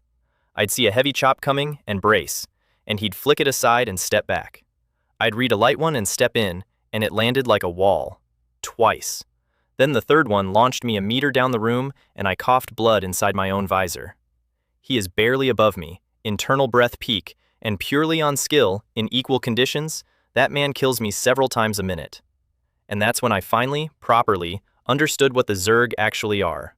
Because a Zergling, no technique, no lessons, no master, fights a blood-refining demon blade sect disciple to a standstill on instinct. And I refuse to believe Luo Guan knows more than a major sect's inner disciple. Which means the thing my units are born with is worth more than a human lifetime of training. So I swapped. I stepped out and let a Zergling take my place. And Luo Guan ran his beautiful, light-heavy game, and the Zergling deflected the cut with a scythe and nearly opened him with a claw on the same beat, and I watched a professional's face do the math. This isn't a person. Because a Zergling isn't two scythes. It's two scythes, 4 claws, a bite that ends arguments, and bone spurs on every surface. Every part of it is a weapon. There's no angle where you're safe. There's no tempo to steal. And I stood there murdering minions and enjoying myself immensely. I can't beat you. My guys can beat you into paste. It ended fast after that. I sat down on a pile of corpses in full, ferocious armor, back spurs punched into the bodies behind me, and had a handless, barely alive Luo Guan dragged to my feet. Come on, one more round. We bet on whether it's 666. You win, I spare your life. I win, you tell me where this den keeps its money. Deal? He spat blood on my visor. I picked up a dead man's sleeve, wiped my mask, and stepped on him until he stopped. Then we looted the place. I knew there was more hidden somewhere, but I didn't have time, and then I took my dozen men and swept every 8 immortals and Great Blade stronghold on Xiaohun Street. One day, 80 plus dead, the Cow Gang noticed. The chief who'd been invisible since taking office made a debut, and everybody who'd been saying I got the post through connections went quiet. 2,280 contribution points. In one day. Missions pay 15. And apart from the government, the Cow Gang now owns all of Xiaohun Street. About that government, because it explains this entire city. The Great Qian dynasty has ghosts and demons everywhere, and its strength can barely hold the overall situation. So locally, it co-governs with whoever's there. In Huayang City, the government is functionally another gang, no different from the Cow Gang or the Great Blade sect, except its backer is bigger. It cares about exactly 2 things. 1. Stability and civilians. Gangs killing gangs? Not their business. Your members live or die on your own time. But kill civilians and they erase you, no matter who's behind you, because the Great Qian still calls the shots. 2. Taxes. Pay in full, on time, and do whatever you like. Make the revenue dip, and they'll come beat you personally. Which is why my rampage cost the city almost nothing structurally. 2 gangs worth of men died, and the buildings are fine. A little cleaning, and they reopen. Under new ownership, obviously. I put my men up together at the Xiaohun base with a hired doctor, because tonight there would be revenge, and I wanted them in one pile. I went home alone, because being near me is what makes a man a target. Then I washed up and went to bed. With Zerglings on the door, I did not take tonight's assassins seriously. I'd shown 2 internal breath peaks worth of strength today. The correct response is to send an early-stage blood refining, and honestly, sending that at me is a compliment. Clang. Snake 2, you can't escape. The 3 deacons of Blackwater Hall are here to kill you. I was out the door in a second, and still too late, just shapes vanishing into the distance. But my Zerglings track by trail, and a running blood-refining martial artist leaves a trail like a plow. We caught them past Hongyan Ward, 5 men, all blood-refining, burning qi and blood. 3 of them Blackwater Hall deacons, 2 I knew. 3 on 2, and I read the setup instantly, because it was my setup. Blackwater Hall knew retaliation was coming tonight. The strength I'd shown meant they'd either have to send a crowd of internal breath peaks, noisy, obvious, and no guarantee I don't escape, or 1 blood-refining. So my own gang laid an ambush around my house and used me as the bait to take a blood-refining head. Nobody told me. Nobody had to. I was the cheese in someone else's trap, and I only found out by getting woken up. And I crept toward the fight looking for an opening, because a blood-refining realm kill is worth serious points. The whole Cao gang has 18 branches, 2 to 3 deacons each, 72 blood-refining total. Every single one is a heavy loss to whoever owns him, which means the bounty is enormous. So, Shadow Snake. Always the snake. It went in through the aftershocks of a blood-refining fight. Nobody in that mess notices a shadow. Got into the corpse man's own shadow, waited for him to collide with a deacon, and bit his calf. and Snake 2 stomped it to death and kept moving, completely unaffected. How? That's the first time that's ever happened. He used something yin ghost-shaped, which is why I sent a snake to bite rather than dive into his body, and the soul poison did nothing. Does he not have a soul? Is he a puppet? Or is he alive and I'm reading him wrong? I sent a second snake to test it, go inside this time, and he killed it with a palm strike from a distance before it arrived. And then everyone noticed me. So it's you, Bug! You're behind this? Fine. I walked out into the open and let 16 Zerglings materialize in the dark and close every exit. And the first man to suffer wasn't Snake 2. It was the other one. Because Snake 2's body took scythe hits like a rock, they barely bit in. But the two deacons fighting him, Zhao Peng and Ma Yang, had been fighting cautiously, refusing to close, always retreating after a couple of exchanges. With Zerglings holding the front, they could finally attack without hedging. Meanwhile, the third deacon, one I'd never met, was fighting a Great Blade sect man with a greatsword, and 7 Zerglings is roughly 1 fresh blood-refining martial artist. Add a deacon, and inside 5 minutes the Great Blade man had 10 wounds on him. "Guan He, you die today! Ha ha ha ha!" What, Deacon Shen Gui? Revenge for your slut of a wife? Back when I was having her, she screamed like, "You're asking for it!" Even standing on the sidelines, I nearly dropped my bow. Killing a man's father and taking his wife? That's the irreconcilable one. That's the grudge that has no floor. So Shen Gui went in to die if that's what it took. And Guan He, knowing he was already dead, stopped defending against anything non-fatal and spent everything on dragging Shen Gui down with him. I stopped at 18 Zerglings, because there's only so much space, you can't stack more bodies around one man. With 3 deacons in there, my units were rotating shifts. Shen Gui killed Guan He. It cost him an arm, and he stood over the corpse laughing and crying at once. It cost me 2 Zerglings dead, 1 dying, 2 hurt. And I didn't feel much. They were born at great success. They were going to die in a fight eventually, this one or the next.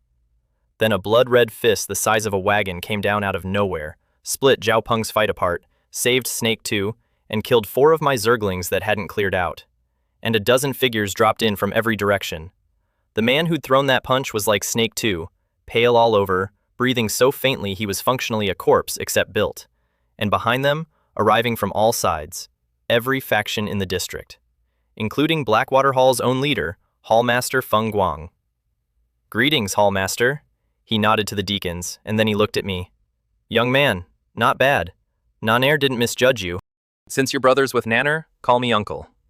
Which is a sentence with a lot of weight in it. Yes, nephew Zhang Xuan greets Uncle Jiang. And his private read on me was, honestly, generous and wrong in a useful direction. This boy is 15 or 16, still has childishness in his face, and already commands the power of a blood refining.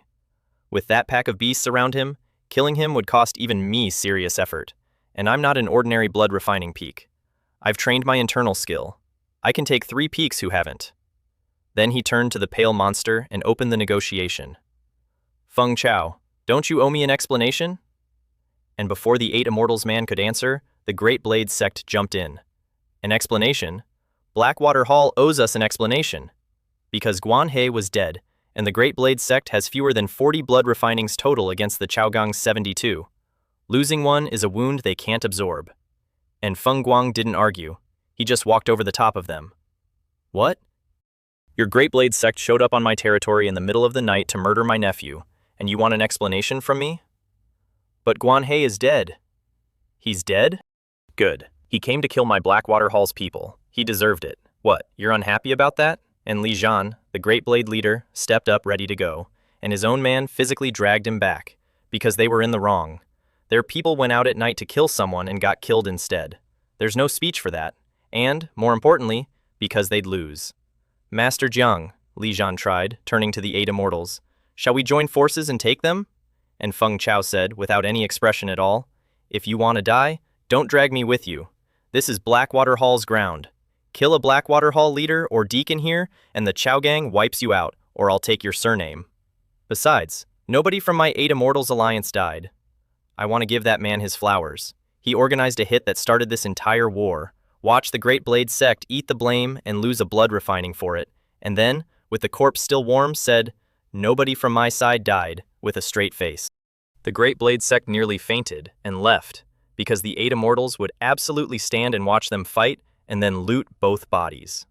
And then Feng Guang turned to Feng Chao, and the demand for an explanation was revealed as what it was: poking. If the other side can't hold their temper, wipe them out. Worst case, war. And the Cao Gang isn't afraid of the 8 immortals. Because here's the arithmetic of this world, delivered flatly. A deacon or 2 dying is nothing. Most are ordinary blood refinings. Their own faction grieves, the gang absorbs it. But a hallmaster dying means full-scale war with half the city in it, and killing one of theirs is an acceptable outcome. Feng Chao folded immediately and paid a large sum in resources because they were still standing in Yueming Ward, and things going wrong meant dying here. And I stood there and did not understand why nobody finished anybody, since war had already been declared, which taught me the actual lesson of the night. I don't have enough information because I don't have enough status. That's the price of hiding. I'm strong, and I'm still standing at the children's table. I started thinking about how to fix that, and then Deacon Shen Gui, one arm gone, fixed it for me. Master, I've lost an arm, my martial arts are crippled, I'm no longer fit to be a deacon. I recommend Brother Wei to succeed me. Deacon Fei, this is unacceptable, I said instantly, because I'd been in this gang 5 minutes, and taking another man's chair is how you make permanent enemies. Don't decline, Brother Wei. You control that many beasts. Your strength surpasses every deacon standing here. You're strong enough. And I stopped caring about gang conflicts the day my wife was murdered. The only reason I stayed a deacon was revenge. With your help, it's done. My wish is fulfilled. I want out. Grant me this. And I had nothing. So I glanced at Feng Guang, the only man there with a claim on me, who was delighted, because of his 3 deacons, only Zhao Peng is his. Ma Yong was planted on him by the gang, and Shen Gui never took sides at all. Zhang Xuan replacing Shen Gui means Feng Guang suddenly has 2 out of 3. Since Deacon Fei has decided, no objection from me. Deacon Zhang? Deacon Liu? Neither of them objected, because they just spent the evening watching my beasts work, and had no desire whatsoever to be on the wrong side of that. Then it's settled. I'll report to headquarters tomorrow. And that's how I became a deacon of Blackwater Hall by accident, at 15, on a street corner, next to a man crying over a body. 2,800 contribution points from Feng Guang for the assist, plus my 2,000, enough for Savage Bear Force. I redeemed it the next morning and finally held a blood-refining method in my hands. And my first thought was, take this home. Give it to Wei Family Village. Give it to the bondages to Wei Family Village. Give it to the chief, and Liu Qiang, and Duan Fei, 3 men standing at the top of the White Wolf ladder with no next rung, and to every peak in that village who has run out of road at 30. I can't. The Scripture Pavilion's manager told me flatly when I redeemed it, teach this to anyone and the gang hunts you to death. He gave me 2 examples. 2 tribes, wiped out. I ignored the examples completely. Those tribes died because they weren't strong enough, which is the only sentence this world has ever needed. Once I hit blood-refining major achievement, my Zerg can hold their own against a chi-controlling realm, and on that day, I'll hand this technique to whoever I please. But not today. Today, I'm a 15-year-old holding paper he can't spend on the people it's for. 3 days later, I'd switched over. Savage Bear Force is, as advertised, about strength, and with White Wolf as a foundation, I'll reach great success on it fast. Then I went to my own inauguration, which the gang approved despite doubts, because a hallmaster and 3 deacons vouched. Branches have real autonomy. Hold your territory's ghost down, and headquarters doesn't care. The ceremony? Bow to the Cow Gang's founder, offer incense, recite the gang rules. It's a Hong Kong triad movie from the 80s, beat for beat, and honestly, there's not much difference between the 2. Then dinner, where big shots from other branches show up to make a show. And I officially took over Yueming Ward, from street chief to ward boss in under a month.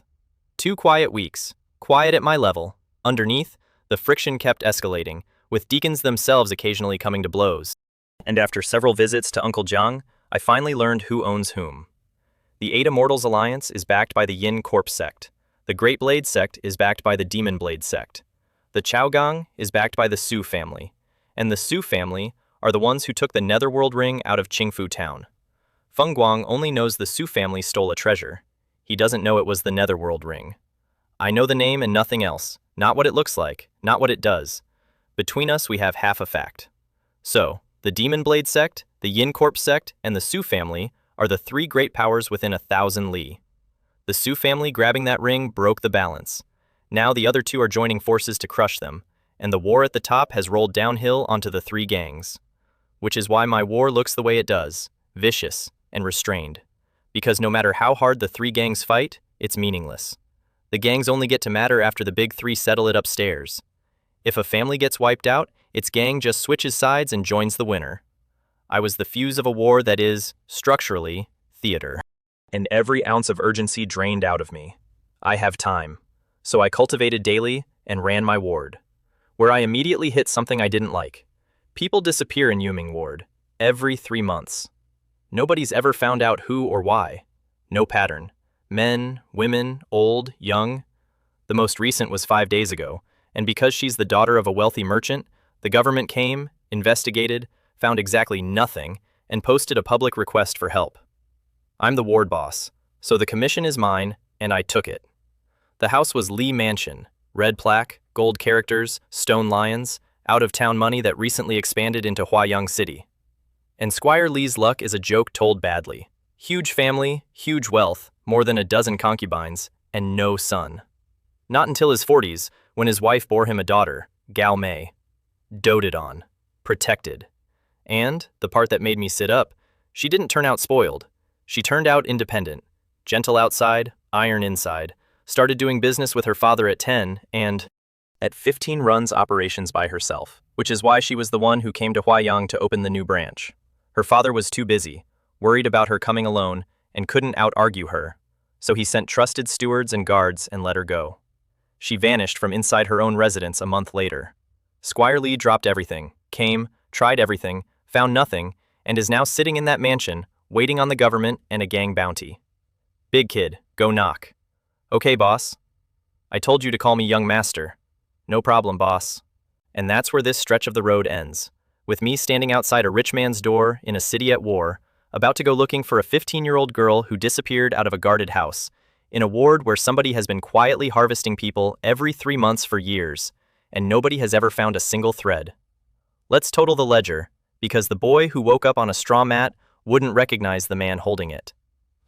90 days ago, I was a project manager who died at his desk and woke up broke in a mud hut with a family so poor, my little citizen had done the math and elected herself the one who eats less. My golden finger was a book that wanted 100 kilos of meat I couldn't buy. My first enemy was a ghost that came for me because I was too anemic to be worth guarding. Now, Deacon of Blackwater Hall. Great success of internal breath, on a real blood refining method, wearing purple gothic plate I grew out of my own bones. 22 Zerglings at internal breath peak, 20 shadow snakes, and 1 ape armor bug that solves superior yin ghosts with a single punch. I've killed a ghost-devouring constable, a demon blade inner disciple, a blood-refining bandit king by proxy, and 80 men in one afternoon, and I own the street they died on. And every single one of those wins came from the same trick. And the trick is not the monsters, it's that nobody knows about the snakes. Which is going to matter, because the ledger has a second column. A pale man named Hong Long, who kills people with a fingertip, has my face, 1,000 li reach, and a promise about dark fire and 100 years. A knife made of meat sits in a box under my bed, waiting for someone to teach me its name. Somewhere out there is a white wolf king with one eye that never came out to fight me, and whatever drove that pack onto my village's land was never explained. My father's town is a memory of white fog, and a man who wore my clothes. And 50 miles from nowhere, 3 men who can never break through are guarding my mother and my sister with the one Zergling I left behind. And the whole time, from every mouth that outranks me, Lei Ming, Chen Lei, Hong Long, the same word: mortal. Martial arts isn't the extraordinary path. It's the thing you do when you don't know there's a door. I'm a deacon now. Deacons get told things. Ask me again after I find out what's eating Yuming Ward.